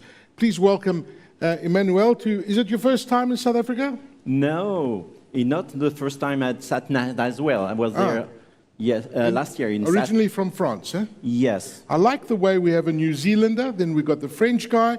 I'm looking for the English speaker next. What is this? Everyone's trying to compete with us with the Rugby World Cup? No, for rugby, you know, the rugby sport is playing with 4 players. The 2 teams, the public and the referee. And this time, 3 of us will be for France. So you will lose. This time is ours. No, we you know fed up to lose in final now. No. Yes, you will see. You see, we have a way, very intimidating being in this room, because when I go to this room and I say, Boca, they will, you want to hear how loud they're going to say that? Okay. Boca! Careful of your words, my friend. Thank you, Emmanuel. You're welcome. Thank you very much, Aki. So it's so interesting topic today about artificial intelligence. But I would say that we can talk about artificial intelligence before not talking about natural intelligence. So what's intelligence? So you know, intelligence is a very touchy term because you know that inspired the strength, and by the opposite, stupidity inspired the weakness. So politically correct, I think that everybody is smart, different but smart. So Blaise Pascal was a philosopher and mathematician from the 17th century, and this guy was very brilliant. He changed a lot of thinking, the way to thinking and to write things. And also, he invented the Pascaline, was the first mechanics computer, which is able to afford the 4 main operations. So this guy, Blaise, was saying that about the intelligence, that for everyone, we are judging our own intelligence with our own intelligence. So that cycling is stupid. So that means that, in conclusion, he said also that everyone has his own definition of intelligence that's fitting to our needs. So there's from this kind of lack of momentum about what could be the intelligence, it's maybe explained, and you may notice, that this explains the so wide variety of artificial intelligence. Everybody claims that product is based on artificial intelligence, and all products are different. So it's something like that, which is very complex. So what we can see, and we talk about this morning some stuff, is the intelligence is very linked to our capacity to perceive the world around us. So we have been strongly influenced in our, I would say, very academic knowledge and way to learn what's happening around us by those kind of big thinkers like Galileo, Newton, or Pythagoras. They explain us with some very strong argument that to be true, something needs to be logic. They thinking that the world is synchronous, formal, and deterministic. And they wrote physics laws for all the mechanics to explain what's happening around us, our scale of perception of the reality. So that's very interesting because, fortunately, it's natural that from this basic of knowledge, the first way to implement artificial intelligence was to say, who is intelligent? The expert. So we started to create the expert system. So the expert system is something very simple. Somewhere we are taking fact, we apply rules, and we take decision. It's exactly like the way that a doctor is doing, examining a patient with some different symptoms, apply rules he learned at the university, and decide about which treatment or which illness he's thinking. This system in the 70s, the system named MISIN, was able, with 600 rules, to do some kind of prediction. more or less, technically, the artificial intelligence was born. So really, very rapidly, I will not give you a lecture about what is kind of mechanism working on. I just want to give you some elements. So you have fact, you have rules, you have inference engines, and you take decision. Sometimes this decision became a fact. So to write these rules, we started with mathematical concept that syllogism, you know, is very simple. It's the fact that if you have a property, it could be true or false, and you have the rules, and you apply the value of the property, and you get a decision. It's raining, rain, wet people, so if it's raining, I'm wet. This is the consequence. And this step is an inference. So of course, if you have multiple facts and multiple rules, you can chain them. We are talking about forward chaining. For example, here, it's raining, rains people, I've got an umbrella, I'm dry. So the wisest of you notice that it's completely stupid, because if I got an umbrella, I don't care it's raining or not. You see, it's a redundancy error. Writing those rules are maybe complex to do. So we have also the backward chaining. It's exactly the same way, but in the other way. You want to explain a fact. So I'm dry. Why I'm dry? Maybe because it's not raining, maybe I've got an umbrella, or maybe it's not raining and I've got an umbrella, or maybe. So those two kinds of mechanisms could be mixed by the engine to try to reproduce the way that, for example, your children try to demonstrate a mathematical theorem. We have some more complex rules like the predicate. So it's very simple. All ZTE employees are smart. You should be already. So I'm a ZTE employee. Conclusion. Oh, it was easy. But those kind of things have also some defect. So you know this very, very famous paradox. And also, this is a very basic economic rules. Everything that is rare is expensive. But a cheap, expensive car is rare. So a cheap, expensive car is expensive. No, it's stupid. It's a loop error. The system is cycling. Another way that is very difficult to write those predicates. And that makes crazy your system expert. So you see, in fact, this is the limit of our formal concept of description of the word, because it's very difficult to write these rules. We need a tool to automate writing the rules, to have millions of rules. Another problem is the fact that the fact we put into our system, the data, the perception of reality, maybe not completely true. There's some mistake. I know that the panda have 4 feet, but in my picture, the panda I see 3 feet. Is it still a panda or not? You see, we need to extend this logic and formal logic to something more fuzzy. So these kind of difficulties more or less slow down the development of expert system as the vectors of AI. And what we decide is maybe to switch to another technology. And at the same time, a new revolution, 95, it was internet and cloud, and that make appear huge giant from Asia, from US, from Europe, from everywhere in the world. And those kind of actors create a new industry. But, they did that also with the strong development of the communication layer. So all the technology of fixed and mobile allowed to connect almost the 2/3 of the worldwide population doing that. And that's interesting because now this volume of stuff was almost financial unlimited, computing resource unlimited, and they have access to almost all the data of the world. Volume of data which is increasing drastically. That's interesting because we are changing the scope. Remember what Galileo did. He did with what he can observe. Now those kind of hyperscaler, we call them, are seeing a new world, a world of billion of data with an infinite capacity of computing. So you see, last year we had a very interesting presentation about quantum computer, about the future of your cloud computer. So the quantum theory is very interesting because those kind of genius, you know, Mr. Planck, Einstein, Bohr, or Mr. Feldman, somewhere they teach us that if you change the scope to the very, very small atom size or to the very high speed close to the light, things are changing. You change the scope.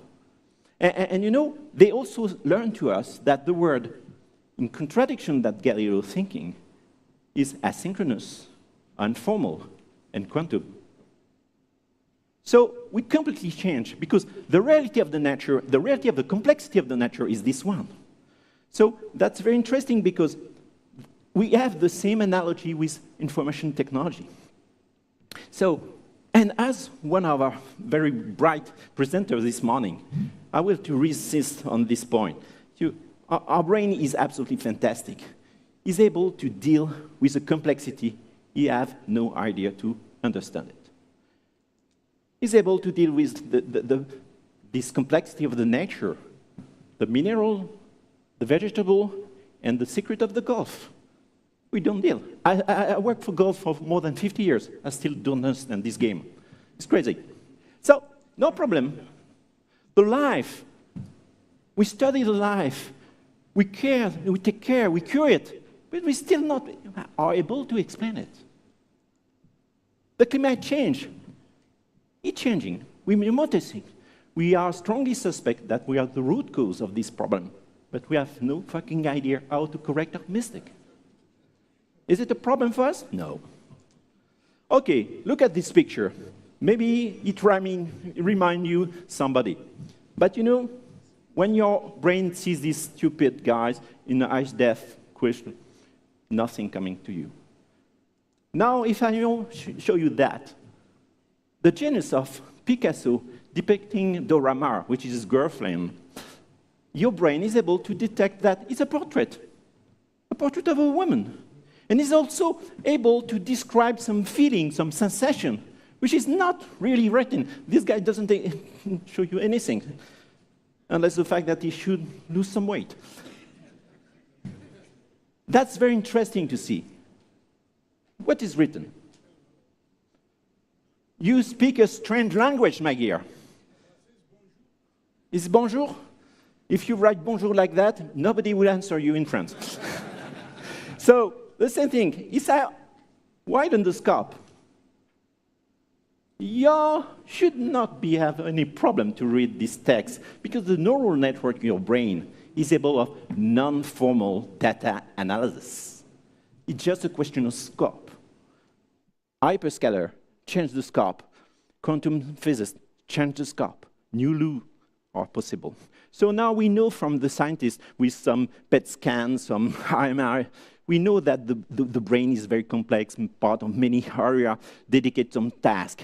So the American psychologists also describe the different parameters of needs and priority to say what is for survive, your security, your relationship, the self-esteem, the construction of your personality, and finally, the capacity to be creative or to apply some morality or religion or things like that.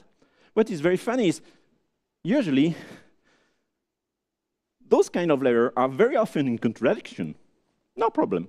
We'll deal with it. So, for sure, the idea, as many said this morning, was to copy this wonderful, incredible system to solve problems.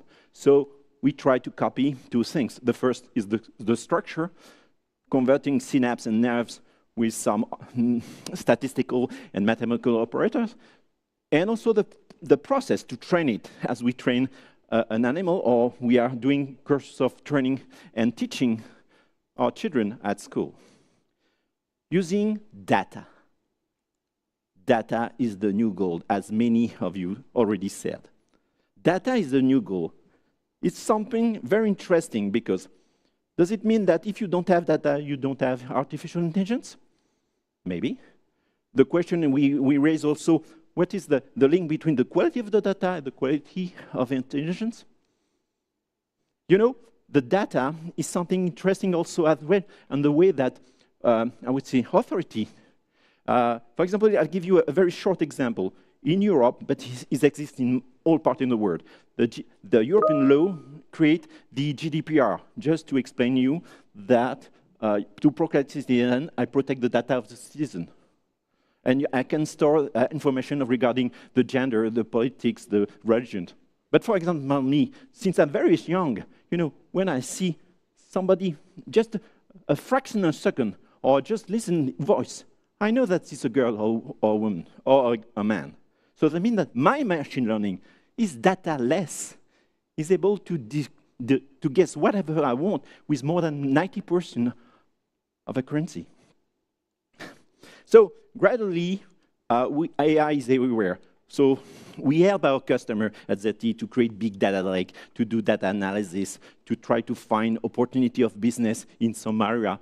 Also the way to implement better networks with less energy, especially because the radio is consuming a lot of energy, and also the way to pilot that as fine as possible. But also, in the end of customer, those kind of smartphones are full of AI, especially to improve the way you are doing camera or image. Myself, as a Westerner, I'm not, it's a shame, after 12 years working for a Chinese company, I still not speak Chinese. So I use massively some tools. So I'm interested in the machine, and the machine translates. Is any Chinese speaker in the room? What is written? You mean the speaker is a liar? The liar? It's not me, it's the intelligence. It's translated. I have no fucking idea what is written.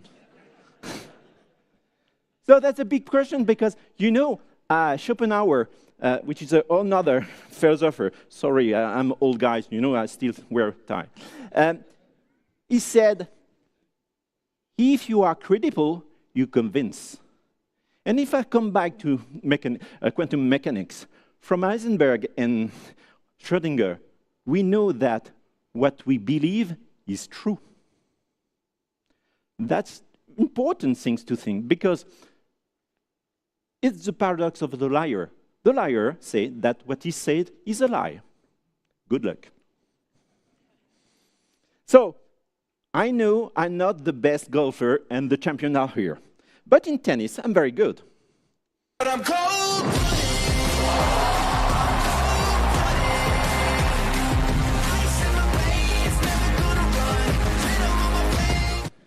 Yes, but at the difference of Mr. this morning, this is true. I really won Wimbledon. So, yeah.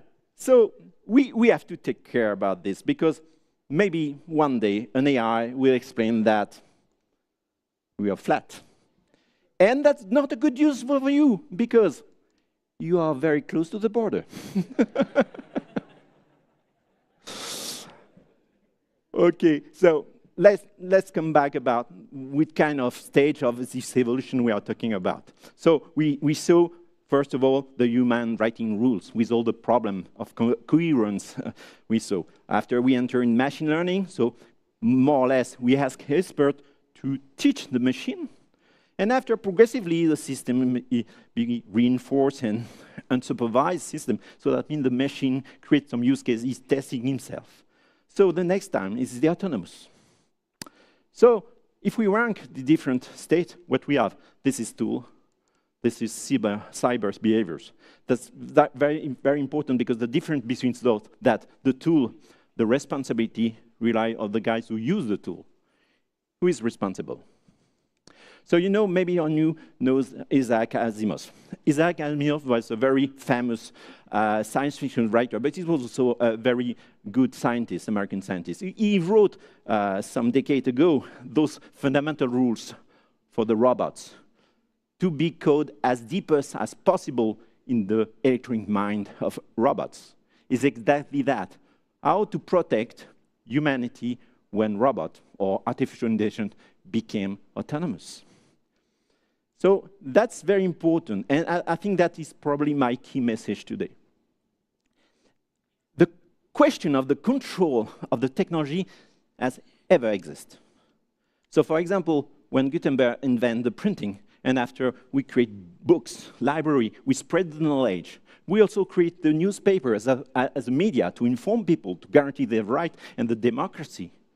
But just after, we create tabloid with bullshit, with fake news. Same story about the social network. Allow almost all the planet be able to communicate together, maybe became free. But in the same time, this can be also a very nasty place where toxic behaviors, harassment, lying, and violence could be set.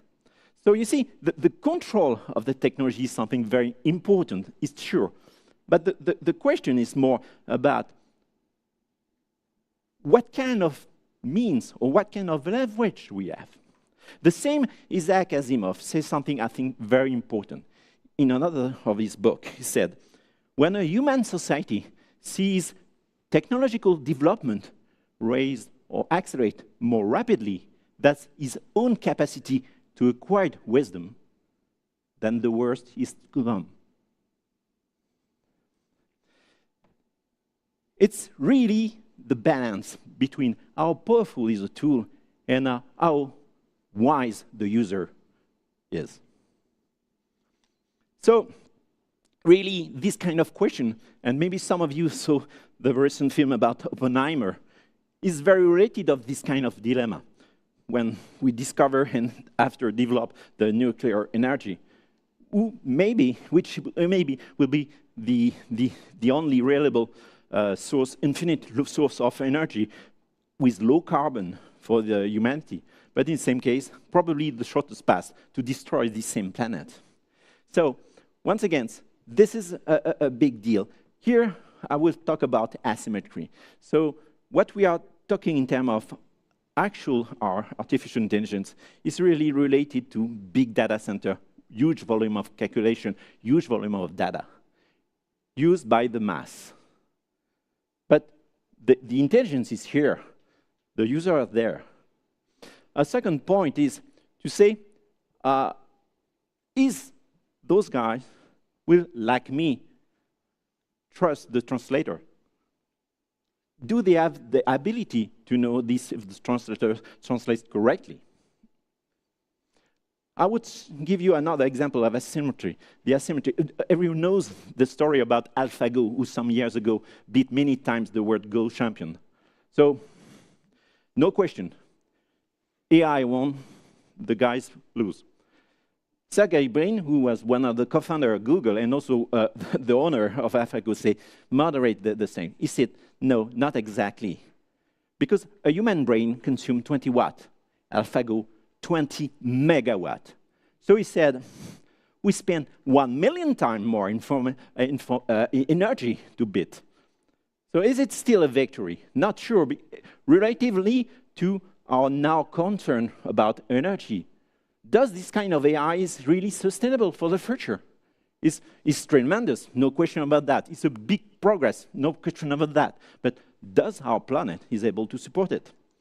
So, some years ago, a long time ago, once again, remember my time, I used to work in an American company, very famous for its motto, network is the computer. And I used to work about the future of internet networks, when internet will be billion of points connected. So the thing that exactly as we did with the neural networks, can we find in the nature some example of the nature solve complex system with very low energy. So here, a brain. A bee is stupid. I like bees, it's not the question, but it's stupid. And the brain is only consumed 6 microwatt, almost nothing. If we put 15K, 20K animals in a swarm, they are able to build that. A marvelous construction of symmetry, self-cooling, robustness, ecology, sustainable. And they can produce 10 to 15 kilos of honey. And you know what? With less energy than when you switch on the latch on your smartphone. It's not science fiction that exists every day. It's what we call natural collective intelligence. So I would say that what's next? And that would be my conclusion somewhere. It would be cool to imagine that, as we did with artificial intelligence copying the brain, we copy the natural collective intelligence ready to use in the nature. Imagine that now the future of intelligence would be a collective collaboration, that we escape from data center, the power of AI, to put in a new generation of telco networks, which let collaborate together billions of individual machine in reality, in metaverse, in a kind of, cooperative way. That could be interesting because this natural, this new collective artificial intelligence should be an abstraction of the reality. So that means controlled by no one. No one can take the control about what is the consequence of the collaboration of people. We can control the data center. We can control the model. We can't control the way that people interacting together. So that's probably the future for the next AI. So for sure, AI, what we did was tremendous. We achieved great success, and we're going the same way. But in the same way, we have tremendous challenges in front of us, which is accelerating. And I'm not talking just about the climate change and problems like that. So that's my conclusion. And what I would say that, as I said, I spent a lot of time in the US, and my marketing mentor said to me that, Emmanuel, a good presentation should start with a good joke. Fuck you. I'm a French guy. I'm a disruptor. So that means that in France, and especially in the south of France, we are close Italian. We are big talker. We are moving ants, things like that. The fact is, a good presentation should finish with a song.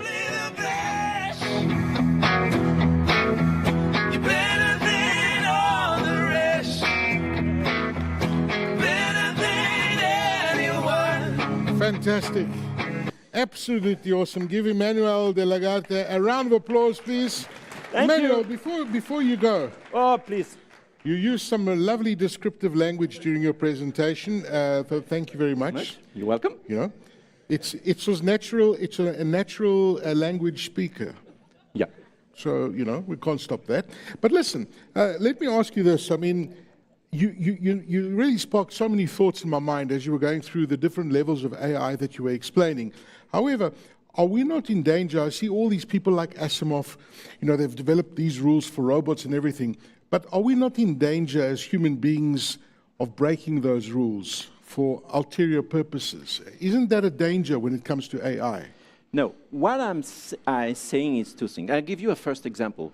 In 11th century and 30, the Pope, Innocent II, elect a law, say that the crossbow will be forbidden during the war because it's too dangerous. Yes. It's the only reaction. You are doing war, but you have to follow the rule. Yeah. Okay. It doesn't mean anything. If you are doing war, it's because you don't want to follow the rules.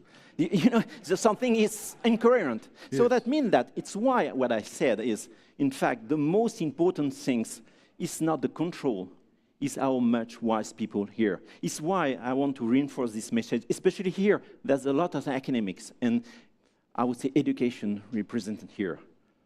The future is not AI, is not technology, is to educate people. Thank you very much. I'm not going to ask you who's going to win the World Cup because I'm afraid you might end it the way you ended your presentation. No, it's already written. I pay tax for that. You have no chance.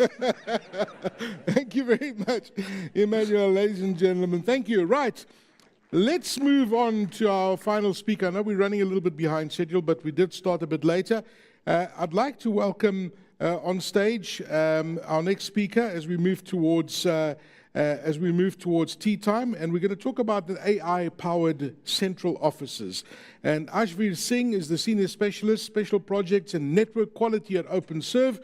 He's a senior engineer with over a decade of experience in the telecommunications industry, covering research and development, data analytics, network quality organization, and optimization. Please welcome, ladies and gentlemen, Ashveer Singh. I think your team's over there, Ashvir. Yeah, making themselves known. Good afternoon, everyone. I'm honored to actually have the opportunity to stand here and address such a distinguished audience. But firstly, a special welcome to Professor Thomas Afulo in the audience there. Many years ago, when I was completing my engineering degree, I actually attended some of your courses in university. And I wouldn't be here if it wasn't for the inspiring work that you and others like you have done in the past. So thank you for that. So today I'm going to explore some of the AI concepts that we used when we tried to look at optimizing our operations, specifically with regards to central offices, and some of the key challenges that come up with that. And I also want to briefly look at some of the global trends covering this technology use in telecommunications. I know that we are running a bit behind schedule and everyone's looking forward to tea, so I'll try and keep this brief and as succinct as possible.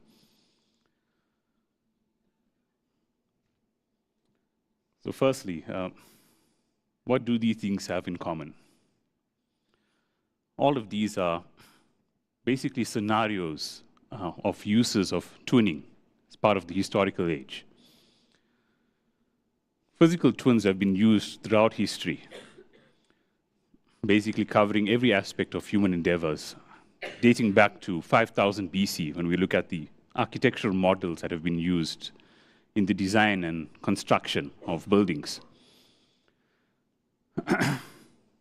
Evolving on this and becoming more dynamic as the age goes through, we see the use of the war table, typically a geographical map with little figures on it that people could use to move around to represent military forces. And as information would come back from the warfield, your commanders and generals will update the map and then plan their new strategies and dispatch their troops to counteract what they've learned. And this brought to it more of a dynamic nature to what modeling was. Fast forwarding a bit to the 1960s, and we have the NASA Apollo space program. NASA used to use one of the most complex and physical challenging modeling techniques out there. They used to create highly detailed, exact replicas of all of their spacecraft in use of simulations and testing before actually launching. And in April 1970, the Apollo 13 spacecraft launched up into space. And on its outward journey, disaster struck aboard the Apollo 13 spacecraft. Faulty wiring caused an electrical fault, which caused an explosion in one of the oxygen tanks. This led to the depletion of oxygen reserves in the spacecraft, as well as disabled the command module. Over the coming days, the world held its breath as 3 astronauts on board and scores of engineering teams on the ground battled to try and find a way to save the mission and to save the lives of the crew on that spacecraft. Amongst other things, one of the challenges that they had to overcome was the fast depleting oxygen supplies. And to do this, the ground teams made use of those highly detailed physical models that NASA had built for simulation. Over the coming days, they tested numerous different methods and techniques in the simulated environment until they were finally able to come up with an innovative, workable solution to create functioning air filtering aboard the capsule. Having tested this and being confident in what they were able to do, they relayed this back to the crew, and it was actually implemented successfully. At the end of the day, the crew was able to return successfully to Earth, partly due to the work that was done using the physical model. And this situation became known as one of the most successful failures in history. But one of the things that make this significant is that the use of the physical twin model really became cemented in history as a viable methodology for simulation. And this actually catapulted the use of physical models going forward. So fast forwarding to the early 2000s. It was 2002 actually. And the bits and bytes started becoming much cheaper than the grams and kilograms. So continuing the theme of evolution of how we use models, the digital twin was born. Simply put, virtual models could be created to simulate objects, environments, and even abstract processes. And with the ability of digital systems, could update in real time, keeping in sync with your physical world object. Bidirectional information flow between your digital model and the real world object is what sets apart digital twin from traditional modeling techniques. This and the fact that you could create digital twins for individual single objects and then aggregate those together very easily to simulate entire environments made it possible for digital twin models to scale faster and easier than their physical counterparts could ever. However, in order for digital twin to be successful, it needs a very strong underlying data information model. As our previous speaker mentioned, data is gold. In this case, data is the enabler for all of this.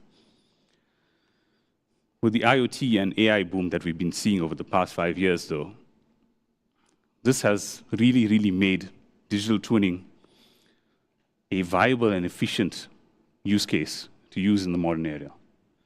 As I said, it's been around since 2002, but it's only in the last 2 or 3 years that we've really started seeing the true capabilities of what this technology can do. The digital twin concept provides a platform for dynamic automation and has the ability to scale. And those are two concepts that are always valuable when you look at network operations. Especially in the context of OpenServe, as we operate one of the largest networks in South Africa. We have more than 170,000 kilometers of fiber nationally, 10 million network elements. And these are housed in more than 1,700 central offices across the country. So the ability to scale dynamically really is a must in anything that we do. In terms of data, we've been partnering with Gyro and BCX over the past few years to roll out large-scale IoT devices to get us better insight into our energy management and other environmental factors that are present within our central office buildings. And combining this with the more than 120 million data points that we get from the network itself, we've got a very strong information model that could be used easily to progress into a digital twinning age. To start with, we looked at 3 major focus areas of where we could deploy this technology to gain the best benefit. And I think the first one, it's probably one of the more topical issues. It's energy security and decarbonization. This is a factor that all telecoms operators around the world are battling with right now. And as a telecoms, we tend to be very power hungry in what we do. And being efficient in that space is imperative to our sustainability. Further to that, assurance and maintenance is always a factor in operationally heavy industries like ours. So it's always something that we're looking at to optimize and to grow in.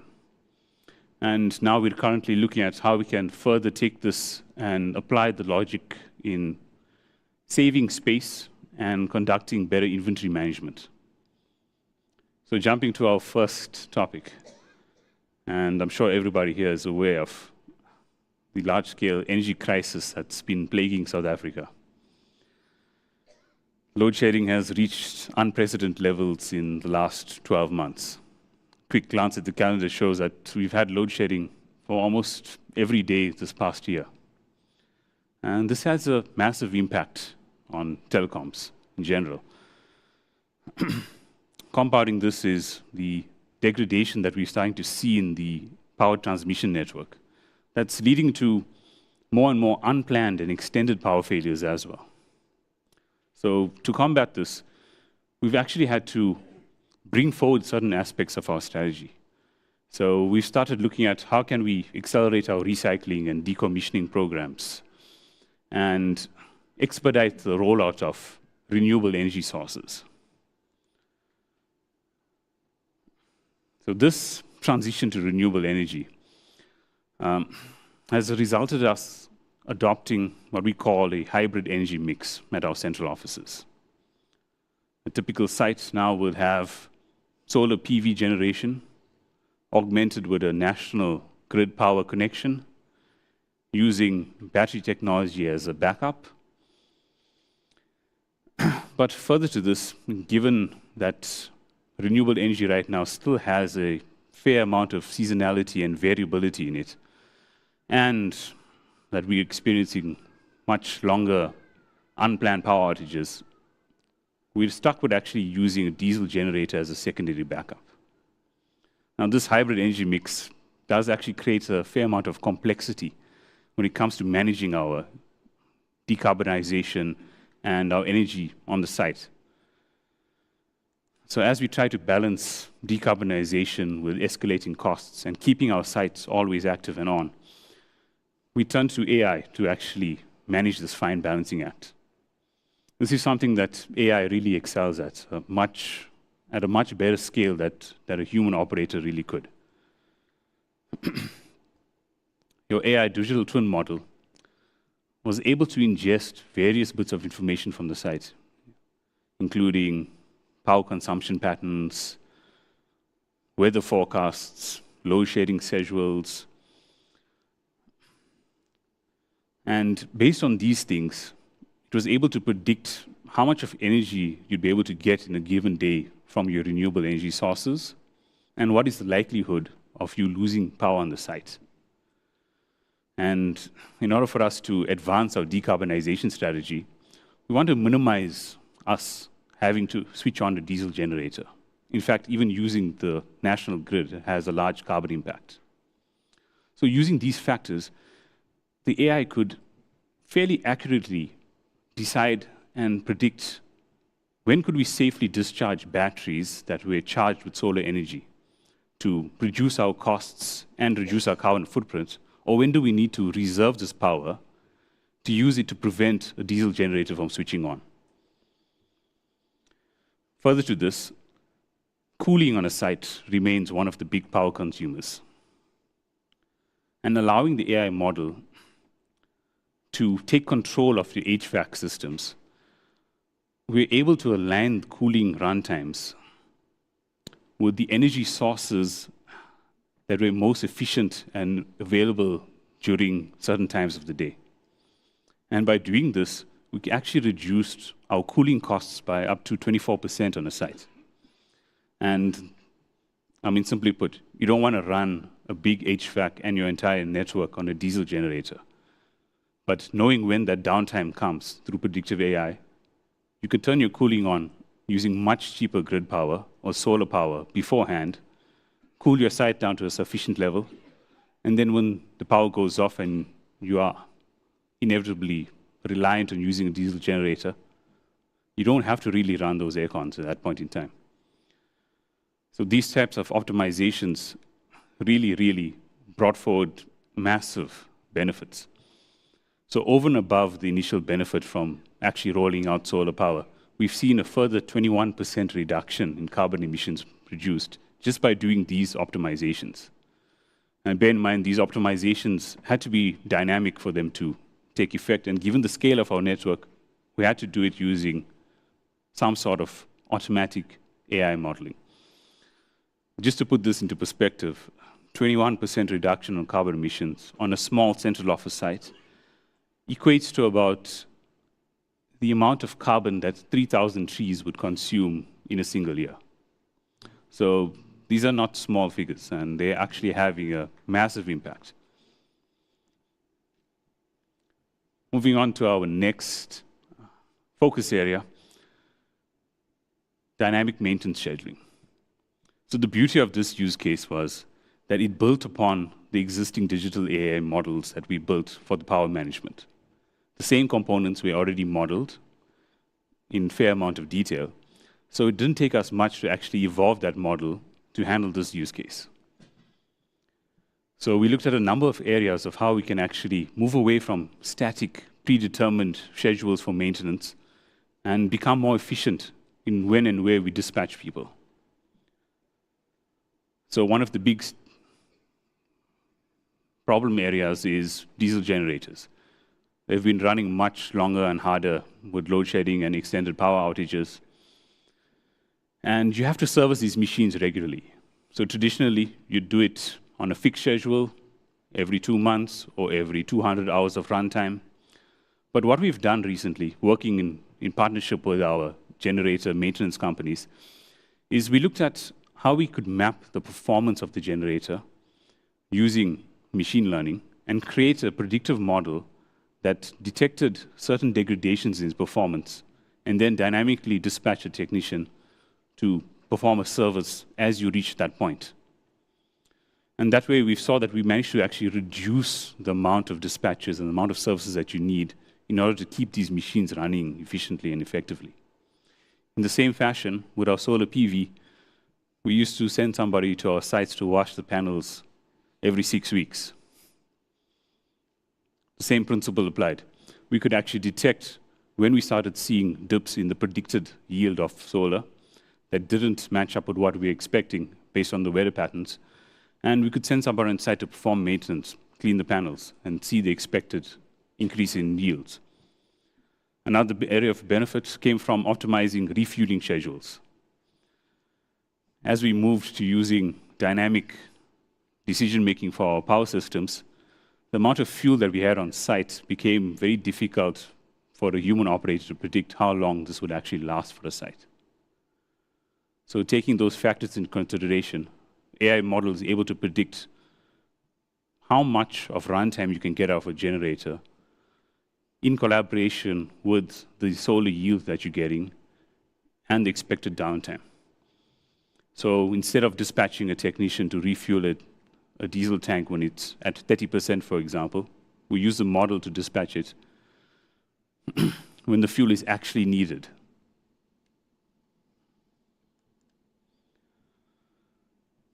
So that brings me to this slide. And this one is actually an interesting experiment.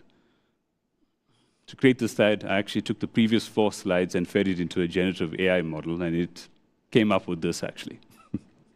I should have actually asked it to create some speaker notes for this also. But looking at it, it's a logical further step based on what we've just seen. If we can make our maintenance schedules more dynamic and more efficient, taking that further allows us to predict and prevent faults itself. And we've actually seen some companies starting to do this.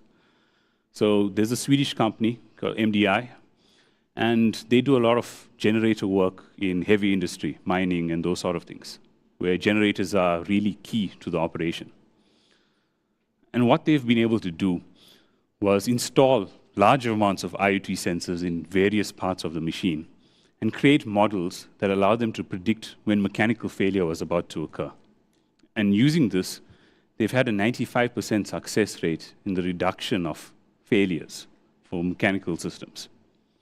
So this is something that we'll definitely be considering, but it does require a seriously high amount of individual sensors to be installed in this machine. So, as I said, data is the enabler, and in certain cases, you have to reserve certain technologies for the most efficient use. Moving over to our last use case, and we wanted to look at how we can more efficiently manage the physical space and the inventory in our sites. As the adoption of network virtualization and edge cloud cases increases, we're starting to see a convergence between central offices and data centers. And as such, physical space management becomes very important as you look forward. So what we've looked at here was taking not only the physical models that we've created digitally, but also the processes as well. By digitizing our fulfillment processes and included in our digital model, we're able to look at how we can directly allocate network resources and physical ports on the network as and when customers are onboarded. And by doing this, we've seen that we've cut down our time for engineering drastically, and our digital twin model has been able to combine fulfillment dispatches such as this with dismantlement, allowing us to more efficiently utilize the space on site.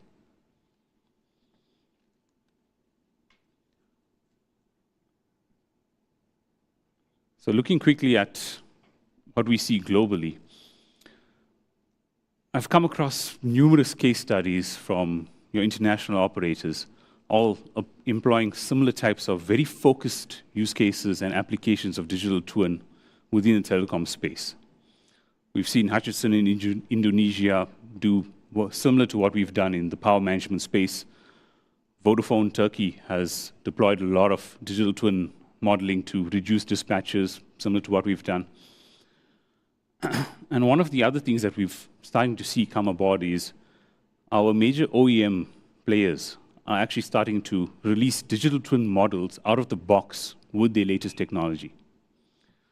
And this goes a long way in actually allowing us to take the individual use cases that all the operators are currently busy building and create more aggregated views that cover end-to-end network modeling. A case study published by the International Data Corporation predicts that almost 60% of new assets will be modeled as digital twins within the next 4 years. A similar study by the Harvard Business Review further predicts that we'll see an annual compound growth rate of about 37% in the investment made in digital twins over the same period.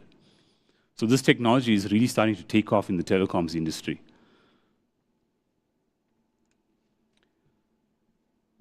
In closing, what I actually wanted to highlight here was one of the more unexpected and actually one of the biggest benefits that we've seen from rolling out AI and digital twin hasn't necessarily come from the direct optimizations that I've presented. The 21%, the 17%, those were all static and they've produced good value.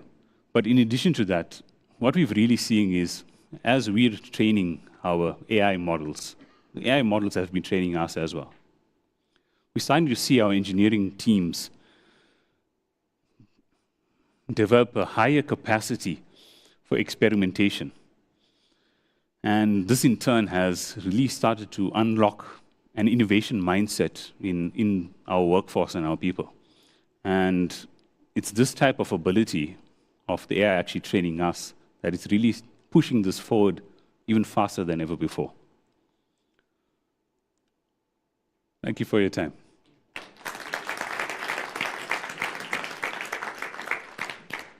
Thank you. That was absolutely awesome. Well done. Thank you very, very much. Thank you. Okay. So, you know, it's interesting that you've used AI to do a whole plethora of things, and I'm seeing a lot of optimization coming through. How much more do you think you can optimize? How much more can AI squeeze in terms of optimization? So I really think, in this sense, the sky's the limit. And one of the amazing things that we've seen with AI is we look at things in traditional ways, and that's why we think, okay, I can push the boundaries, maybe another 10% here or there. But as we start deploying models that work on the information that's out there, you started getting very, very different viewpoints and very different solutions to the problems. Yeah. So I really think how much more we can squeeze out of it has thus far been limited by our previous experience and previous thinking. And AI is really going to take that over to the next level. Fantastic. Thank you very, very much for joining us. Round of applause, please, ladies and gentlemen, for Ashvir Singh from OpenServe. And thank you very much for this session, ladies and gentlemen. I see the time now is 5 minutes to 3, so we are 25 minutes behind schedule, and I'm looking at the event organizers over there. I know we're supposed to be breaking for tea according to my schedule, and starting our next panel discussion at 3 o'clock. So we do have a bit of time, so we'll take a break now. We'll break for tea, and if we could be back here about 20 minutes past 3, we'd appreciate it. Thank you very much, ladies and gentlemen.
development around the ICT.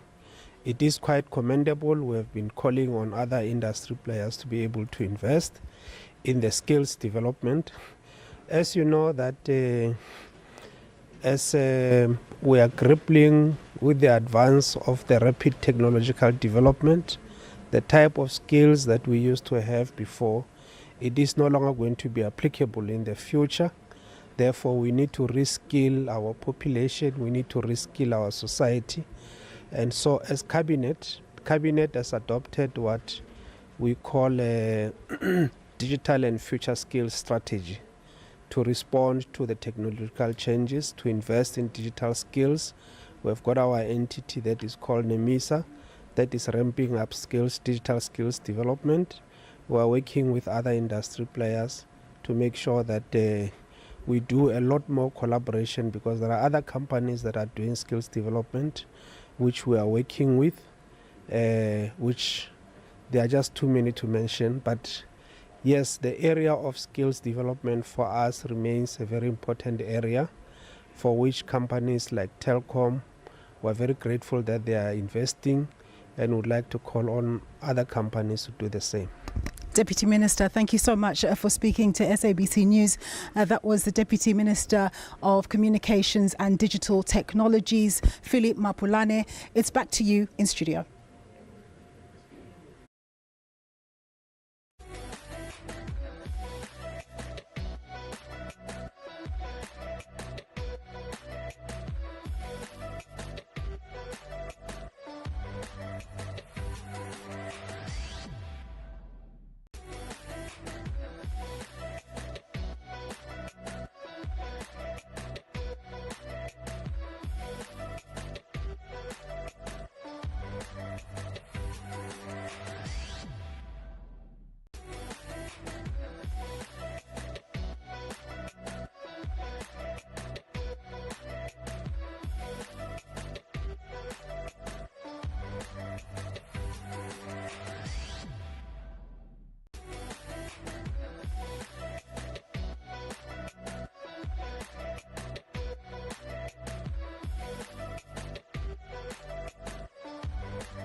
My work is around deploying ICT infrastructure for South African public schools, as we know that most public schools don't have ICT infrastructure, ICT devices, which is a big inhibitor for them to adopt fourth industrial revolution tools. So my work is all around providing an SDN-based ICT infrastructure to enable South African public schools or the Department of Basic Education to test new ICT infrastructure ideas. So you're talking in acronyms. Break it down for us.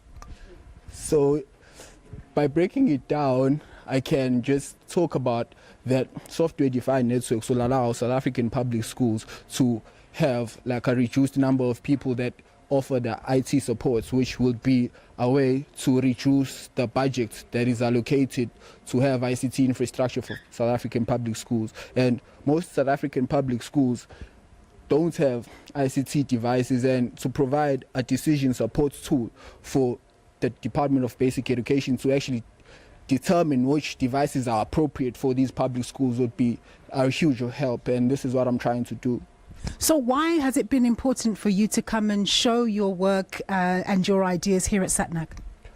So SATNAC is a very big conference. It's a very big conference. A lot of people come here, including like government officials, people like executives from companies. So them coming here is an opportunity for me to network with them, socialize with them, to find a direction which is more of a best practice for my own research work. It does look like it's quite extensive work because you've got quite a lot in the way of presentation. Are you hoping that you're going to get advice about adding there too, or you're hoping that it's an idea that will be picked up right away and commercialized somehow? Both. It should be an idea that is picked up right away and commercialized, and I'm looking to collaborate with anyone who has like a similar research interest or finds value in what I'm doing in my research. So what prompted you to come up with this idea, which is a very noble one because it seeks to address a social need? So as a South African myself, I've seen many public schools, and it really hurts me inside to see them not having technology and not finding a solution online in the public domain which actually talks to tackling this deficiency of ICT infrastructure in public schools. So that was my main motive to tackling such a research project. And if this does gain some traction and we see this ability across South African schools, what kind of game changer do you think it will be? It will be a big game changer, because this very research work is about creating modern learning environments, and these modern learning environments will allow South African public schools to create or produce students who can compete internationally. Super. Wandile, thank you so much for speaking to us, and all the very best. Wandile Mnyandu, just telling us about his idea there around the issue of software-defined networks, which he's hoping he can get to speak to government about in order to help the Department of Public Education to better ensure that young South Africans get the education that they need so that they can be globally competitive. It's back to you in studio.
the Chief Director and Regulatory Policy Development and Research Expert from the Department of Communications and Digital Technologies. Welcome to you. Thank you for joining us. Thank you. Pila Sitole is sitting next to me. He's the Head of Industry Association of Communications and Technology. Pila has spent 2 decades in the technology industry space working in various engineering companies, and we're also joined by Professor Melissa Densmore, who's the Associate Professor, Computer Science, University of Cape Town. So welcome to all of you. Thank you very much. Lovely to have you with us. Have you enjoyed the conference so far? What stands out for you when it comes to AI? And I say the word AI in a South African context, on an African context. What does AI spark in your mind in 30 seconds, if I can have that? Yeah, thank you very much. Thank you very much, Aki. I think that you know, the discussion that we had here was really, you know, stimulating, motivating, and also what our industry is involved with. I was actually chuffed that what Telkom is actually doing with AI, that we are able to train our data sets, and to me that.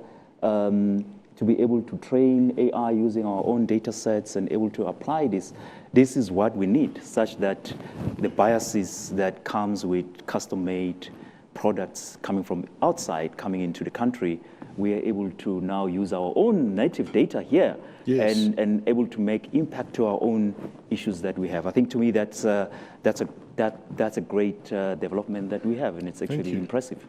Professor Densmore, what's been your initial thoughts of what you've heard today? I know that there's a lot of talk about the regulatory part that scares a lot of people, but what are your thoughts? So what stands out for me is the conversation that's not happening. At no point has anybody mentioned African languages, which are low resource languages often, and not supported by large language models. And so I, because of the research I do, worry about the communities that are being left behind. As we advance in AI and want to do things new ways, how do we actively, proactively include the underrepresented communities in how we are innovating and conceiving of what AI could be for Africa? Okay, very interesting. And yeah, that's a very good point that you make, the languages.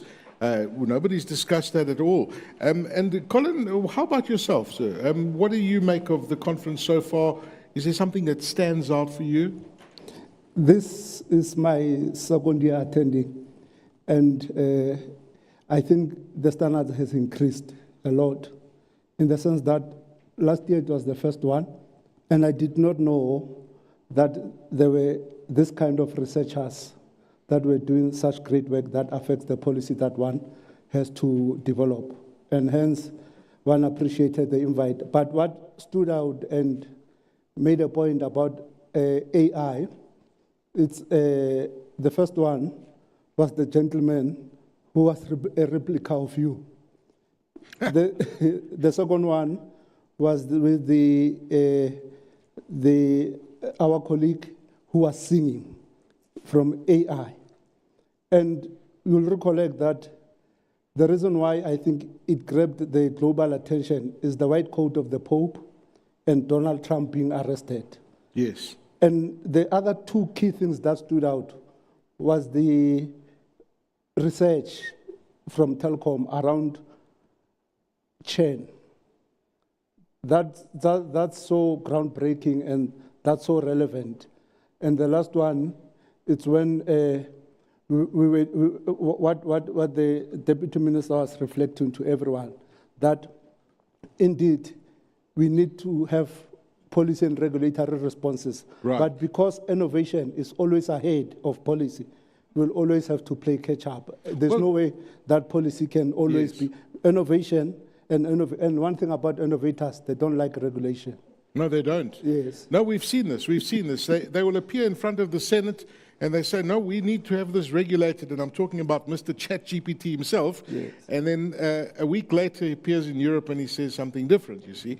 So let me start off with you. I mean, you represent the Department of Communications and Digital Technologies. You are the Chief Director in Regulatory Policy. So a lot of this comes into your, plays into your hands. What have you observed now?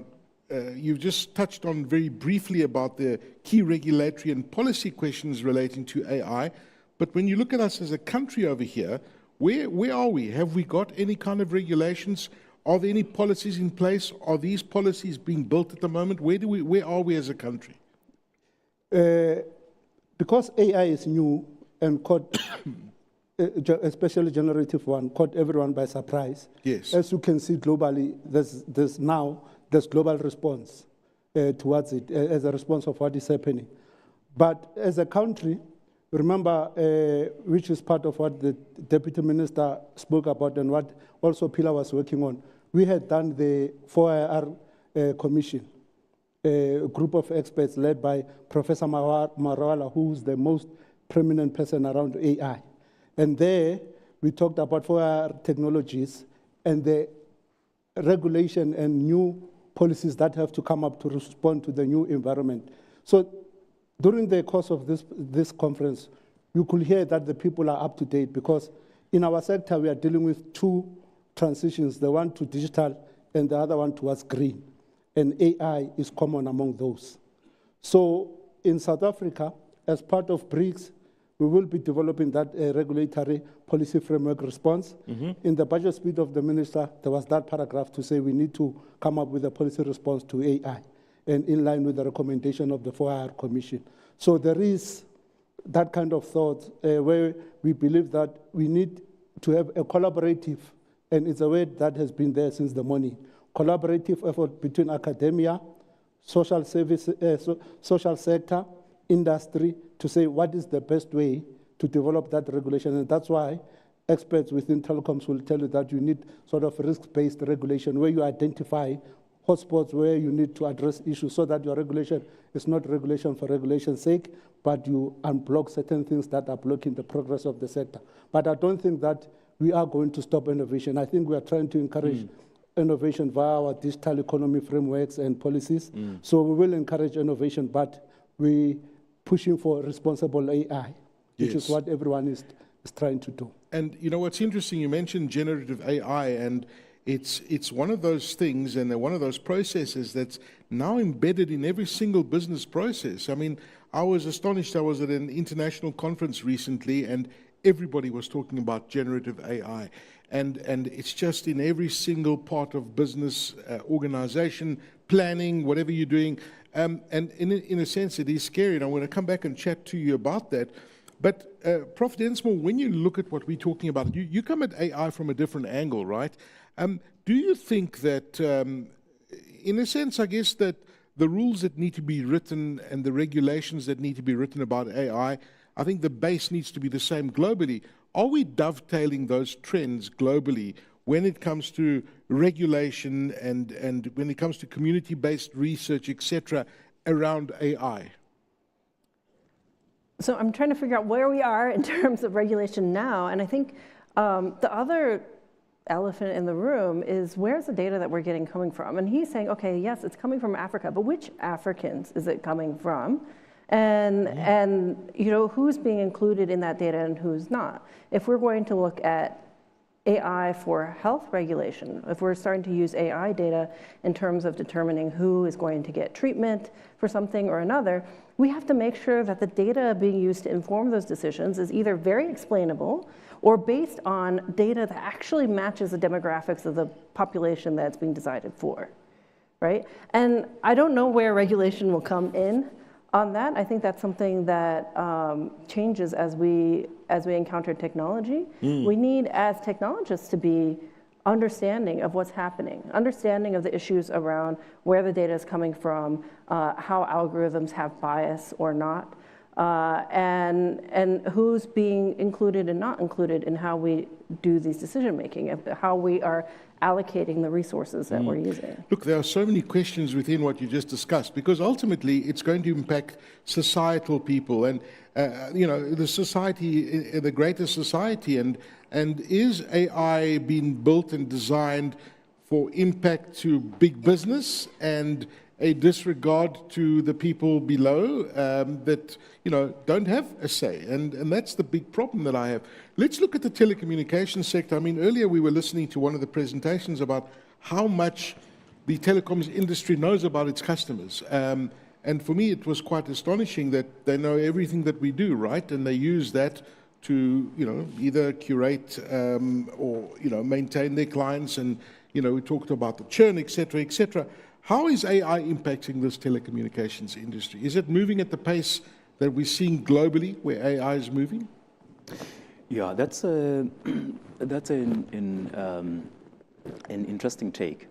When you look at what we've heard from our colleagues here, the amount of data that the telecommunication companies are having in trying to improve their business, which is very key, very competitive, and how much of this data is able to bring value in doing that. You're looking at customer service, the customer experience that is actually required to keep your customer. You need to be able to respond. And what's the better way? I mean, using AI is the best. I mean, if you remember in the past when you were calling the call center, you were met by a person. Now it's very interesting that you don't get a person so easy. You go through many selection and wait more, and then maybe press 9 or something. Then a person will then come and able to talk to you. But all the other options was actually giving you a solution. And what does that bring in terms of your manning of your customer service centers now has been reduced, but you are able to get in terms of support 24 hours. The kind of support now that you are able to get. But I think that is from internal. We've heard in terms of billing, how they're able to get that. I'm able to go to my phone and able to update what's the status of my bills, just like that, without really and I think these are good things. But in terms of the impact, I think the greatest impact still has to come from outside, and because all the sectors depend on the telecommunication services to be able to implement AI, to be able to implement IoT, and being connected. When you look all the sectors of the economy, when you're looking at smart cities, when you're looking at implementing smart grids, utilities, they all need to have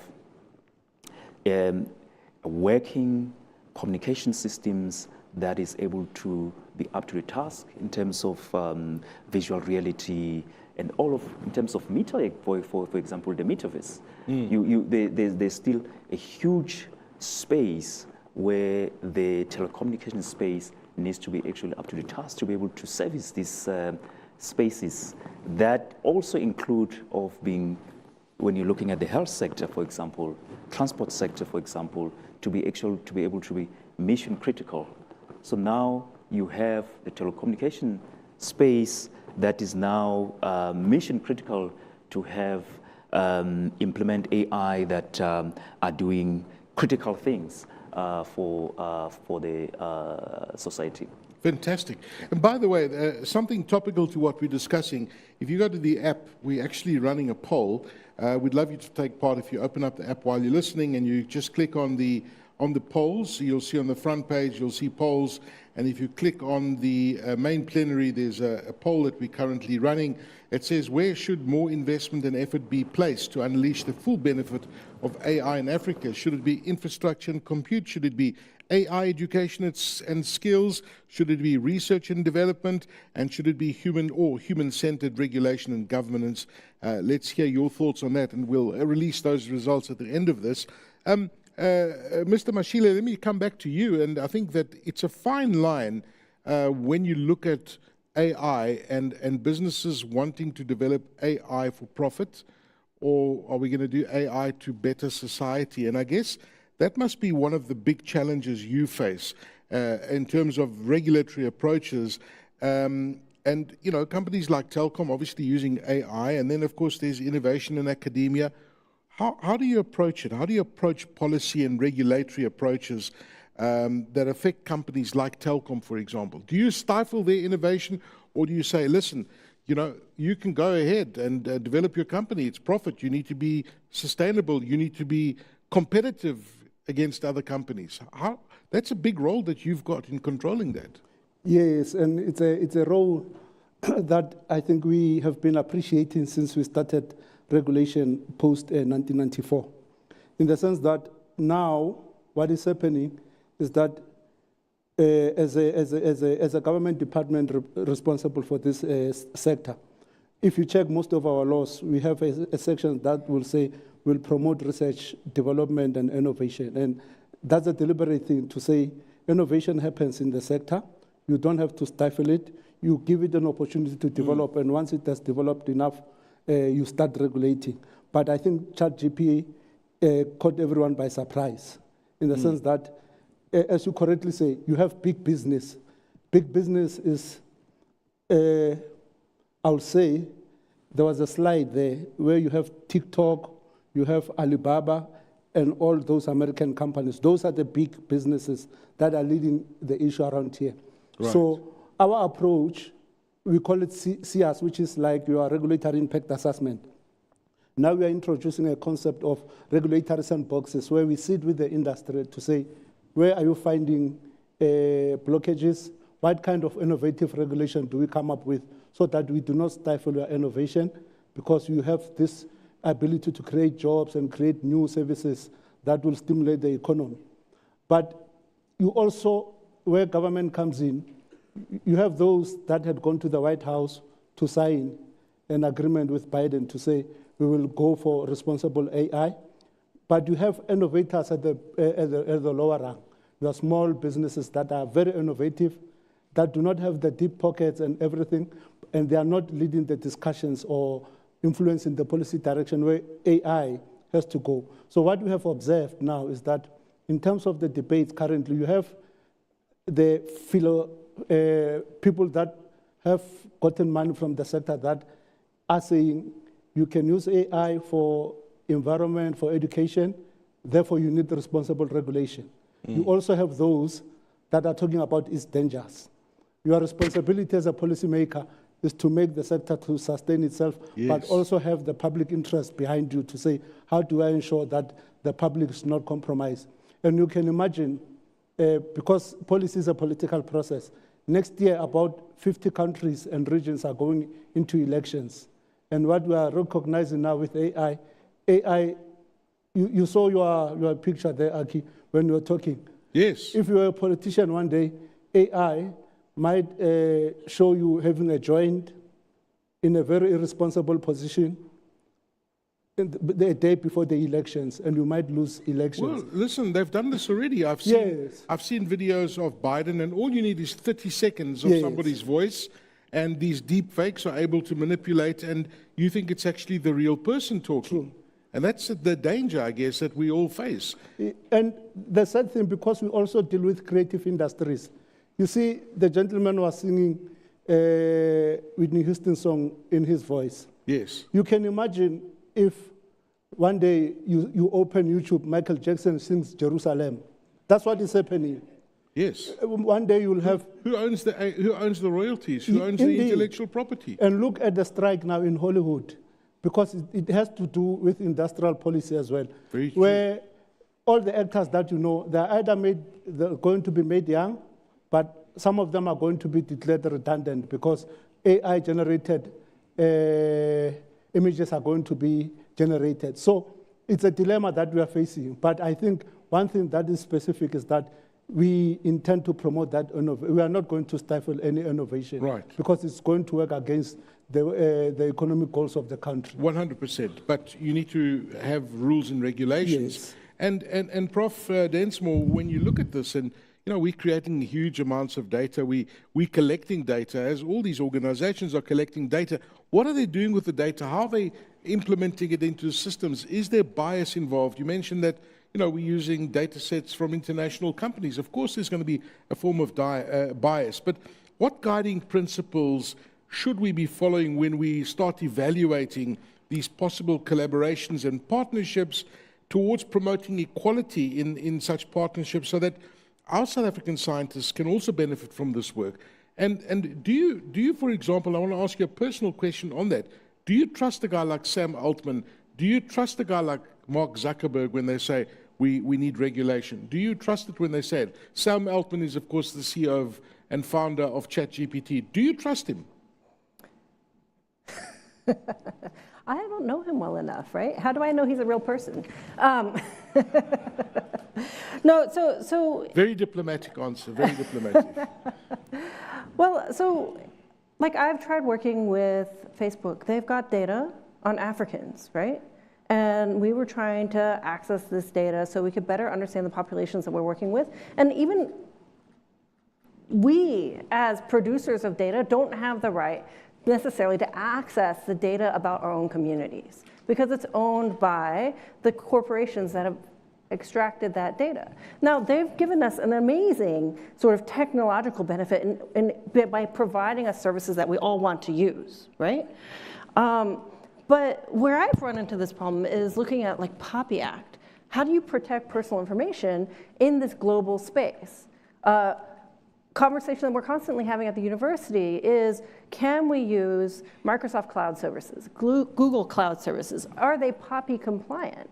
Where do we put our research data if it's not allowed to cross international borders without breaking the POPI Act, right? And so I'm wondering, to what extent is the POPI Act adequate to protect our citizens' basically management of their own data? Or do we need to all, as people, just give up on our own data and say, for the benefit of mankind, we have no personal information anymore. The telecoms know everything about us, even more than we actually know about ourselves. Is that where we want to go? Or do we want to protect? And I feel a little bit like I'm now the older generation where I'm like, no. I want to control what data I'm releasing to people and where it's going to go and what it influences or not influences. At the same time, I don't want the African voice to be left out of the data that's there. Is right? the African voice currently being left out? I think there are many African voices that are completely left out. We had this conversation when we're talking about customer experience, right? And at the very end, it sounded like, if somebody loses their phone and they go into a shop, they have to get a new phone and they get a new SIM and they switch from Telkom to MTN.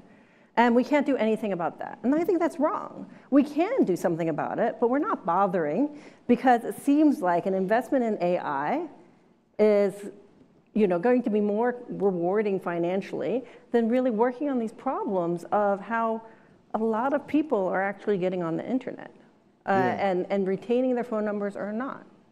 Well, talking about the telecommunications industry, let me come to you, Pila, because that's something you follow very closely. What are the important concerns when it comes to AI in this particular industry, and specifically against the backdrop of the regulatory interventions? Where are we going with it? Look, the amount of data that we have as telcos, and also you look at the regulatory intervention that we have, like POPI Act. We also have the RICA, for example, that you have to know your customer and you must have their information, and the person who's using a phone must be registered. Are you suggesting that the RICA system is working efficiently? I'm being very sarcastic there, because you can literally walk into any store and get a SIM card without being that scares me a little bit. And we are expected to, as operators, to have the right information, which is what's happening outside is not actually the reflection of the information that might be in place. There's a lot of players that are involved in ensuring that in terms of the data is actually correct. So it cannot be solely the responsibility that is actually the operators must actually deal with it. In terms of the data that we have, you're looking at the data privacy laws, that how do we keep the data? In terms of cross-border laws, how does that relate to the outflow of data? When you're looking at the cloud and data policy, what are our policies as a country say? So we have to be able to revamp those policies to talk to the situation that is actually happening now, such that we can have confidence of how do we handle data. I think that's a real concern. And when you have service providers, for example, that is Amazon, which they have data centers, sitting all over the place, or Microsoft, which they provide, services. Still, your data that you have, you must able to be able to ensure that it's actually safe. It's actually you are able to ensure in terms of its integrity. There has been intervention in terms of guidelines from trustworthy AI. There's a lot of intervention in terms of the global discussions that we are having around AI, and the approach of having guidelines is actually much better than to have regulatory, because things changes very quick, and you find that now you are stifling the entire industry in terms of innovation. So we have to have, in terms of step-by-step approach, in terms of having guidelines and sandboxes, to be able to ensure that we are able to experiment and learn as we go. Yeah. Right. So listen, the audience that's out there, you can all go to your app as well, and under the Q&A and polls, you can click on that, and there's also a Q&A button. So if you have any question that you'd like to ask any of our panelists, you may do so right now. So please do so. But we live in a very interesting continent, and I'm looking at what's happening in the amount of money that's been spent. You look at Google, you look at Facebook, they've each spent $1 billion investing in undersea cables, which, by the way, I think there was, I know that this West Africa cable system was cut off, it's still under repair, and if I'm not mistaken, correct me if I'm wrong, the Facebook guys didn't want to share some of their, capacity with us. I don't know if that's true or not, but the thing is that we've got all these different cables, providing different services.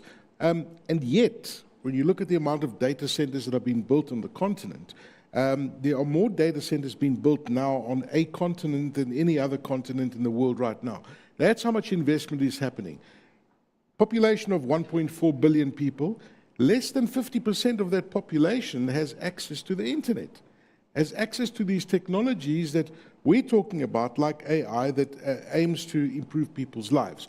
That is set to change. I looked at a stat the other day that says in the next 2 to 3 years, 300 million people on the continent will come online for the first time and access these kinds of services. Now, when you look at that, and I want to come to you, Colin, these changes are profound for people and the continent and South Africa as a whole. And you look at the next 5 years and the scenario towards 2030, where are we looking? What do you see as the top 5 things that are going to dramatically shift on the continent for the African people? And what kind of profound effect can AI have on us, both negative and positive, in the next 5 years?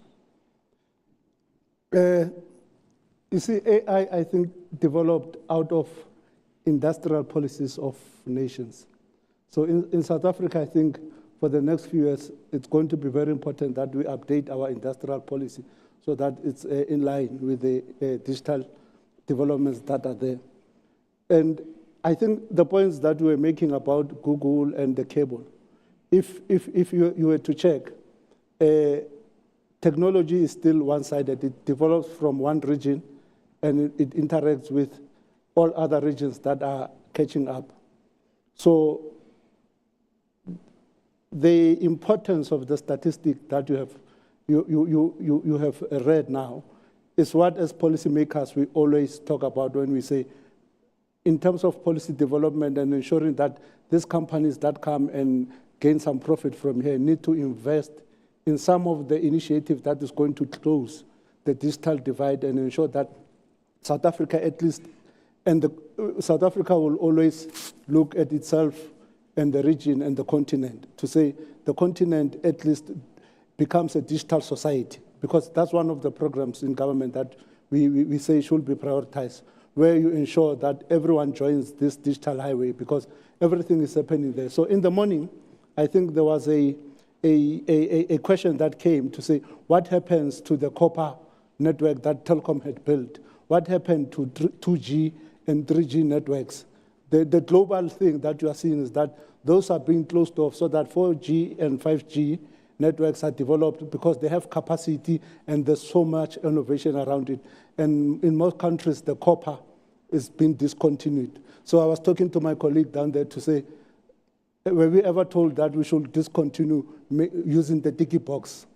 It happened naturally. Yes. So innovation is like that. And there was also discussions about Moore's law.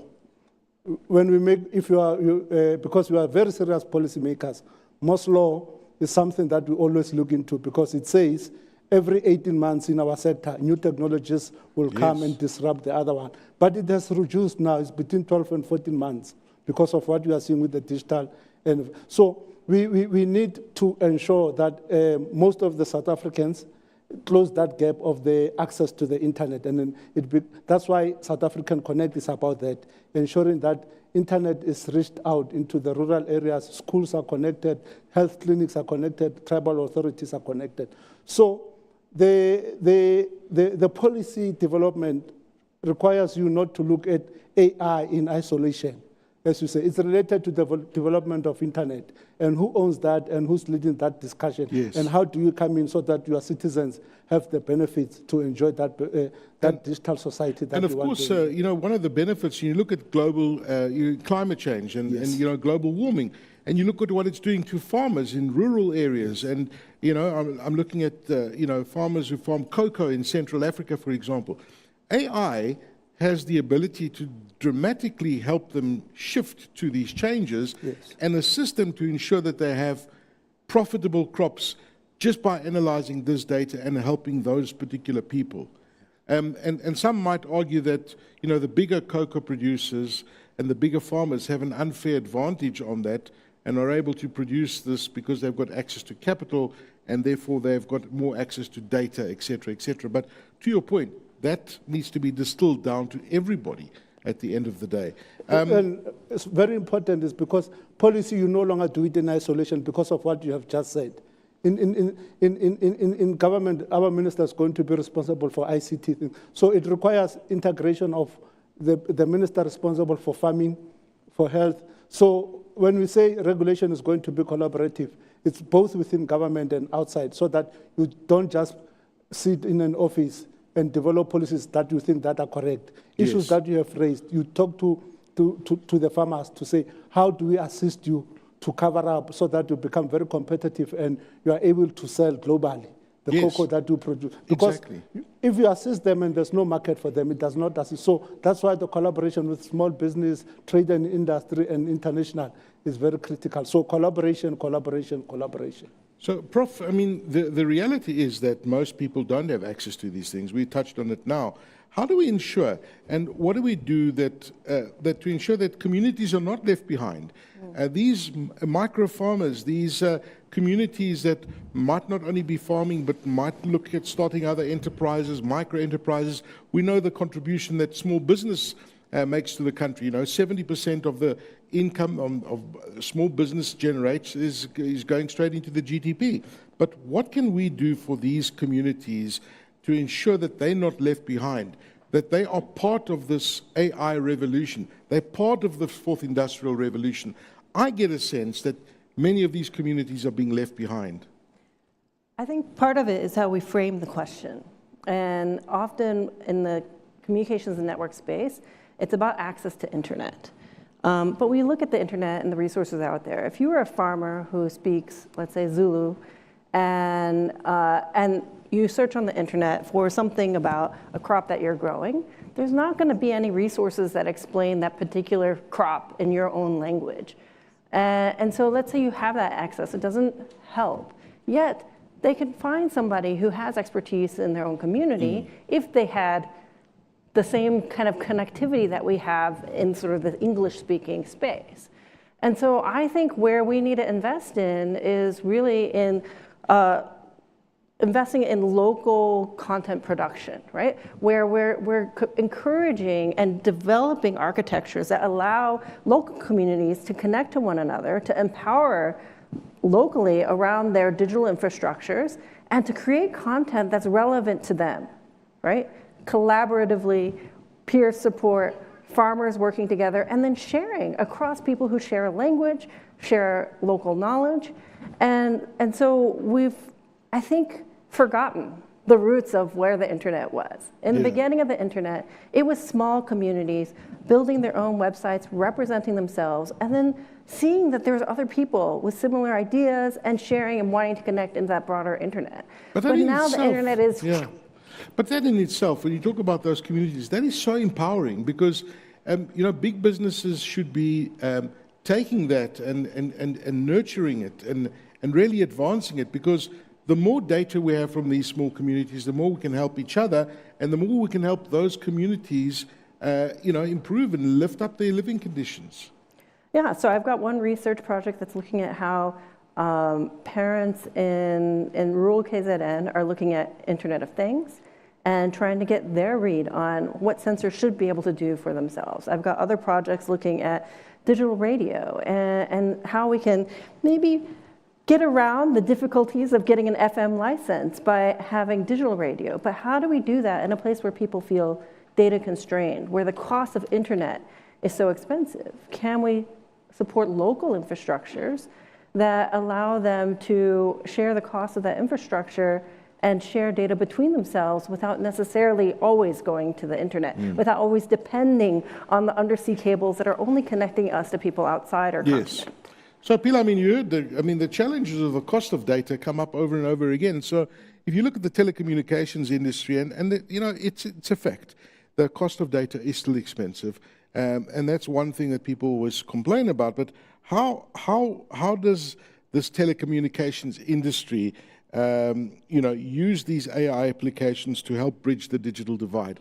Because ultimately, there is still a massive digital divide in our country, on the continent, that we need to bridge. Can AI help us bridge that?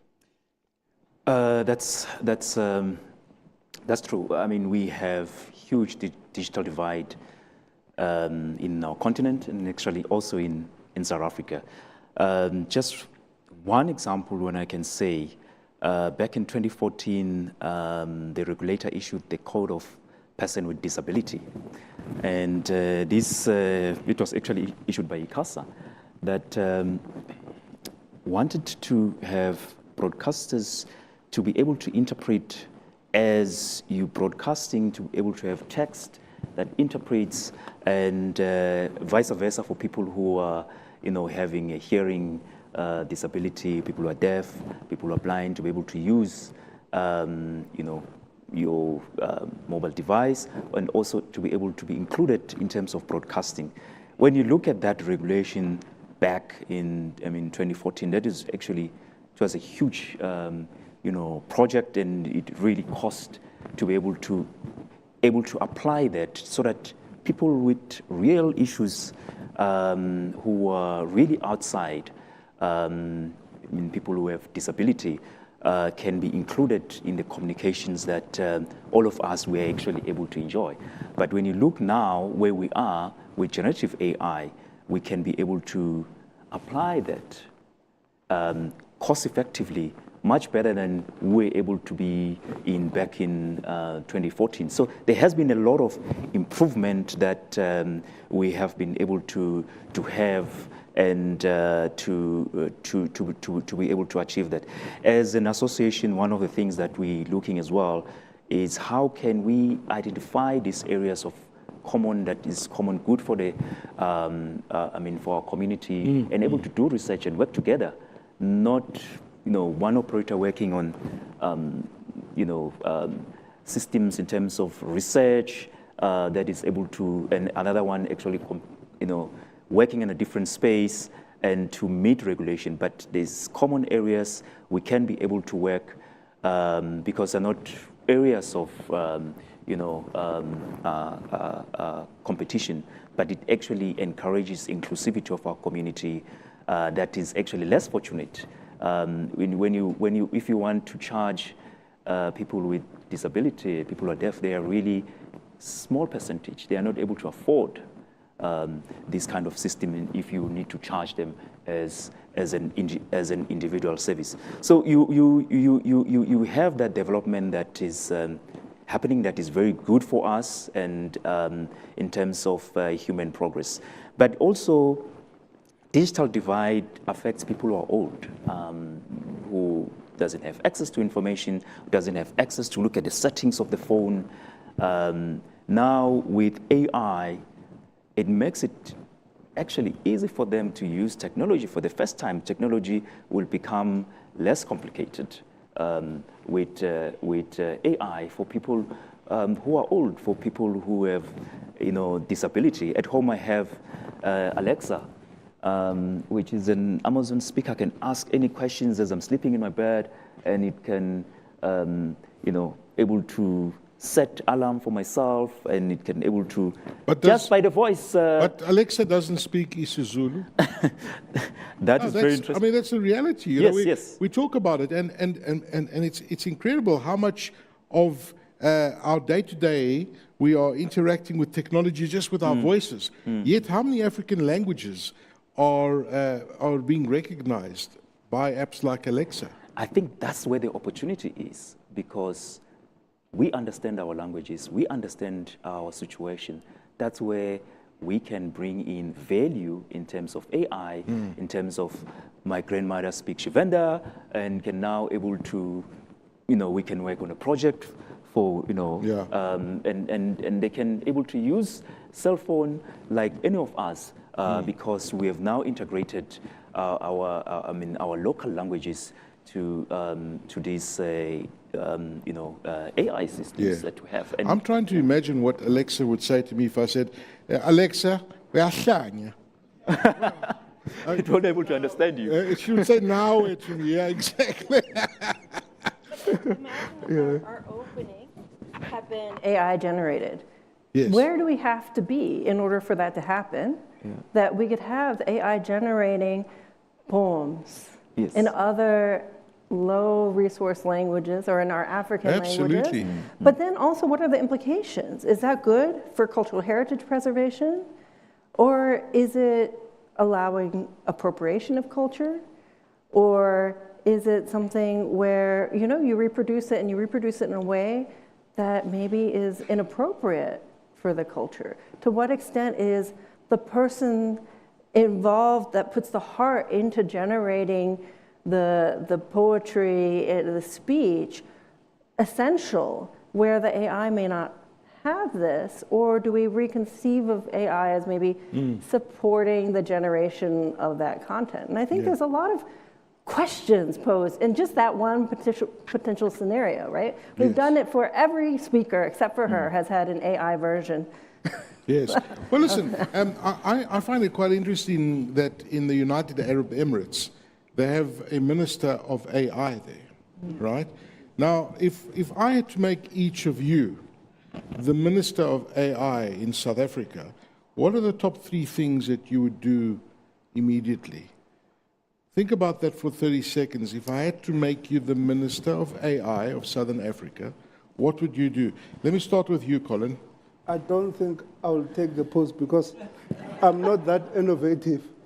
It requires somebody who's immersed in that field to understand I don't agree with you. I don't agree with you because it doesn't require someone to be innovative, but it does also require someone to understand the policy and the framework around AI. So I know you don't want to take the job, but I'm giving it to you, and you're not going to say no to President Ramaphosa here. Yes. No, but I'm just saying that the reason why they did that is because they were responding to something that was going to be of commercial value, and they had a strategy to support that, and that person had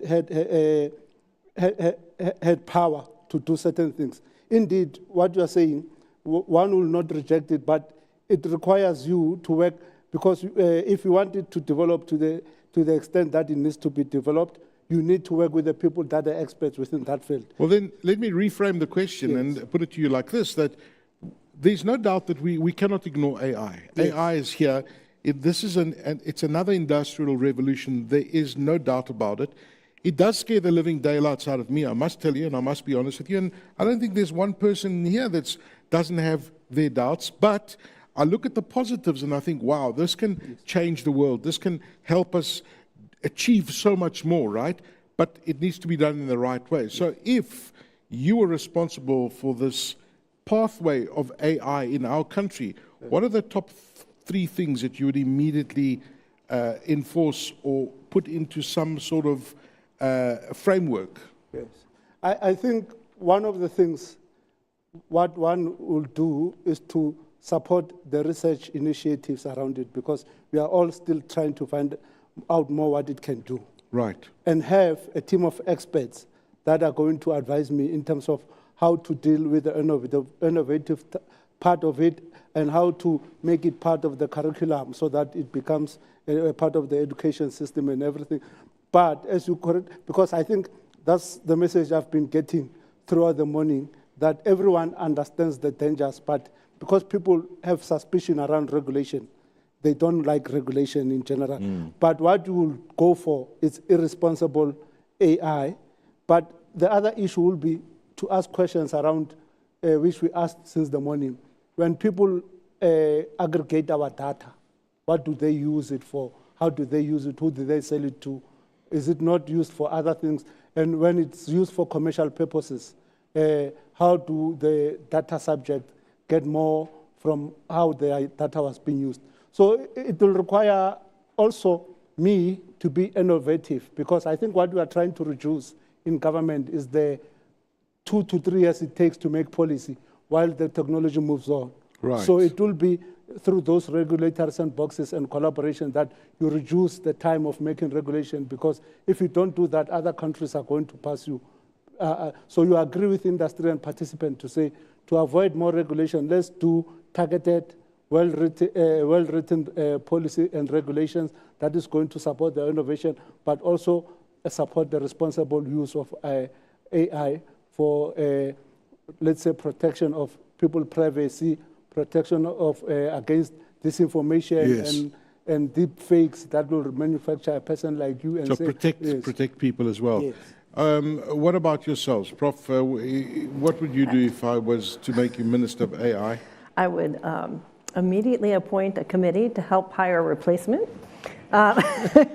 See, nobody wants the job here. Hey? So, I mean, if I had, I think I have this research bias where I do want more investment in the research to understand it. And of course, I want this community-centered. I want to hear the people's perspective on what AI should be what AI should be for them, how they want to use it, what kind of data privacy. I think there should be a commission to look at data management policies and how that applies both to international players and local players and African players. I would like to see industry and academia, researchers and industry working together. There is a very healthy research community around AI in Africa. Like African-centered AI research, there's deep learning endowments that move around the continent every year. And my students, not my personal students, but students in my department are going to these on a regular basis, participating and contributing to advances in AI research. But there's also a completely separate industry arm around AI in South Africa. And I don't think they really want to talk to each other because they're speaking such different languages. So how do we bring those together so that we can actually learn from one another and have conversations where there's translation of knowledge from research into practice, and that the practice can actually help drive some of the research agenda in a way that is situated, that there are people researching the ethical implications of these things and moving forward. Brilliant. And Pilar, wrapping up? Look, if I was a minister of AI, that would be a great job. He's the only one who wants this job, eh? Have you noticed this? I will position AI in 3 sectors. I will position it in education, that we have a policy that we are focusing for the next 10 years. We're doing nothing else. We're focusing on health, education, and AI in making government efficient in delivering services. Once you unlock government in terms of delivering services, way of working, the entire economy gets freed up. Yes. In terms of efficiency, in terms of adoption of AI, in terms of education. One of our biggest investment is we invest big in education, but we don't see the outcome. AI can be able to be personalized to students who are good at something, who are lacking at something that is actually specialized to them. They can have a professor yes. to teach them. Right. When they want, you know, subjects that they are interested in. It can also the way that they are able to learn, which is actually customized for you. Because the way that you absorb information, somebody else absorbs it very differently. Yes. And we can unleash AI to make the best out of our education system that we can have. You look at the health system that you have in terms of life expectancy. We have 2 health systems that actually exist in our country. You have, you know, the low LSM. You have the high LSM. Our health system can be improved by AI, and the way we diagnose, some of, we're discussing that I can even know that you're about to get sick, you know. How do we connect our people to the best healthcare in a more efficient way, cost-effective way, in which we can able to invest and able to get returns? And I think with AI in the health system, we can have better returns. Without any doubt, in the healthcare system, certainly very, very possible. Pila Sitole, Colin Dimakatso Mashile, Professor Melissa Densmore, thank you very much for joining me on this panel today. We really appreciate your views. Yes. Give them a round of applause, please, ladies and gentlemen. We were talking about the poll, and thank you very much for those of you who participated. Can we have those poll results on the screen, if possible, please? I am looking at the app over here. I have actually voted in this particular poll. Where should more investment and effort be placed to unleash the full benefits of AI in Africa? And it's very interesting that 6% said infrastructure and compute, 4% said human-centered regulation and governance, 33% of you said research and development, and AI, education and skills, 57% said that's where we should be focusing on and putting our money when we look at the benefits of AI. And that's where the investments should be made on the continent. Thank you very much for your participation, ladies and gentlemen. And with that, it's the end of day one. And I'd like to invite you all to come and join us.